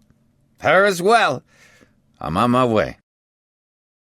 Wallander handed the receiver back to Åkesson and rose to his feet. "Martinsson's found some threatening letters.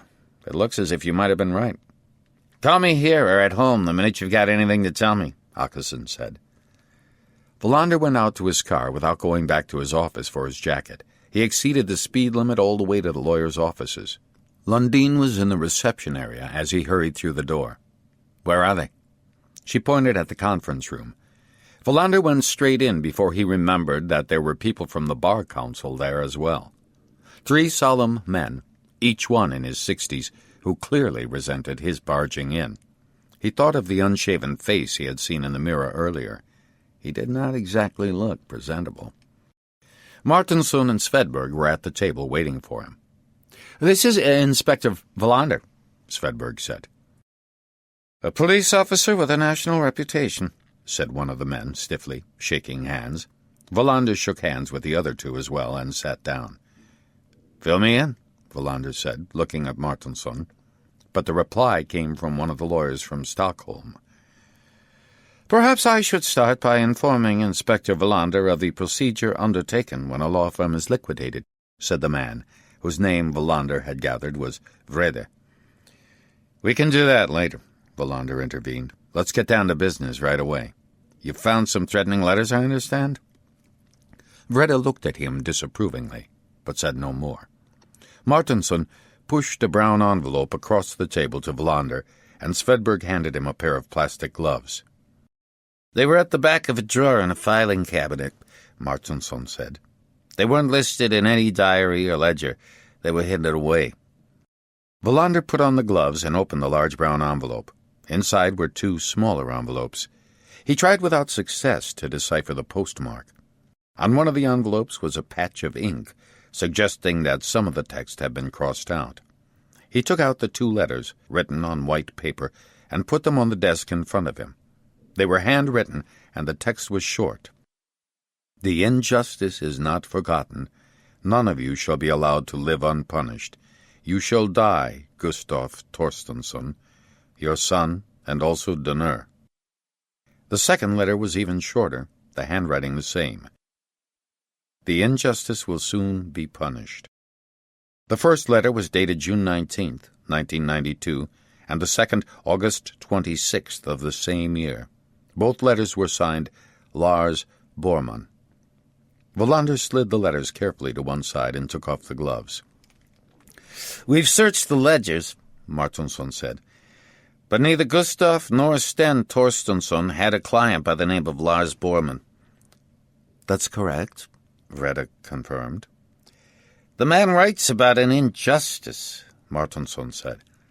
"It must have been something major, or he wouldn't have had cause to threaten the lives of all 3. "I'm sure you're right," Wallander said, his thoughts miles away. Once again, he had the feeling there was something he should understand, but he couldn't put his finger on it. "Show me where you found the envelope," he said, standing up. Svedberg led him to a big filing cabinet in the office where Mrs. Denner's desk was located. Svedberg pointed to one of the lower drawers. Wallander opened it. It was filled with hanging files. "Get Miss Lundin," he said. When Svedberg came back with her, Wallander could see she was very nervous.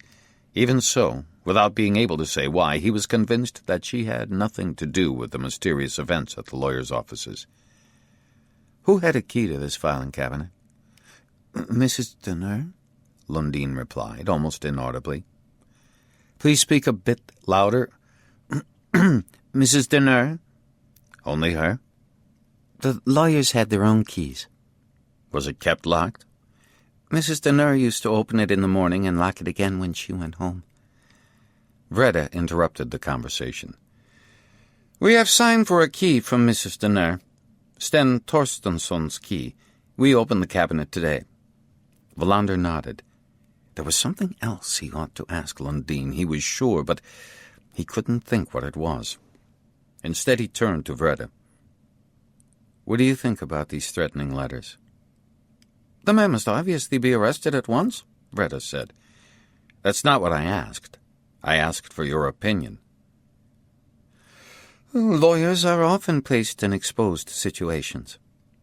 I take it all lawyers receive this kind of letter sooner or later? The Bar Council might be able to supply these statistics. Wallander looked at him for some time before asking his final question. Have you ever received a threatening letter? It has happened. Why? I'm afraid I'm not at liberty to reveal that. It would break my oath of confidentiality as a lawyer. Wallander could see his point. He replaced the letters in the brown envelope. We'll take these with us, he said to the men from the Bar Council. It's not quite so straightforward as that, Vrede said. He seemed always to be the one speaking on behalf of the others. Wallander felt like he was in a court facing a judge. It's possible that just at this moment our interests are not identical, Wallander interrupted him, irritated by his way of speaking. You're here to work out what to do with the firm's property, if that's what you can call it. We are here to identify one or more murderers. The brown envelope is going with me. We cannot allow any documents to be removed from these premises until we have discussed the matter with the prosecutor in charge of the investigation, Vrede said.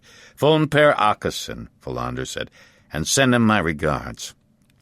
Then he picked up the envelope and marched out of the room. Martinsson and Svedberg hastened after him. Now there'll be trouble, Martinsson said as they left the building. Wallander could tell that Martinsson was not altogether displeased at the prospect. Wallander felt cold. The wind was gusting and seemed to be getting stronger. What now? What's Högland up to? Looking after her sick child, Svedberg said. Hansen would be pleased to know that. He has always said women police officers are no good when it comes to investigations. Hansen has always said all kinds of things, Martinsson said. Police officers who are forever absent on continuing education courses are not much good at investigations either. The letters are a year old, Wallander said. We have a name, Lars Bormann. He threatens the lives of Gustav and Sten Torstensson and Mrs. Denner. He writes a letter, and then another one 2 months later. One was posted in some form of company envelope. Nyberg is good. I think he'll be able to tell us what it says under the ink on that envelope, and where they were postmarked, of course. In fact, I don't know what we're waiting for. They returned to the police station. While Martinsson called Nyberg, who was still at Mrs. Denner's house, Wallander sat down and tried to puzzle out the postmarks. Svedberg had gone to look for the name Lars Bormann in various police registers. When Nyberg came to Wallander's office a quarter of an hour later, he was blue with cold and had dark grass stains on the knees of his overalls. How's it going? Wallander said. Slowly, Nyberg said. What did you expect? A mine exploded into millions of tiny particles. Wallander pointed to the 2 letters and the brown envelope on the desk in front of him. These have to be thoroughly examined. First of all, I'd like to know where the letters were postmarked and what it says under the ink stain on one of the envelopes. Everything else can wait. Nyberg put on his glasses, switched on Wallander's desk lamp, found a clean pair of plastic gloves, and examined the letters. We'll be able to decipher the postmarks using a microscope. Whatever's written on the envelope has been painted over with India ink. I can try a bit of scraping. I think I should be able to figure that out without having to send it to Linköping. It's urgent. Nieberg took off his glasses in irritation. "It's always urgent. I need an hour. Is that too much?" "Take as long as you need. I know you work as fast as you can." Nieberg picked up the letters and left. Martinson and Svedberg appeared almost immediately. "There is no Bormann in any of the registers," Svedberg said. "I found 4 Bromans and 1 Bormann with 2 R's. I thought maybe it could have been misspelled.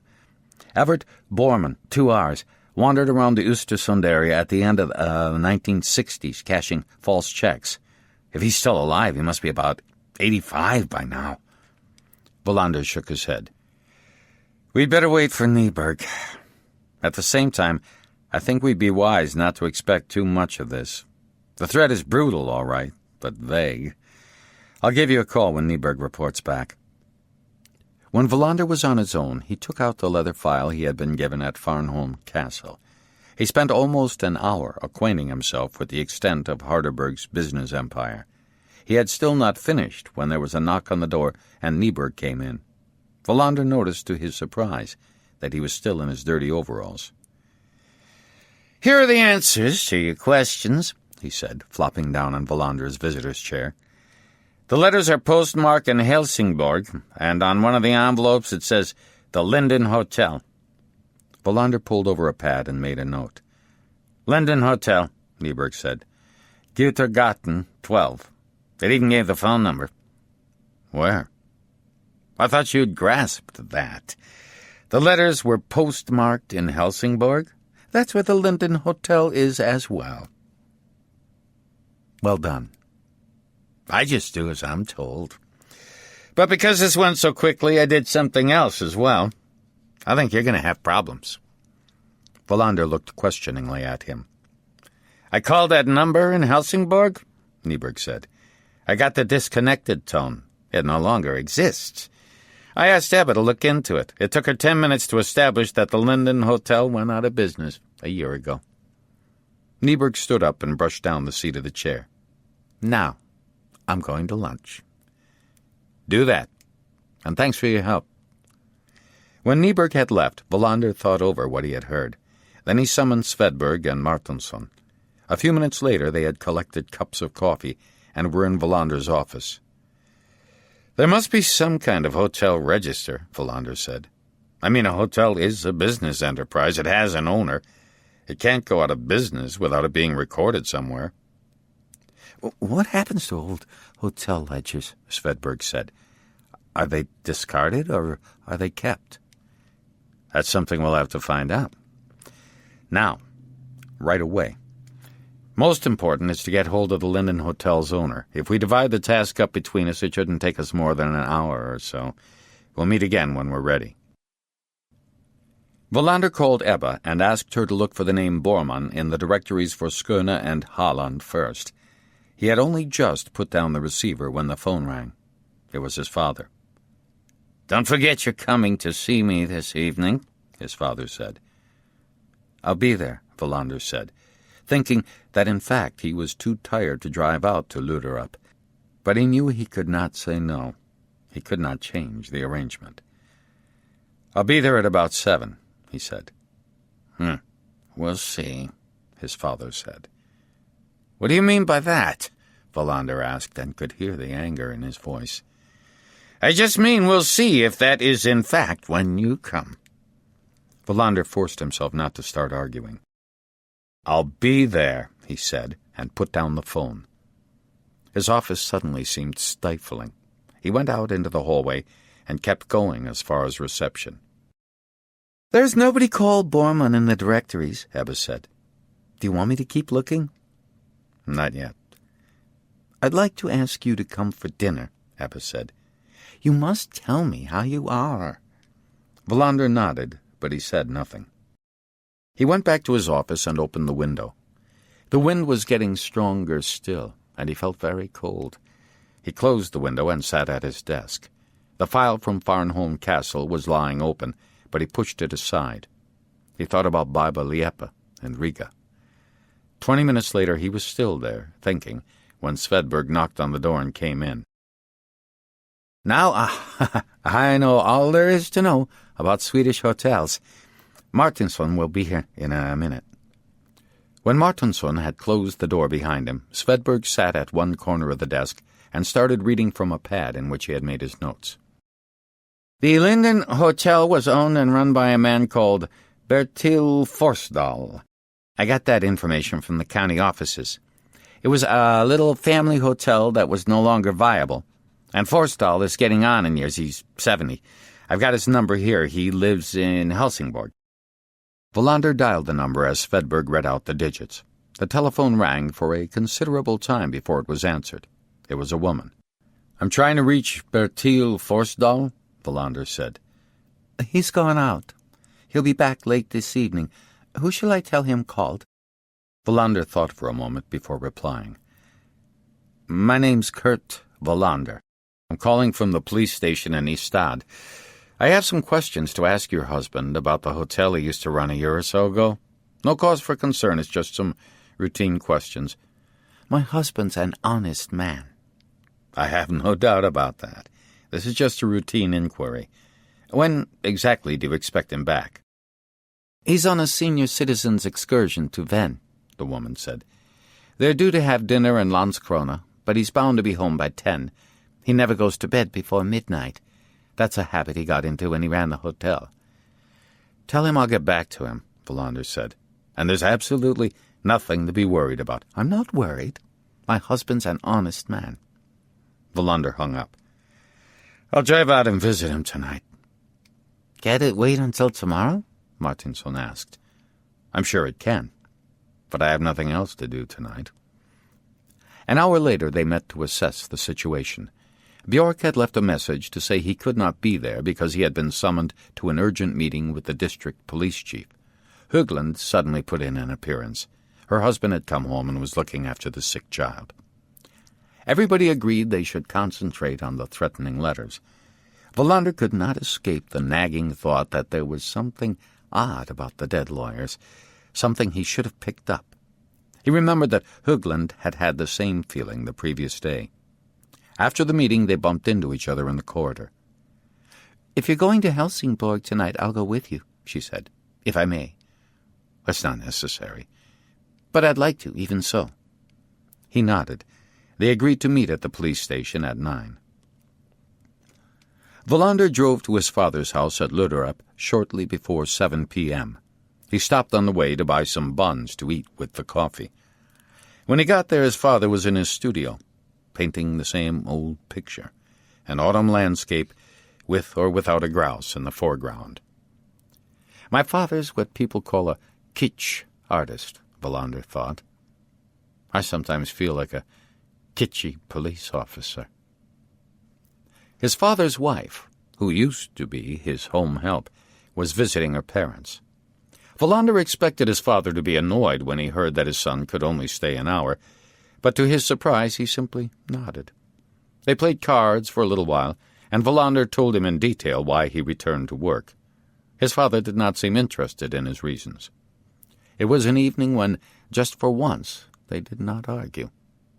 As Wallander drove back to Ystad, he racked his brains to remember when that had last happened. At 8:55 they were in Wallander's car heading for the Malmö road. It was still windy, and Wallander could feel a draft coming from the ill-fitting rubber strip around the windshield. He could smell the faint aroma of Högland's discreet perfume. When they emerged onto the E65, he sped up. "Do you know your way around Helsingborg?" she asked. "No." "We could call our colleagues in Helsingborg and ask." "Best to keep them out of it for the time being." "Why?" "When police officers intrude into others' territory, there are always problems. No point in making things difficult for ourselves unnecessarily." They drove on in silence. Wallander thought reluctantly about the conversation he would have to have with Bjork. When they came to the road for Sturup Airport, Wallander turned. A few kilometers further on, he turned again, toward Lund. "Tell me why you became a police officer," Wallander said. "Not yet. Another time." There was not much traffic. The wind seemed to be getting worse all the time. They passed the rotary outside Staffanstorp and saw the lights from Lund. It was 9:25. "That's odd," she said suddenly. Wallander immediately noticed there was something different about her voice. He glanced at her face, which was lit up by the glow from the dashboard. He could see she was staring intently into the mirror on her side. He looked in his rearview mirror. There were headlights some way behind. "What's odd?" "I've never experienced this before." "What?" "Being chased. Or at least being followed." Wallander could see that she was serious. He looked again at the lights in his mirror. "How can you be so sure the car is following us?" "That's easy. It's been behind us ever since we started driving." Wallander looked at her doubtfully. "I'm positive. That car has been following us ever since we left Ystad." Chapter 7. Fear was like a beast of prey.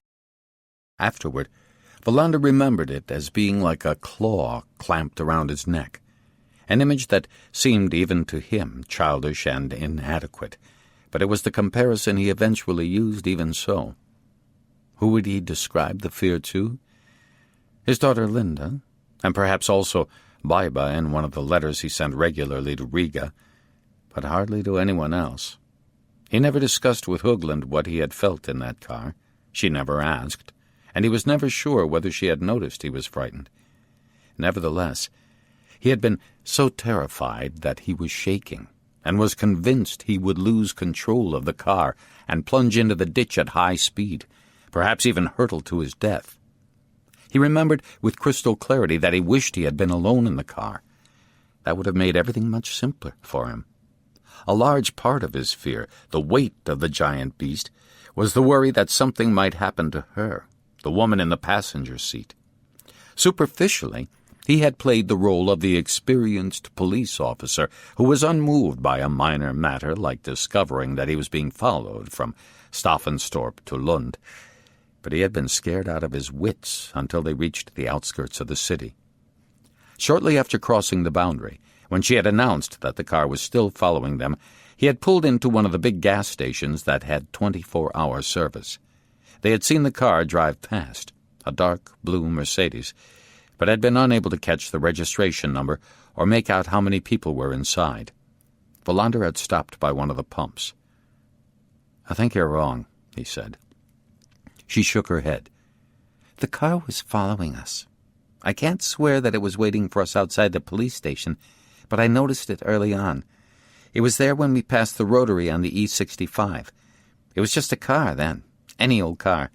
But when we had turned a couple of times and it still hadn't passed us, it started to be something else." Wallander got out and unscrewed the gas cap. She stood by his side, watching him. He was thinking as hard as he could. "Who would want to follow us?" he asked, as he replaced the nozzle. She remained standing by the car while he went to pay. She couldn't possibly be right, he thought.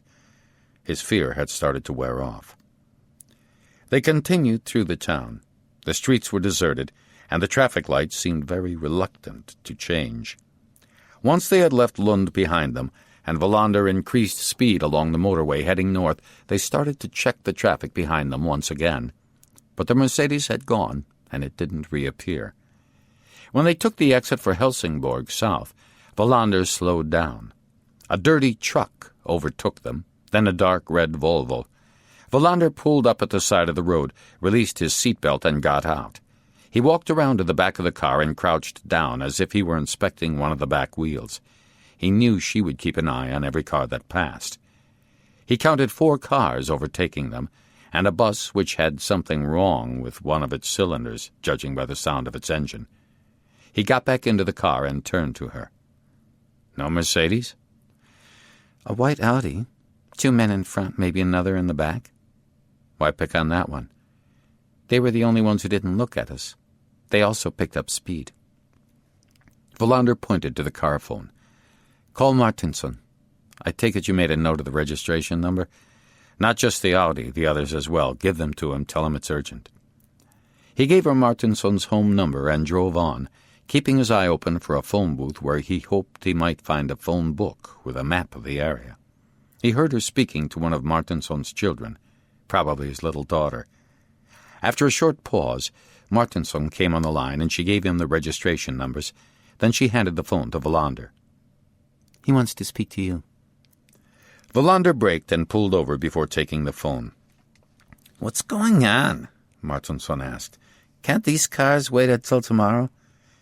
"If Ann Britt calls you and says it's urgent, then it's urgent." "What have they done, these cars?" "It would take too long now. I'll tell you tomorrow. When you've got the information, you can call us here in the car." He brought the call to an end so as to give Martinson no chance to ask any more questions. He saw that Högland had been offended. "Why can't he trust me? Why does he have to check with you?" Her voice had become shrill. Wallander wondered if she could not control her disappointment, or did not want to. "It's nothing to worry about. It takes time to get used to changes. You are the most shattering thing that's happened to the police station in Ystad for years. You're surrounded by a pack of old dogs who haven't the slightest desire to learn new tricks." "Does that include you?" "Of course it does." Wallander failed to find a phone booth before they had reached the ferry terminal. There was no sign of the white Audi. Wallander parked outside the railway station and found a dirty map on the wall inside showing Götagatan on the eastern edge of the town. He memorized the route and returned to the car. "Who could it be that's following us?" she said, as they turned left and passed the White Theater building. "I don't know. There's too much about Gustav and Sten Torstensson that's odd. I get the feeling we're always going off in the wrong direction."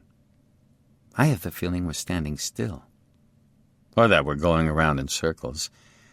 And we don't see that we're walking in our own footsteps." Still no sign of the Audi. They drove into a housing estate. There was no one about. Wallander parked at number 12, and they got out of the car. The wind threatened to blow the doors off their hinges. The house was a red brick bungalow with an attached garage and a modest garden. Wallander thought he could see the outline of a boat under a tarpaulin. The door opened before he had a chance to ring the bell. An elderly, white-haired man in a tracksuit eyed them up and down with an inquisitive smile. Wallander produced his ID. "My name's Wallander. I'm a detective inspector, and this is Ann Britt Högland, a colleague. We're from the Ystad police." The man took Wallander's ID and scrutinized it. He was obviously short-sighted. His wife appeared in the hall and welcomed them inside. Wallander had the impression he was standing on the threshold of a contented couple's home. They invited them into their living room, where coffee and cakes were prepared. Wallander was about to sit down when he noticed a picture on one of the walls. He could not believe his eyes at first. It was one of his father's paintings, one without a grouse. He saw that Högland had noticed what he was looking at, and she gave him a questioning look. He shook his head and sat down. This was the second time in his life he had gone into a strange house and discovered one of his father's paintings. 4 years ago he had found one in an apartment in Kristianstad, but there had been a grouse in the foreground of that one. "I apologize for visiting you so late," Wallander said, "but I'm afraid we have some questions that simply can't wait." "I hope you have time for a cup of coffee," said the lady of the house. They said that, of course, they did.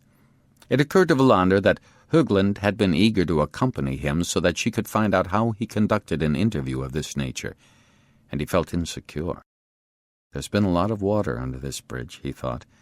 It's not a case of me teaching her, but of me relearning how to do it, trying to remember all that I had written off as the end of an era in my life, until a couple of days ago. His mind went back to those limitless beaches at Skagen, his private territory. Just for a moment, he wished he were back there. But that was history, more water under the bridge. "Until a year ago, you ran a hotel, the Linden Hotel." "For 40 years, Bertil Forstall said, and Wallander could hear he was proud of what he had achieved. "That's a long time." "I bought it in 1952, Forstall said. "It was called the Pelican Hotel in those days. a bit on the scruffy side. It didn't have a good reputation. I bought it from a man called Markelson. He was an alcoholic and just didn't want to be bothered. The last year of his tenancy, the rooms were used mainly by his drunken cronies. I have to admit, I got the hotel cheaply. Markelson died the following year. His wake was a drunken orgy in Elsinore. We renamed the hotel. In those days, there was a linden tree outside. It was next to the old theater. That's been demolished now, of course, like everything else. The actors used to stay with us sometimes. Inga Tidblad was our overnight guest on one occasion. She wanted an early morning cup of tea. I expect you've kept the ledger with her name in it. I've kept all of them. I've got 40 years of history tucked away downstairs. We sometimes sit down after dinner, Forstall's wife said, and we leaf through them all, remembering the good old days. You see the names, and you remember the people. Wallander exchanged glances with Högland. They already had the answer to one of their key questions. A dog started barking in the street outside. Next-door neighbor's guard dog, Forstall explained apologetically. He keeps an eye on the whole street. Wallander took a sip of the coffee and noticed that it said Linden Hotel on the cup. I'll explain why we're here. You have the name of your hotel on the coffee cups, and you had printed letterheads and envelopes. In July and August last year, 2 letters were mailed from here in Helsingborg. One was in one of your printed envelopes. That must have been during the last few weeks you were open. We closed on September 15th, Forstall said. We made no charge for the final night. Might I ask why you closed down? Högland said. Wallander was irritated by her intervention, but he hoped she would not notice his reaction. As if it were natural for a woman to be answered by another woman, it was Forstall's wife who responded. What else could we do? The building was condemned, and the hotel wasn't making any money. No doubt we could have kept going for another year or 2 if we had wanted, and if we'd been allowed. But that wasn't how it turned out. We tried to maintain the highest standards for as long as we could, Forstall said. But in the end, it was just too expensive for us. Color TV in every room and that kind of thing. It was just too much outlay. It was a very sad day, September 15th, his wife said. We still have all the room keys. We had number 17. The site's a parking lot now, and they've cut the linden tree down. They said it was rotten. I wonder if a tree can die of a broken heart. The dog was still barking. Wallander thought about the tree that no longer existed. Lars Bormann, he said eventually. Does that name mean anything to you? The response was a complete surprise. Ah, poor man, Forstall said. A very sad story, his wife said. Why are the police interested in him now? So you know who he is, Wallander said. He saw that Högland had produced a notebook from her handbag. Ah, such a nice man, Forstall said. Calm, quiet, always friendly, always polite. They don't make them like him anymore. We'd very much like to get in touch with him, Wallander said. Forstall exchanged looks with his wife. Wallander had the impression they were ill at ease. Lars Bormann's dead. I thought the police knew that. Wallander thought for a while before answering. We know next to nothing about Bormann. All we do know is that last year he wrote 2 letters, and one of them was in one of your hotel's envelopes. We wanted to get in touch with him. Obviously that isn't possible now. But we'd like to know what happened and who he was. Oh, a regular customer, Forstall said. He stayed with us about every 4 months, for many years, usually 2 or 3 nights. What was his line of work? Where was he from? He worked at the county offices, Mrs. Forstall said. "Something to do with, finance?" "An accountant," Forstall said. "A very conscientious and honest civil servant at the Malmöhus county offices." "He lived in Klagshamn," his wife added. "He had a wife and children. Oh, it was a terrible tragedy." "What happened?" "He committed suicide," Forstall said. Wallander could see it pained him to revive the memory. If there was one person we never would have expected to take his own life, it was Lars Bormann. Evidently he had some kind of secret we never imagined. "What happened?" Wallander asked again. "He had been in Helsingborg," Forstall said. "It was a few days before we closed down. He did whatever he had to do during the day and spent the evenings in his room.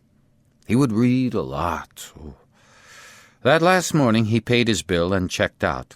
He promised to keep in touch even though the hotel was closing. Then he drove away. A few weeks later we heard that he had hanged himself in a clearing outside Klagshamn, a few kilometers from his house. There was no explanation, no letter to his wife and children. It came as a shock to us all." Wallander nodded slowly. He had grown up in Klagshamn and wondered which clearing it was Bormann had hanged himself in. Perhaps it was somewhere he had played as a child. "How old was he?" "He had passed 50, but he can't have been much older than that," Mrs. Forstall said. "So he lived in Klagshamn," Wallander said, "and worked as an accountant at the county offices. It seems a little unusual to me, staying in a hotel. It's not that far between Malmö and Helsingborg." "He didn't like driving," Forstall said.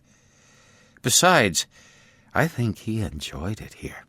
He could shut himself away in his room in the evening and read his books. We used to leave him in peace, and he appreciated that." "You have his address in your ledgers, of course," Wallander said. "We heard his wife sold the house and moved," Mrs. Forstall said. "She couldn't cope with staying there after what had happened. And his children are grown up." "Do you know where she moved to?" "To Spain. Marbella, I think it's called." Wallander looked at Högland, who was making copious notes. "Do you mind if I ask you a question now?" Forstall said. "Why are the police interested in Bormann so long after his death?" "It's pure routine," Wallander said.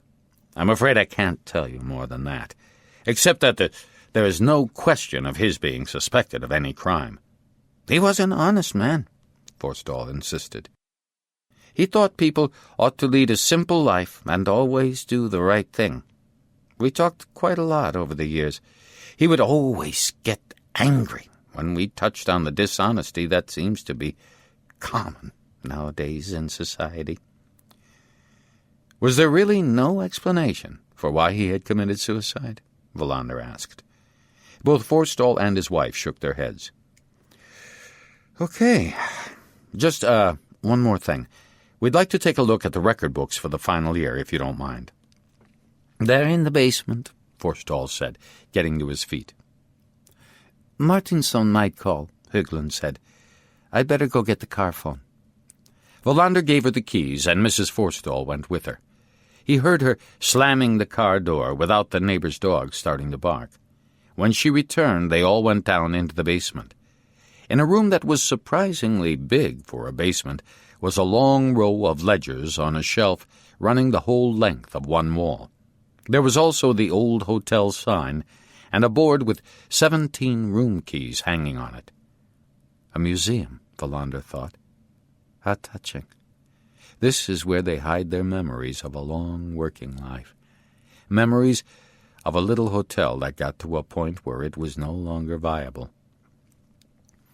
Forstall took down the last of their ledgers and put it on a table. He looked up August, then the 26th, and pointed to one of the columns.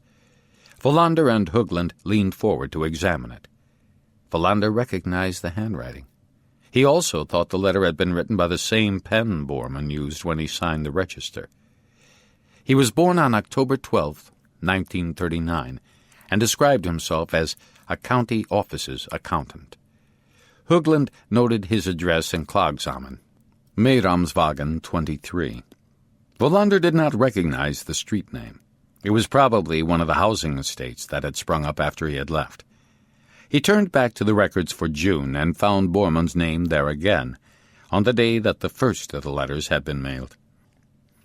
"Do you understand any of this?" Högland said quietly. "Not a lot," Wallander said. The mobile phone rang, and Wallander nodded to indicate she should answer it.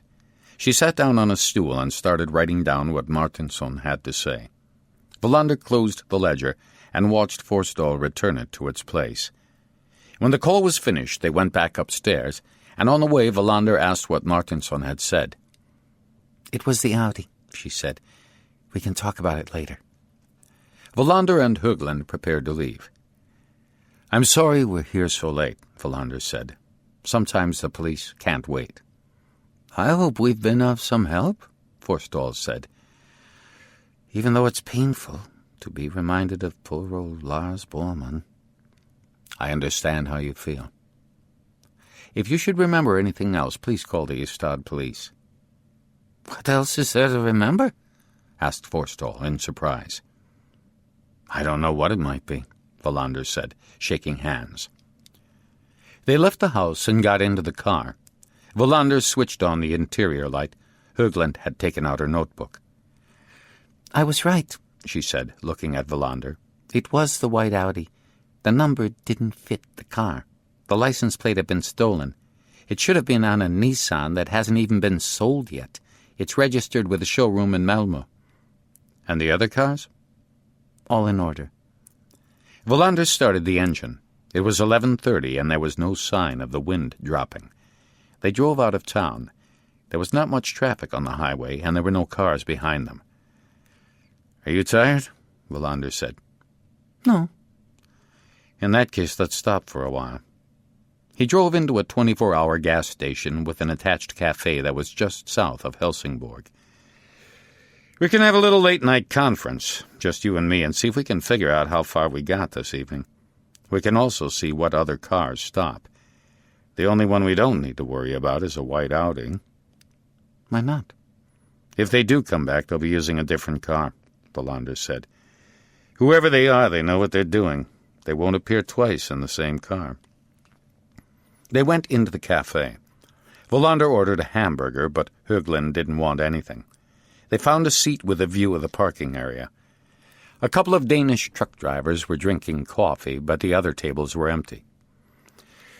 "So, what do you think," Wallander said, "about an accountant with the county offices writing threatening letters to a couple of lawyers, then going out to the forest to hang himself?" "It's hard to know what to say." "Try." They sat in silence, lost in thought. A truck from a rental firm pulled up outside. Wallander's burger was called. He got up to get it and returned to the table. "The accusation in Bormann's letter is injustice," she said. "But it doesn't say what the injustice was. Bormann wasn't a client. We don't know what their relationship was. In fact, we don't know anything at all." Wallander put down his fork and wiped his mouth with a paper napkin. "I'm sure you've heard about Rydberg, an old detective inspector who died a couple of years ago. He was a wise bird.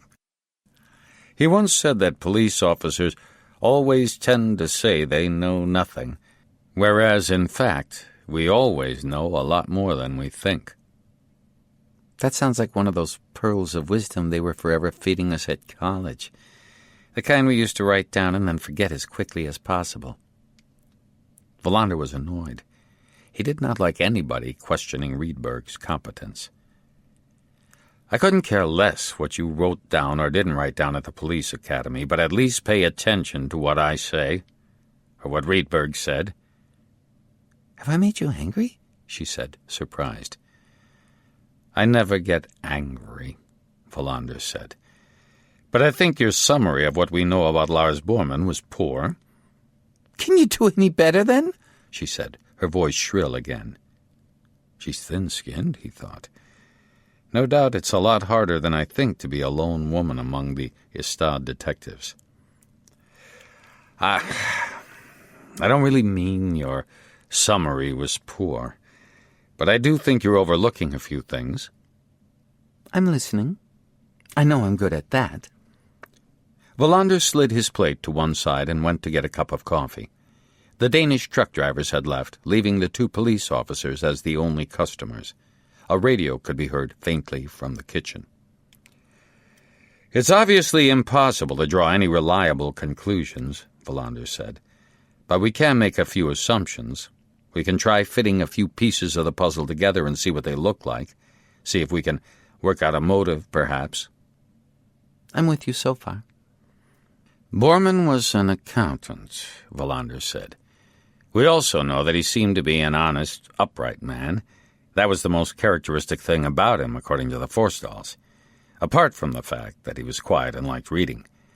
In my experience, it's quite rare for anybody to start by categorizing a man like that, which suggests he really was a passionately honest man. An honest accountant? This honest man suddenly writes 2 threatening letters to the Torstensson's law firm in Ystad. He signs them with his own name, but he crosses out the name of the hotel on one of the envelopes. This provides us with several assumptions we can deduce. He didn't want to be anonymous, Höglund said.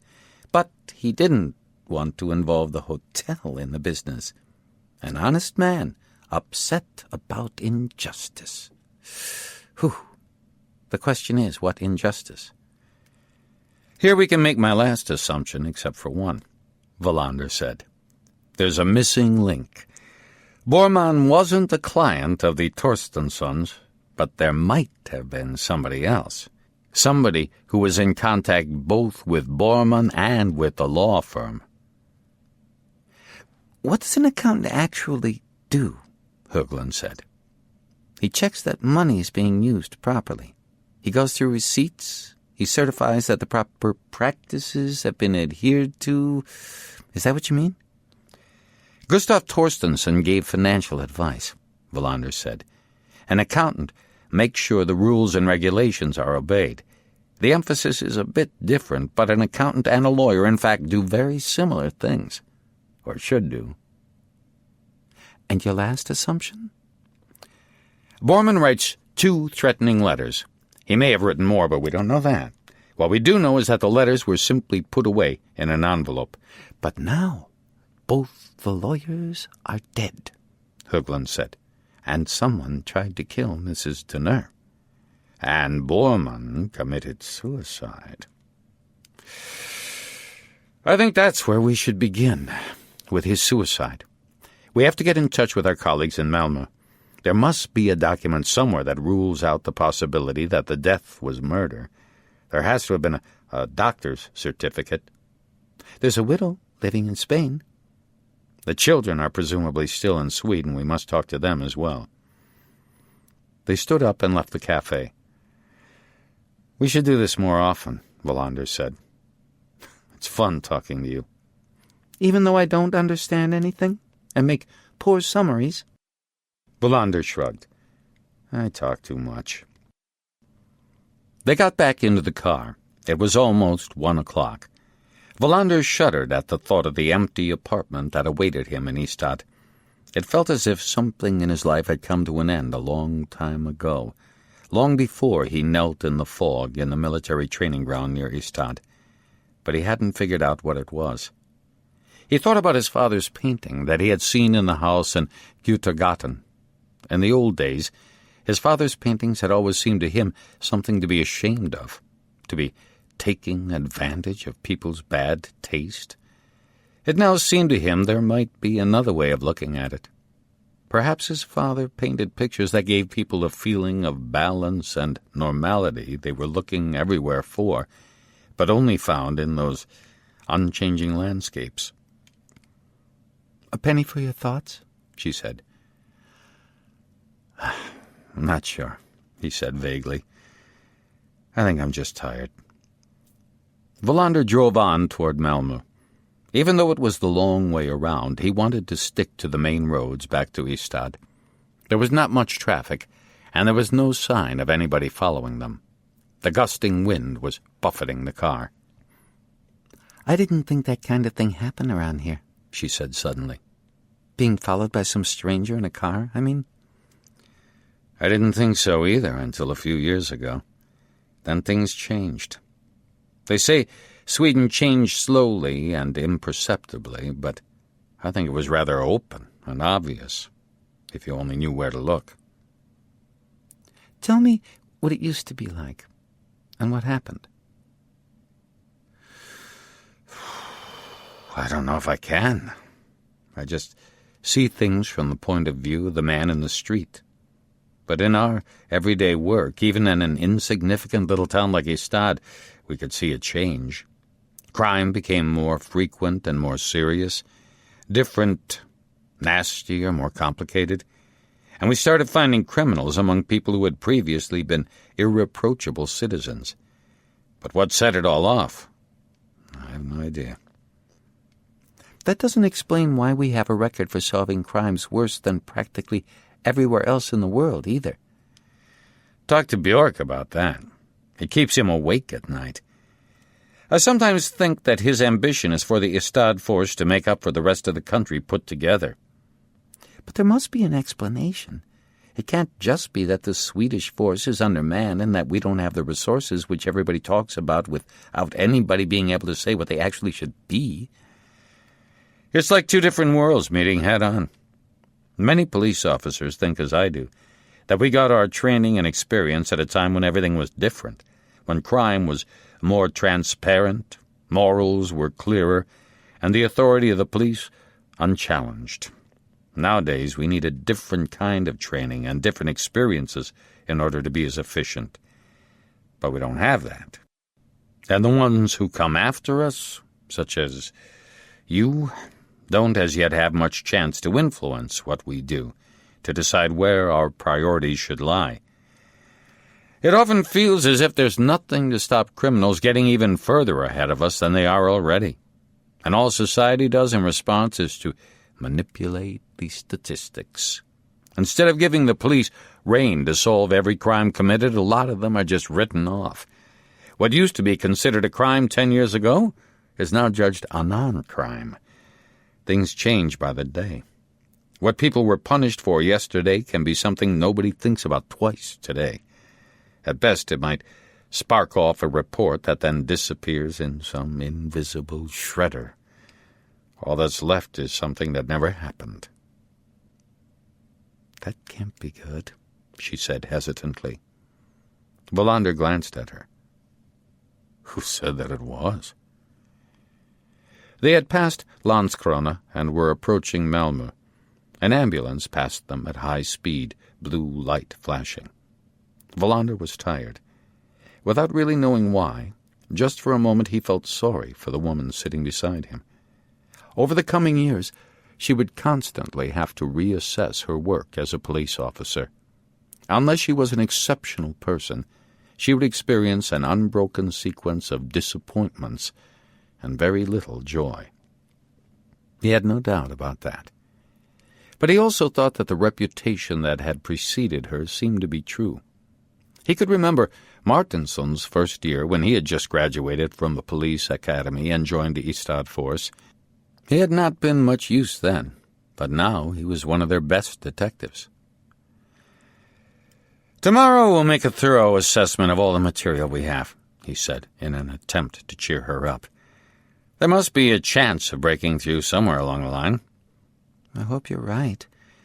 But one of these days things could get so bad here that we start to regard certain types of murder as incidents that are best left alone." "If that happens, the police force will have to mutiny," Wallander said. "The police commissioner would never go along with that." "We'll rise up when he's out of the country eating fancy dinners in the name of PR," Wallander said.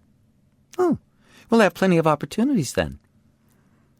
The conversation died out. Wallander stayed on the highway to the east of Malmö, concentrating on the road with only the occasional vague thought about what had happened during the day.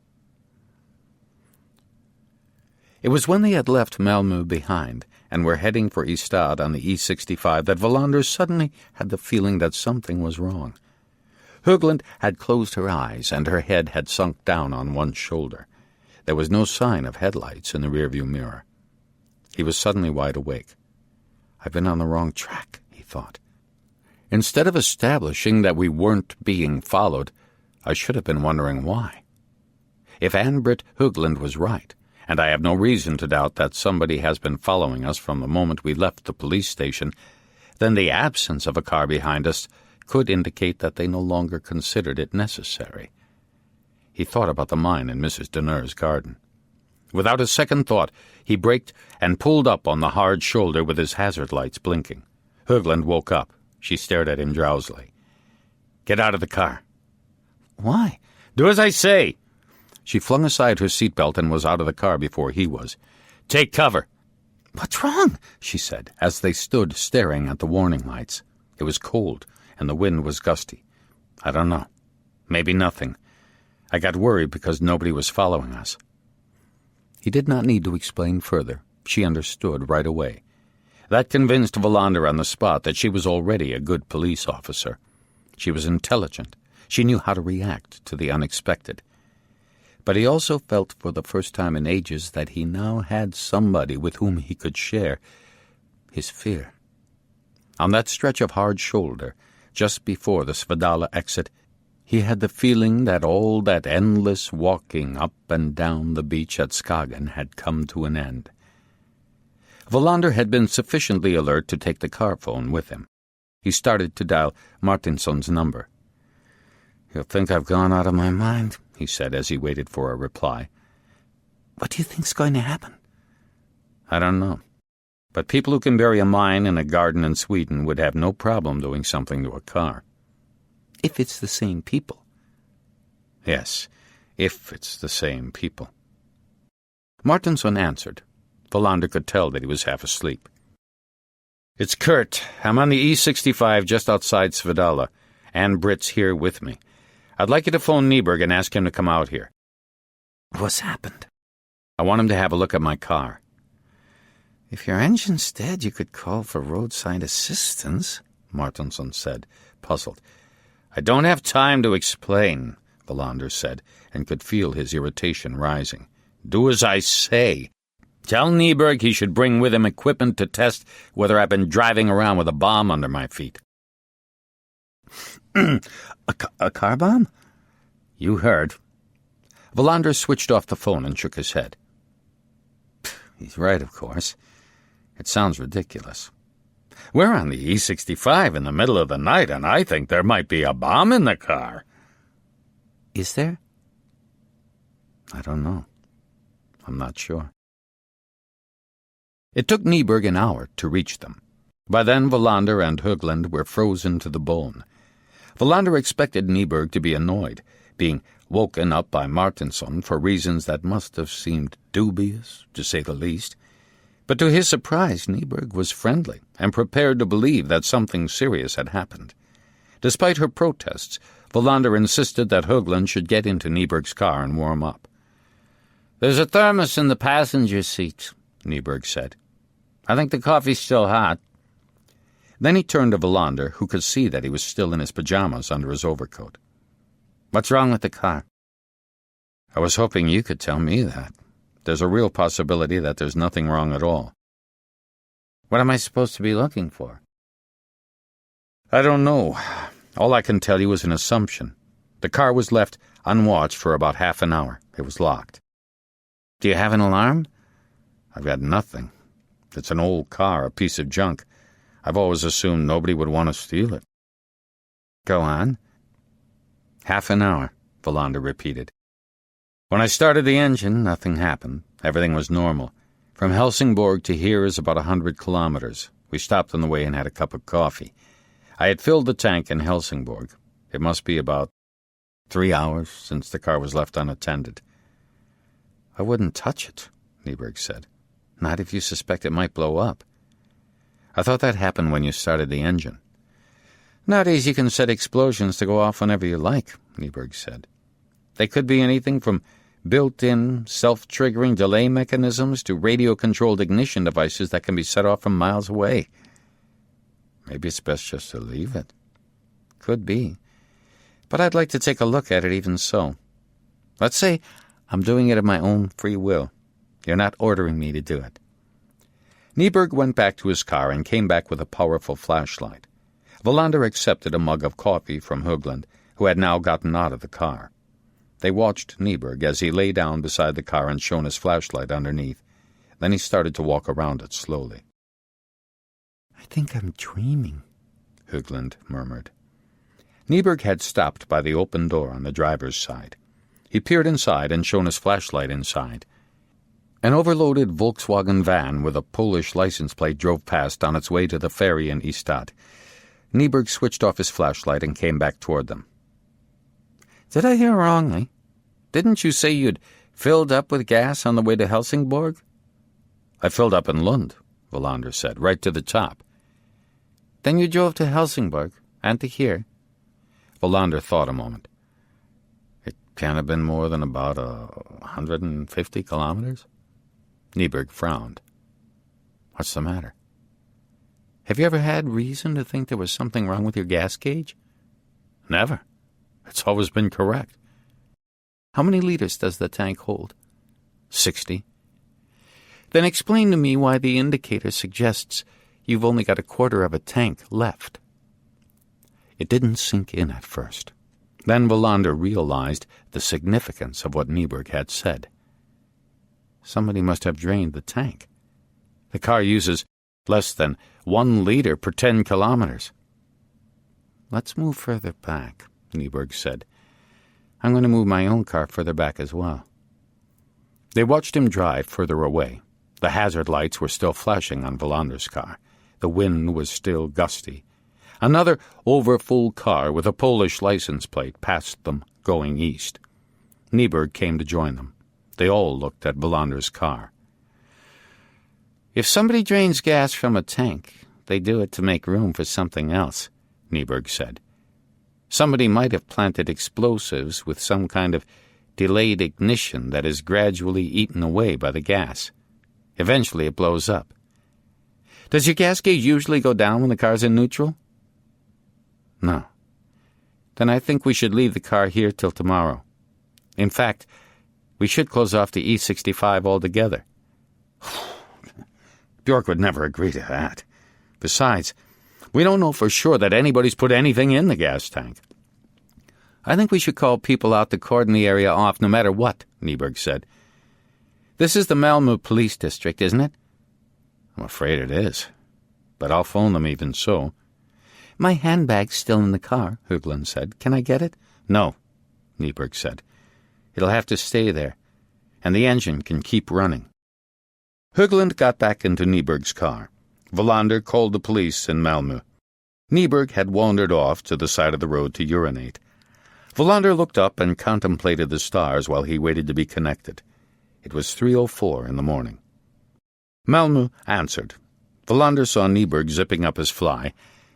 Then the night exploded in a flash of white. The telephone was ripped from Wallander's hand. Chapter 8. The painful silence. Afterward, Wallander recalled the explosion as a large space with all the oxygen squeezed out. The sudden arrival of a strange vacuum on the E65 in the middle of a November night. A black hole in which even the blustery wind had been silenced. It happened very quickly, but memory has the ability to stretch things out, and in the end he remembered the explosion as a series of events, each one rapidly replacing the other, but nevertheless distinct. What surprised him most was that his telephone was lying on the wet asphalt just a few meters away. That was the most incomprehensible part. Not the fact that his car was enveloped by intense flames and seemed to be melting away.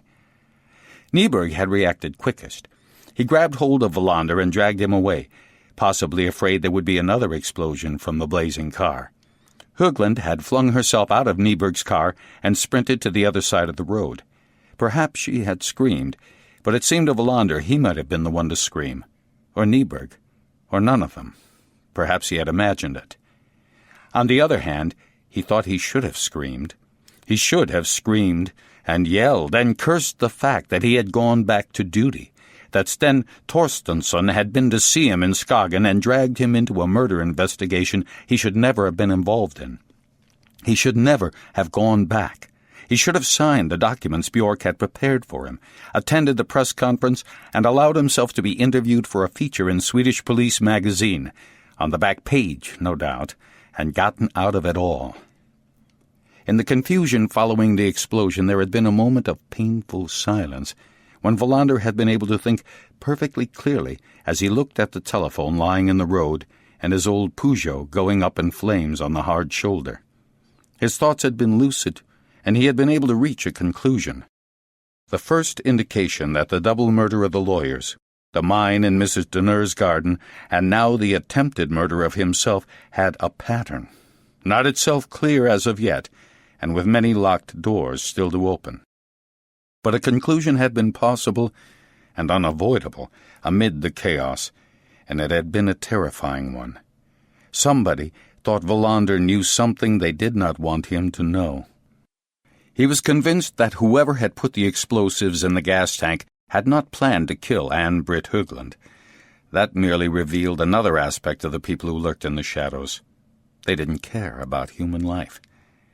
Wallander recognized, with a mixture of fear and despair, that these people who hid in cars with stolen license plates were wrong. He could have made an honest public statement that it was all based on a mistake, and that he knew nothing about what lay behind the murders, or the mine, or even the suicide of the accountant Lars Bormann, if indeed it was suicide. The truth was that he knew nothing. But while his car was still ablaze, and Nieberg and Högland were directing inquisitive late-night drivers away from the scene and calling the police and firefighters, he had continued to stand in the middle of the road, thinking things through to their conclusion. There was only one starting point for the awful mistake of thinking he knew something, and that was Sten's visit to Skagen. The postcard from Finland had not been sufficient. They had followed Sten to Jutland. They had been there among the dunes, hidden in the fog. They had been watching the art museum where Wallander had drunk coffee with Sten, but they had not been close enough to hear what was said, for if they had been, they would have known that Wallander knew nothing, since Sten knew nothing either. The whole business was no more than suspicions. But they had not been able to take the risk. That's why his old Peugeot was burning by the side of the road, and that's why the neighbor's dog had been barking while they had been talking to the Forsdals. The painful silence, he thought. That's what's enveloping me. And there is one more conclusion to draw, perhaps the most vital one of all. For it means we have made a breakthrough in this awful case. We have found a point around which we can all gather and say, this is our starting point. It might not take us to the Holy Grail, but it might lead to something else that we need to find. The chronology was right, he thought. It started with that muddy field where Gustav Torstensson met his end almost a month ago. Everything else, including the execution of his son, must derive from what happened that night, when he was on his way home from Farnholm Castle. We know that now, which means we now know what we should be doing. He bent to retrieve his telephone. The emergency number for the Malmö police was staring him in the face. He turned off the phone and established that it had not been damaged by the blast or by being dropped on the road. The fire engine had arrived. He watched as they put out the flames, covering the car with white foam. Nieberg appeared at his side. Wallander could see that he was sweating and afraid. "That was a close call," he said. "Yes, but not close enough." Nieberg looked at him in surprise. At that moment, a senior officer from the Malmö police came up to Wallander. They had met before, but Wallander could not remember the man's name. "I gather it was your car that got torched. Rumor had it you'd left the force. But you come back, and your car gets set on fire." Wallander was not sure if the man was being ironic, but he decided he wasn't. that it was a natural reaction. At the same time, he wanted to ensure that there were no misunderstandings. "I was on my way home with a colleague," he said. "Ann-Britt Högland," said the man from Malmö. "I've just spoken to her. She passed me on to you." Well done, Wallander thought. The fewer people who comment, the easier it is to keep the thing under control. She's learning fast. "I had the feeling something wasn't as it should be," Wallander said. "We stopped and got out. I called my colleague Nyberg here. The car blew up almost as soon as he got here." The senior officer from Malmö eyed him skeptically. "This is the official version, I assume?"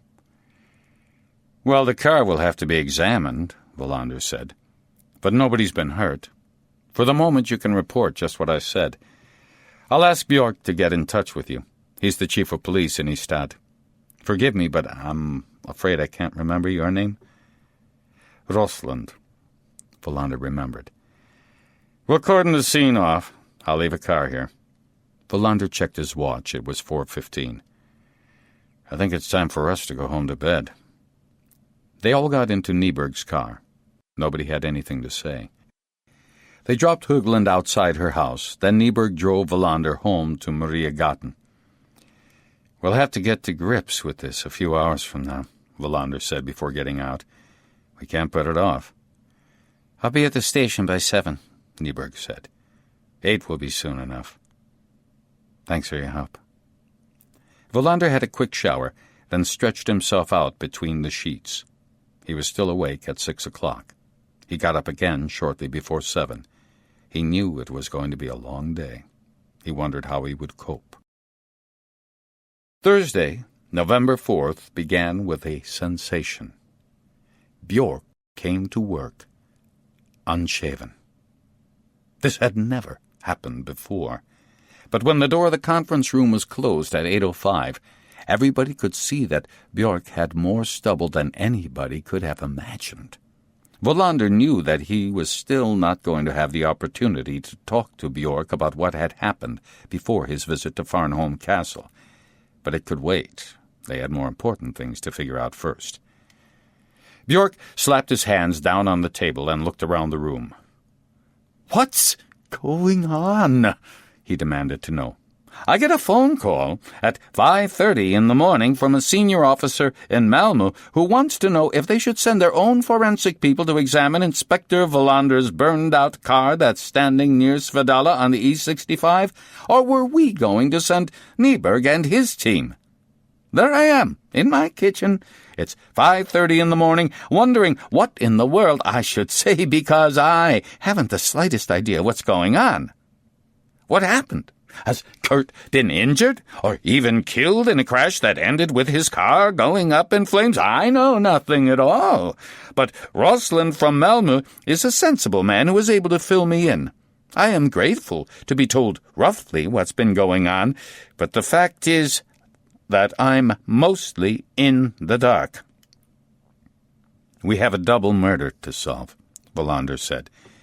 "We have an attempted murder on Mrs. Denner to keep us occupied. Until yesterday, we had next to nothing to go on. The investigation was up against a brick wall. We all agree on that, I think. Then we hear about these threatening letters. We discover a name and a link with a hotel in Helsingborg. Ann-Britt and I go there to investigate. That could have waited until today, I admit. We pay a visit to some people who knew Bormann. They are able to supply us with useful information. On the way to Helsingborg, Ann-Britt notices that we're being followed. When we get to Helsingborg, we stop and manage to get 1 or 2 relevant license plate numbers. Martinsson starts tracking down those numbers. While Ann-Britt and I are talking to Mr. and Mrs. Forstall, who used to run the Linden Hotel, which is closed down now, somebody plants explosives in our gas tank. Purely by chance. On the way home, I get suspicious. I get Martinsson to phone Nyberg. Shortly after he gets there, the car blows up. Nobody is hurt. This happens outside Svedala in the Malmö police district. That's what happened." Nobody spoke when Wallander finished. It seemed to him he might just as well continue. He could give them the whole picture, everything he had thought about as he stood there in the road while his car was burning before his very eyes. the moment of painful silence, also the moment of clarity. He reported scrupulously on his thoughts, and immediately noticed that his deductions won the meeting's approval. His colleagues were experienced police officers. They could distinguish between sensible theories and a fantastic but nevertheless plausible series of events. "I can see 3 lines of attack," Wallander said in conclusion. "We can concentrate on Gustav Torstensson and his clients. We must delve deeply but rapidly into just what he was up to those last 5 years while he devoted himself more or less exclusively to financial advice and similar matters. But to save time, we should start off with the last 3 years, during which time, according to Mrs. Noir, he started to change. I would also like somebody to have a word with the Asian woman who cleans the office. Mrs. Noir has her address. She might have seen or heard something." "Does she speak Swedish?" Svedberg said. "If not, we'll have to arrange for an interpreter," Wallander said. "I'll talk to her," Höglund said. Wallander took a sip of his cold coffee before going on. "The second line of attack is Lars Bormann. I have a suspicion that he can still be of help to us, even though he's dead." "We'll need the support of our colleagues in Malmö," Björk said. "Klagshamn is in their territory." "I would rather not," Wallander said. "It would be quicker to deal with it ourselves. As you keep pointing out, there are all kinds of administrative problems when police officers from different districts try to help each other." While Björk pondered his response, Wallander took the opportunity to finish what he had to say. "The third line is to find out who's following us. Perhaps I should ask whether anybody else has had a car trailing them." Martinsson and Svedberg shook their heads. "There's every reason for you to keep your eyes peeled," Wallander said. "I could be wrong. It might not just be me they're after." "Mrs. Noir is being guarded," Martinsson said. "And in my view, you ought to be as well." "No," Wallander said. "That's not necessary." "I can't go along with that," Björk said firmly. "In the first place, you must never go out on duty alone. And furthermore, you must be armed." "Never," Wallander said. "You'll do as I say," Björk said. Wallander didn't bother to argue. He knew what he was going to do anyway. They divided the work between them. Martinsson and Höglund would go to the lawyers' offices and begin sifting through the Gustav Torstensson files. Svedberg would do a thorough search into the cars that had been following them to Helsingborg. Wallander would concentrate on Bormann. "For some days now I've had the feeling that this is all very urgent. I don't know why, but let's get a move on." The meeting broke up and they went their different ways. Wallander could sense the resolve in everybody's attitude, and he noted that Höglund was coping well with her exhaustion. He got another cup of coffee and went back to his office to work out what to do next. Nyberg stuck his head in the door and announced that he was about to set off for the burned-out car at Svedala. "I take it you want me to see if there's any similarity to the explosion in Mrs. Noir's garden?" "Yes," Wallander said. "Well, I don't expect to be able to establish that," Nyberg said, "but I'll give it a try." Nyberg went on his way, and Wallander called reception. "It's awful. These terrible things happening," Ebba said. "Nobody was hurt," Wallander said. "That's the main thing." He came right to the point. "Can you get hold of a car for me, please? I have to go to Malmö in a few minutes. Then I'd like you to phone Farnholm Castle and get them to send me a copy of their overview of Alfred Harderberg's business empire. I did have a file, but it got burned up in the car." "I'd better not tell them that," Ebba said. "Maybe not. But I need that file as quickly as they can manage it." He hung up. Then a thought struck him. He went down the corridor to Svedberg's office and found him just starting to go through Martinsson's notes about the cars from the previous night. "Kurt Ström," he said. "Does that name mean anything to you?" Svedberg thought for a moment. A police officer? In Malmö? Or am I wrong?" "That's right. I'd like you to do something for me when you've finished with the cars. Ström left the force many years ago, There was a rumor that he resigned before he was going to be fired. Try and find out what happened. Be discreet." Svedberg made a note of the name. "Could I ask why? Does it have anything to do with the lawyers? The car that got blown up, the mine in the garden?" "Everything has to do with that," Wallander said. "Strom is working now as a top security guard at Farnholm Castle. Gustav Torstensson had been there the night he died." "I'll look into it," Svedberg said. Wallander went back to his office and sat down at his desk. He was very tired. He didn't even have the strength to think about how close he and Höglund had been to getting killed. Later, he thought, not now. Bormann dead is more important just now than Wallander alive. He looked up the Malmöhus county offices in the phone book. He knew from past experience that it was located in Lund. He dialed the number and got an answer immediately. He asked the operator to put him through to one of the bosses in the finance department. "They're not available today." "Surely there must be somebody available." "They're in a budget meeting all day," the girl explained patiently. "Where?" "At the conference center in Hur," the girl said. "But there's no point calling there." "What's the name of the man in charge of auditing? Is he there as well?" "His name's Thomas Rundstedt," the girl said. "Yes, he's in Hur, too. Perhaps you could try again tomorrow." "Many thanks for your help," Wallander said, and hung up. He had no intention of waiting until the next day. He got yet another cup of coffee and thought through all he knew about Lars Bormann. He was interrupted by Ebba, who called to say there was a car waiting for him outside the police station. It was 9:15, a clear autumn day, blue skies, and Wallander noted that the wind had died down. He found himself looking forward to his drive. It was just 10 o'clock when he drove up to the conference center near Hur. He parked the car and went to the reception desk. A notice on a blackboard and easel informed him that the big conference hall was occupied by the county office's budget conference. A red-haired man behind the desk gave Wallander a friendly smile. "I'm trying to get hold of some people taking part in the budget conference," he said. "They've just had their coffee break," the receptionist replied. "They'll be in session until lunch at 12:30. I'm afraid it's not possible to disturb them before then." Wallander produced his police ID. "I'm afraid it's sometimes necessary to disturb people. I'll write a note for you to take in." He pulled over a notepad and started writing. "Has something happened?"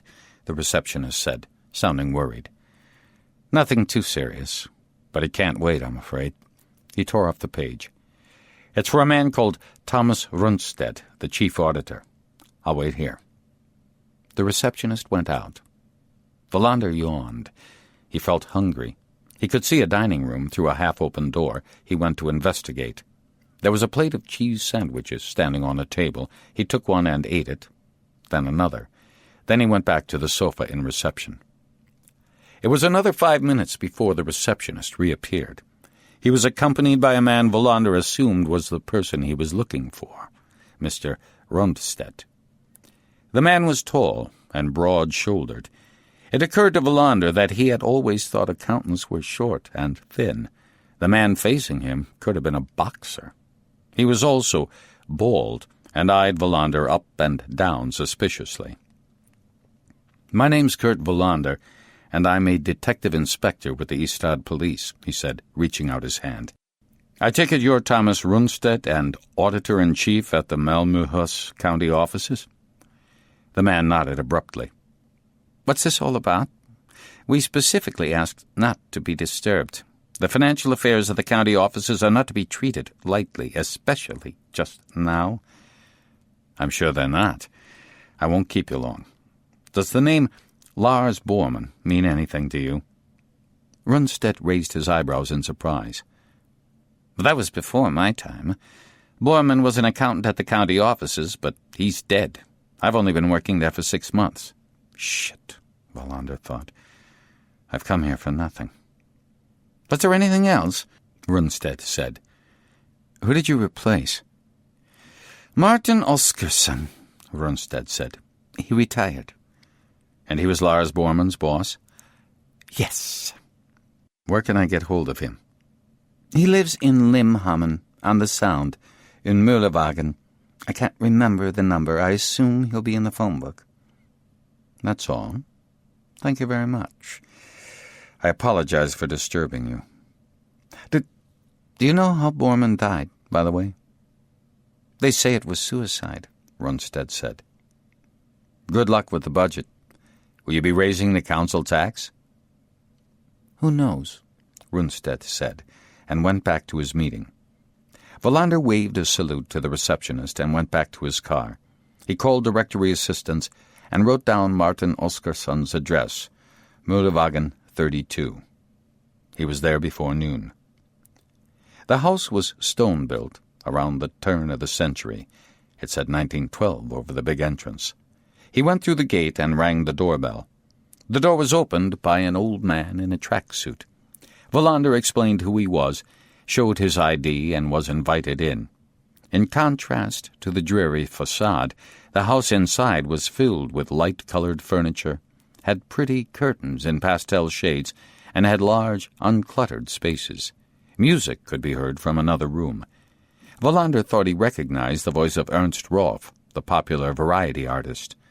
Oskarsson showed him into the living room and asked if Wallander might like a cup of coffee. He declined. "I've come to talk to you about Lars Bormann. I was given your name by Thomas Rundstedt.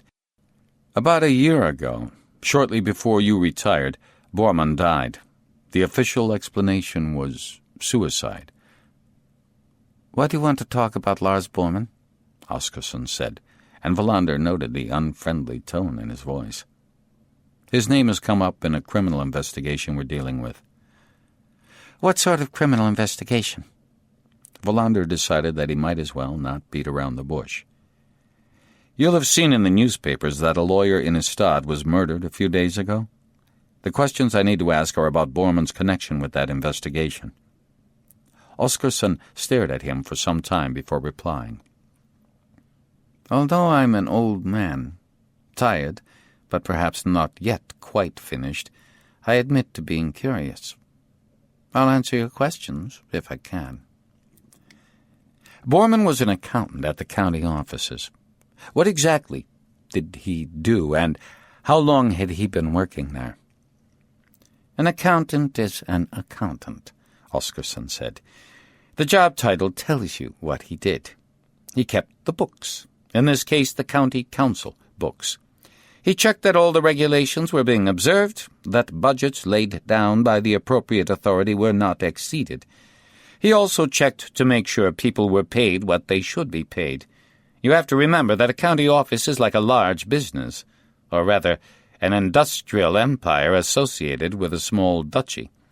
Its main responsibility is health spending, but it oversees a lot of other things as well. Education, culture, and so on.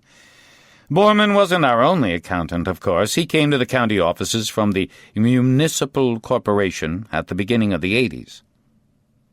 Was he a good accountant? He was the best accountant I ever came across. Why so? He worked quickly, but with no loss of accuracy. He was very involved in his work and was always coming up with suggestions for how we could save money for the council. "I've heard it said that he was a particularly honest man," Wallander said. "Of course he was," Oskarsson said. "But that's not exactly earth-shattering. Accountants are mostly honest. There are exceptions, of course, but they could never survive in the kind of environment you get at county offices." Wallander thought for a moment before continuing. "And out of the blue he committed suicide. Was that unexpected?" "It certainly was unexpected," Oskarsson said. Looking back, Wallander was never quite sure what had happened when those words were spoken. There was a slight change of tone in Oskarsson's voice, a faint trace of doubt, perhaps reluctance, that made itself felt in the way he replied. As far as Wallander was concerned, the conversation changed character at that moment, and straightforward questions and answers were replaced by alertness. "You worked closely with Bormann. You must have known him well. What was he like as a man?" "We were never friends. He lived for his work and for his family. He had an integrity that nobody ever questioned, and if anybody came too close, he would withdraw into his shell. Could he have been seriously ill? That I don't know. You must have thought about his death a lot. It was a very unpleasant time. It cast a shadow over my final months at work before I retired. Can you tell me about his last day at work? He died on a Sunday, so the last time I saw him was on the Friday afternoon. There was a meeting of the financial heads of the county council. It was quite a lively meeting, unfortunately. In what way? There were arguments about how a particular problem should be resolved. Which problem was that? Oscarson looked hard at Wallander.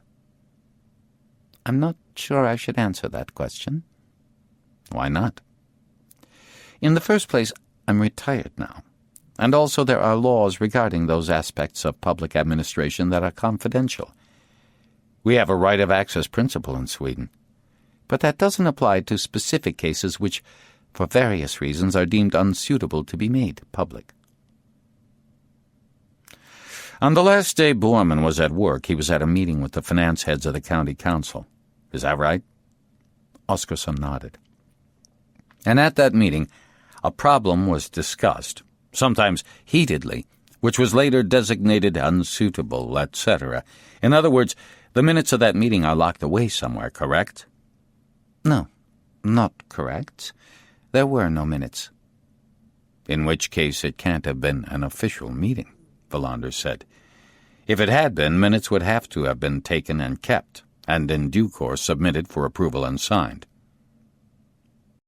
It was a confidential discussion, Oscarson said. But it's all water under the bridge now, and I don't think I'm going to answer any more questions. My memory isn't what it was. I've forgotten what happened. Wallander thought, Oscarson has forgotten nothing. What was it they were discussing that Friday? I can't oblige you to answer my questions, of course, Wallander said. But I can resort to a public prosecutor who can. Or I can go to the executive committee of the county council. I can do all kinds of things to find out what the problem was. It's just that they would all take time, and I don't have that luxury. I'm not going to answer any more questions, Oscarson said, getting to his feet. Wallander remained seated. Sit down, he said firmly. I have a suggestion. Oscarson hesitated, but then sat down again. Let's do what you did that Friday afternoon. I'm not going to make any notes. Let's call this a confidential conversation. There are no witnesses to say that it ever took place. I can give you my word that I shall never refer to you, regardless of what you're going to say. Oscarson thought over the proposal. Runstead knows you've come to see me. He doesn't know what about. He waited while Oscarson struggled with his conscience, but he knew what would happen. Oscarson was a wise old bird. I'll go along with your suggestion, he said eventually. But I won't guarantee I'll be able to answer all your questions. Be able to or be willing to? That's a matter for me and me alone. Wallander nodded. They had a deal. The problem, Wallander said. What was it? Malmöhus County Council had been swindled, Oscarson said. We didn't know at the time how much money was involved, but we do now. How much? 4 million kroner of taxpayers' money. What had happened? So that it makes sense, I'll start by sketching in how a county council works. Our annual budget runs to several million kroner, handled by a variety of departments and activities. Financial supervision is centralized and computerized. Safety devices are built in at various levels to protect against embezzlement and other illegal practices. There are even precautions checking what the top executives do, but I don't need to go into detail about them in this case. What it's important to understand, though, is that there is a constant, continuous audit of all payments. Anyone who wants to defraud a county council is going to have to be very familiar with methods of juggling sums of money between accounts. Anyway, that's the background in brief. I think I understand. What happened made it clear that our precautions were inadequate. They've been radically altered since then. A similar fraud wouldn't be possible now. Take your time, Wallander said. I'd like to have as much detail as possible about what happened. There are things we still don't know, Oscarsson said. But what we do know is this. As you may be aware, the whole administration of public services in Sweden has undergone far-reaching changes in recent years. In many ways, you could say it's undergone an operation without quite enough anesthetic. Those of us civil servants, from the older generation especially, have found it hard to cope with the enormous changes. The reforms are still not finished, and it will be some time before we can make a judgment on all the consequences. The bottom line is that public authorities should be managed in the same way as business enterprises, taking market forces and competition into account. Some public authorities have been turned into limited companies, and others have been sent out to tender from the private sector. All of them have had to satisfy increased demands for efficiency. One of the outcomes, as far as we were concerned, was that a company had to be formed in order to handle all the purchases made by the council. Having the county council as a customer is one of the best things that can happen to a private enterprise, whether it's lawnmowers or laundry detergent they're manufacturing or selling. In connection with the formation of that company, we hired a firm of consultants with a wide-ranging mandate, one item being to evaluate the applications for the newly established top executive posts that had been advertised. And that is where the fraud took place. What is the name of the firm of consultants? They're called Strufab. Strufab. I can't remember what the acronym stands for. Who was behind the firm? It belonged to a division of the investment company Smedden, which is a listed company. Is there one principal owner? As far as I know, both Volvo and Skanska had large shareholdings in Smedden at that time. It might be different now, though. We can come back to that. Let's get back to the fraud. What happened? We had a series of meetings in late summer and early autumn to put the finishing touches on the formation of the company. The consultants were very efficient, and our lawyers gave them high praise, as did the financial supremos at the county council. We even went so far as to propose that Strufab should be given a long-term contract by the council. Who were the individual consultants? Egil Holmberg and Stefan Fjolsju. On a few occasions, a third one was there as well, but I'm afraid I've forgotten his name. And all of these people turned out to be swindlers? Oscarsson's reply surprised him. I don't know. The fraud was carried out in such a way that, in the end, it wasn't possible to put a finger on any one individual. Nobody was guilty, but the money had disappeared. That sounds pretty odd. What actually happened? We have to go back to the afternoon of Friday, August 14th, 1992. That's when the scam was set up and carried out in a very short period of time. As far as we could determine with hindsight, it was all very carefully planned. We met the consultants in a conference room at the finance unit. We started at 1 p.m. and thought we'd be finished by 5. When the meeting started, Holmberg announced that he had to leave at 4, but that it shouldn't have any effect on the meeting. At 1:55, the finance director's secretary came in to announce that there was an important phone call for Fjolsju. I think it was said to be from the Ministry of Technology. Fjolsju apologized and went out with the secretary in order to take the call in her office. She explained later that she intended to leave the room so that Fjolsju could take the call in private, and he told her that the call would last for at least 10 minutes. What happened next we can't be absolutely sure, but we are clear on the outline. Fjolsju laid the receiver on the desk. We don't know where the call came from, except that it wasn't from the Ministry of Technology. He then went from the secretary's office through the connecting door to the finance director's office and authorized the transfer of 4 million kroner to a business account at Handelsbanken in Stockholm. It was described specifically as a consultancy fee. No counter-signature was required, so there was no problem. The authorization referred to a contract number with the non-existent consultancy firm, which I seem to remember was called Sisyphus. Fiolsiu confirmed the transfer in writing, forging the signature of the finance director and using the appropriate form. Then he keyed his authorization into the computer. He put the hard copy in the interoffice mail, then went back to the secretary's office, continued talking to whoever it was at the other end of the line, and hung up when the secretary returned. That was the end of the first stage of the fraud. Fiolsiu returned to the conference room. Less than a quarter of an hour had passed. Wallander was listening intently. Because he was not making notes, he was afraid of forgetting details. Oskarsson continued. Just before 4, Holmberg made his apologies and left.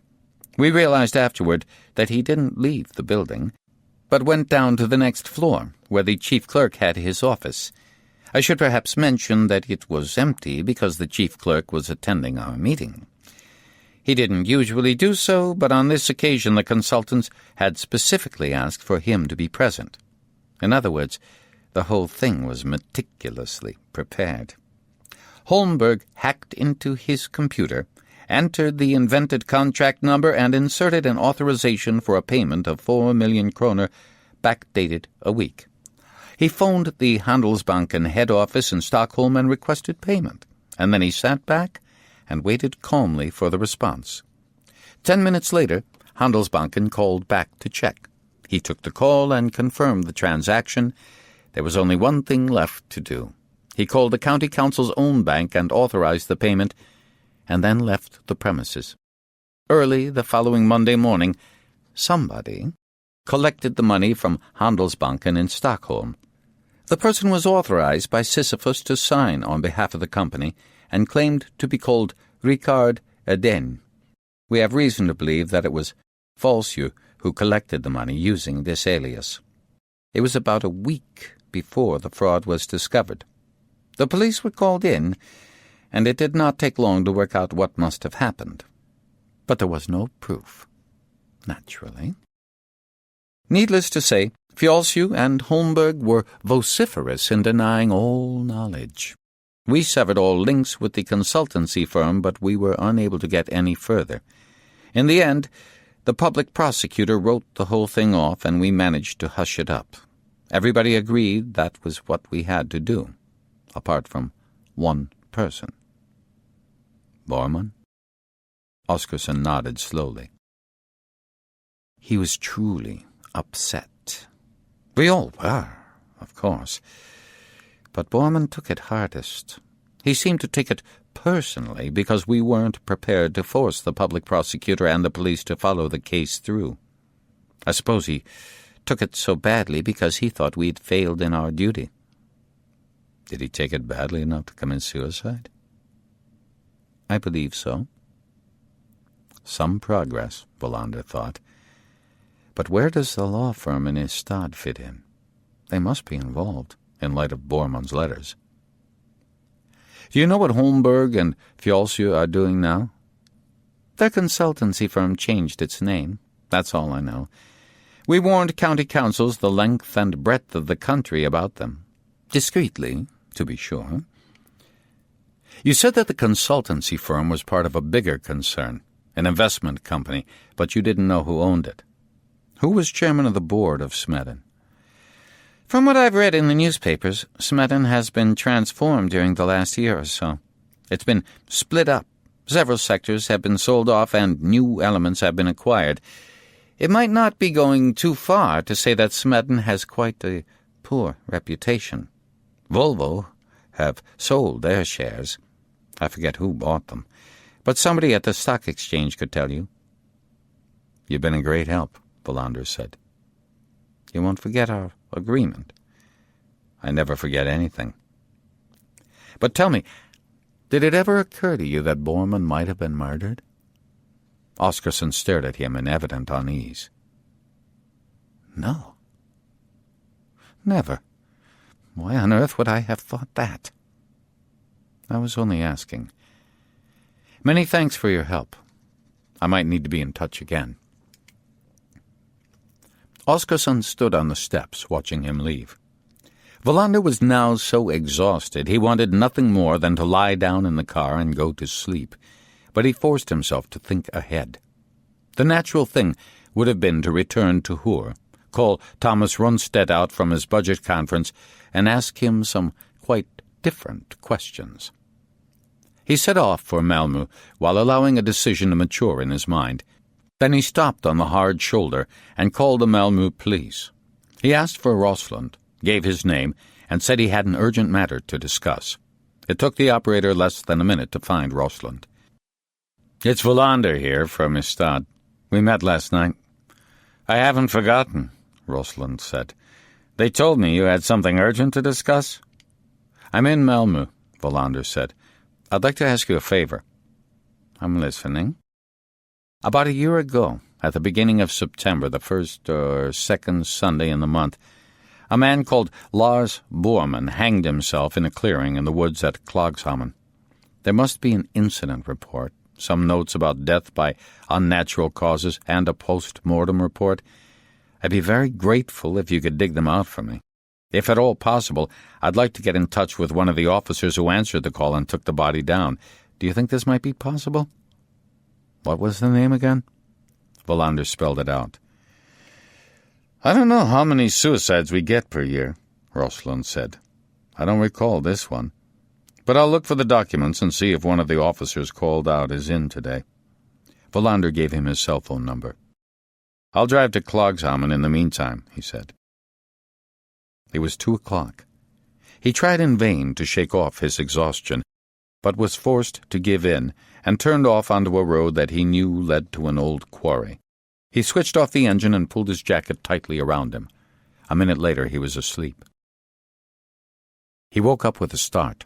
He was freezing cold and didn't know where he was at first.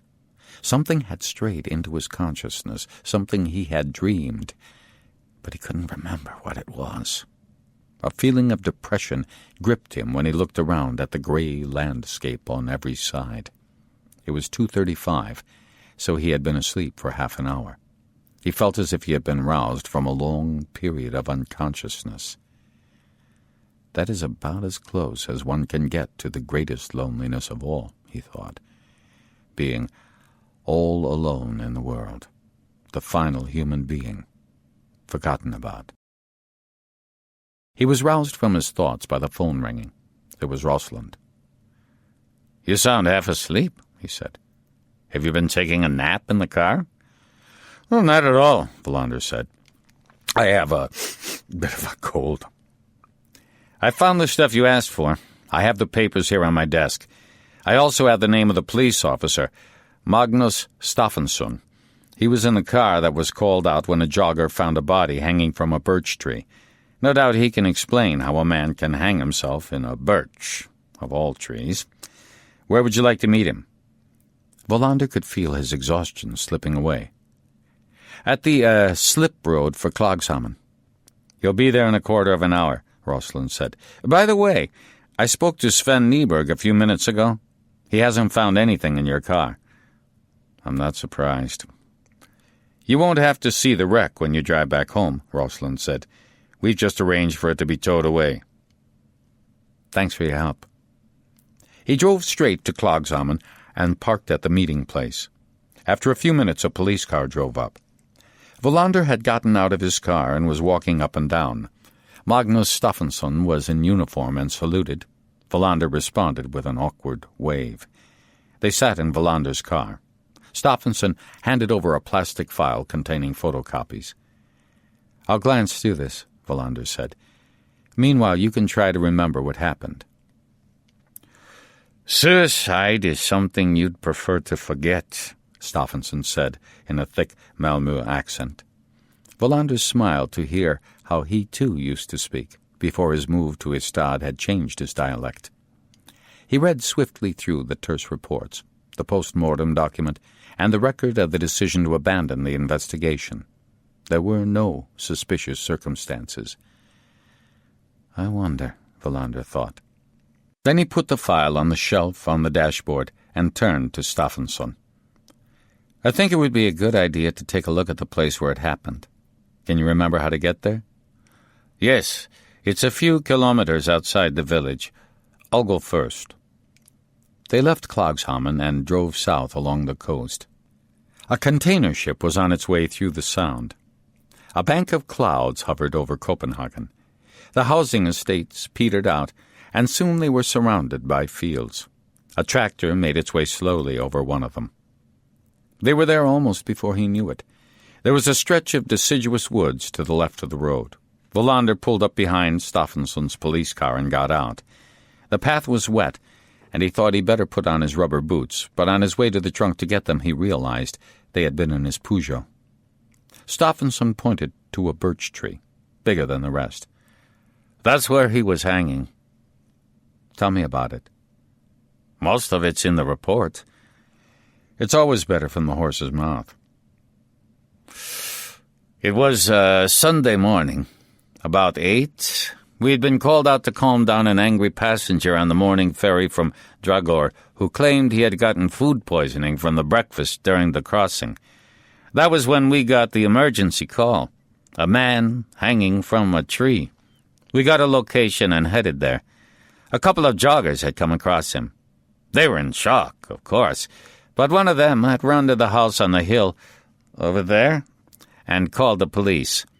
We did what we're trained to do and took him down, as it sometimes happens that they're still alive. Then the ambulance arrived, the CID took over, and eventually it was put down as a suicide. That's all I can remember. Oh, I forgot to say, he had gotten there on a bike. It was lying here among the bushes. Wallander examined the tree while listening to what Steffenson had to say. What kind of a rope was it? It looked like a hawser from a boat about as thick as my thumb. Do you remember the knot? There was an ordinary running noose. How did he do it? Steffenson stared at him, bewildered. It's not all that easy to hang yourself, Wallander said. Did he stand on something? Did he climb up the tree? Steffenson pointed at the trunk. He probably pushed off from that bulge in the trunk. That's what we guessed. There was nothing he could have stood on. Wallander nodded. The post-mortem made it clear Bormann had choked to death. His neck was not broken. He had been dead for an hour at most when the police arrived. Can you remember anything else? Such as what? Only you can answer that. You do what you have to do, Steffenson said. You write your report and then you try to forget it as soon as you can. Wallander knew how it was. There's an atmosphere of depression about a suicide unlike anything else. He thought of all the occasions when he himself had been forced to deal with suicides. He went over what Steffenson had said. It lay like a sort of filter over what he had already read in the report. But he knew that there was something that did not add up. He thought of all he had heard about Bormann. Even if the descriptions were incomplete, even if there had been some murky areas, it seemed clear that Bormann had been in every way a well-organized sort of person. And yet, when he had decided to take his own life, he had bicycled out to some woods and chosen a tree that was highly unsuitable for what he planned to do. That already told Wallander there was something fishy about Bormann's death. But there was something else. He could not put his finger on it at first, but then he stared down at the ground a few meters from the tree. The bicycle, he thought. That's telling quite a different story. Steffenson had lit a cigarette and was pacing up and down to keep warm. The bicycle, Wallander said. There are no details about it in your reports. But it was a very good one, Steffenson said. 10 gears, good condition, dark blue, as I remember. Show me exactly where it was. Steffenson pointed straight at the spot. How was it lying? Wallander asked. Well, what can one say? It was just lying on the ground. It hadn't fallen over? There was a stand, but it hadn't been opened. Are you sure? He thought for a moment. Yes, I'm I'm certain. So he had just let the bike fall down, any which way, more or less like a kid does when he's in a hurry? Exactly, Stephenson said. It had been flung down, as if he was in a hurry to get it all over with. Wallander nodded thoughtfully. Just one more thing. Ask your colleague if he can confirm that the stand hadn't been opened up. Is that so important? Yes. It's much more important than you think. Call me if your colleague disagrees. The stand wasn't opened. I'm absolutely certain. Call me anyway. Now let's get out of here. Many thanks for your help. Wallander started the drive back to Ystad, thinking about Bormann, an accountant at the county council, a man who would never have just tossed his bicycle to the ground, not even in extremis. One more step forward, Wallander thought. I am on to something, without quite knowing what it is. Somewhere between Bormann and the law firm in Ystad there is a link. I need to find it. He had passed the spot where his car had blown up before he noticed. He turned off at Riedsgård and had a late lunch at the local inn. He was the only person in the dining room. He really must call Linda that night, no matter how tired he was. Then he would write to Baiba. He was back at the station in Ystad by 5 o'clock. Ebba informed him that there was not going to be a meeting. Everybody was busy and didn't have time to advise their colleagues that they had nothing of significance to advise them about. They would meet the following morning instead at 8 o'clock. "You look dreadful," she said. "Thank you. I'll get some sleep tonight." He went to his office and shut the door behind him. There were several notes on his desk, but nothing so important that it could not wait until morning. He hung up his jacket and spent half an hour writing a summary of what he had done during the day. Then he dropped his pen and leaned back in his chair.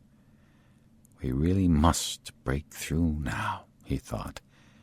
We just have to find the missing link. He had just put on his jacket when there was a knock on the door and Svedberg came in. Wallander could see right away that something had happened. Svedberg seemed worried. "Have you got a minute?" "What happened?" Svedberg looked uneasy, and Wallander could feel the last of his patience dwindling away. "I assume there's something you want to say since you've come here. I was just going home." "I'm afraid you'll have to go to Simrishamn." "Why?" "They phoned." "Who did?" "Our colleagues." "The police in Simrishamn? What did they want?" Svedberg seemed to make sure both feet were planted firmly on the ground before replying. They've had to arrest your father." "The Simrishamn police have arrested my father? What for?" "Apparently he's been involved in a violent fight." Wallander stared at him for quite a while without speaking. Then he sat down at his desk. "Tell me again. Slowly." "They called about an hour ago," Svedberg said. "Since you were out, they spoke to me. A few hours ago, they arrested your father. He had started fighting in the liquor store in Simrishamn. It was apparently pretty violent. Then they discovered he was your father, so they called here." Wallander sighed, but said nothing. He got slowly to his feet. "I'll drive over, then." "Would you like me to come with you?" "No, thanks." Wallander left the station. He didn't know whether he was coming or going. An hour later he walked into the police station in Simrishamn. Chapter 9. On the way to Simrishamn, Wallander had thought about the Silk Nights. It was many years since he had needed to remind himself that they had once been real. The last time his father had been arrested by the police was when Wallander was 11. He could remember it very clearly. They were still living in Malmö, and his reaction to his father's arrest had been a strange mixture of shame and pride. That time, however, His father had not been arrested in a liquor store, but in a public park in the center of town. It was a Saturday in the early summer of 1956, and Wallander had been allowed to accompany his father and some of his friends on a night out. His father's friends, who came to their house at irregular intervals and always unexpectedly, were great adventurers in his young eyes. They rolled up in shiny American cars, always wore silk suits, and they often had broad-brimmed hats and heavy gold rings on their fingers. They came to visit the little studio that smelled of turpentine and oil paint, to view and perhaps to buy some of the pictures his father had painted. Sometimes he ventured into the studio himself and hid behind the pile of junk in the darkest corner, old canvases that mice had been nibbling, and he would shudder as he listened to the bargaining that always ended with a couple of swigs from a bottle of brandy. He had realized that it was thanks to these great adventurers, the Silk Knights, as he used to call them in his secret diaries, that the Wallanders had food on the table. It was one of those supreme moments in life when he witnessed a bargain being struck and the unknown men peeling money from enormous bundles with their ring-adorned fingers and handing over rather smaller bundles which his father would stuff into his pocket before giving a little bow. He could still recall the conversations, the terse, almost stuttering repartee, often followed by lame protests from his father and chuckling noises from the visitors. 7 landscapes without grouse and 2 with, one of them would say. His father rummaged among the piles of finished paintings, had them approved, and then the money would land on the table with a gentle thud. Wallander was 11 years old, standing in his dark corner, almost overcome by the turpentine fumes, and thinking that what he was observing was the grown-up life that also lay in store for him once he had crossed the river formed by Class 7, or was it Class 9 in those days? He was surprised to find that he could not remember. Then he would emerge from the shadows when it was time to carry the canvases out to the shiny cars, where they were to be loaded into the trunk or onto the back seat. This was a moment of great significance,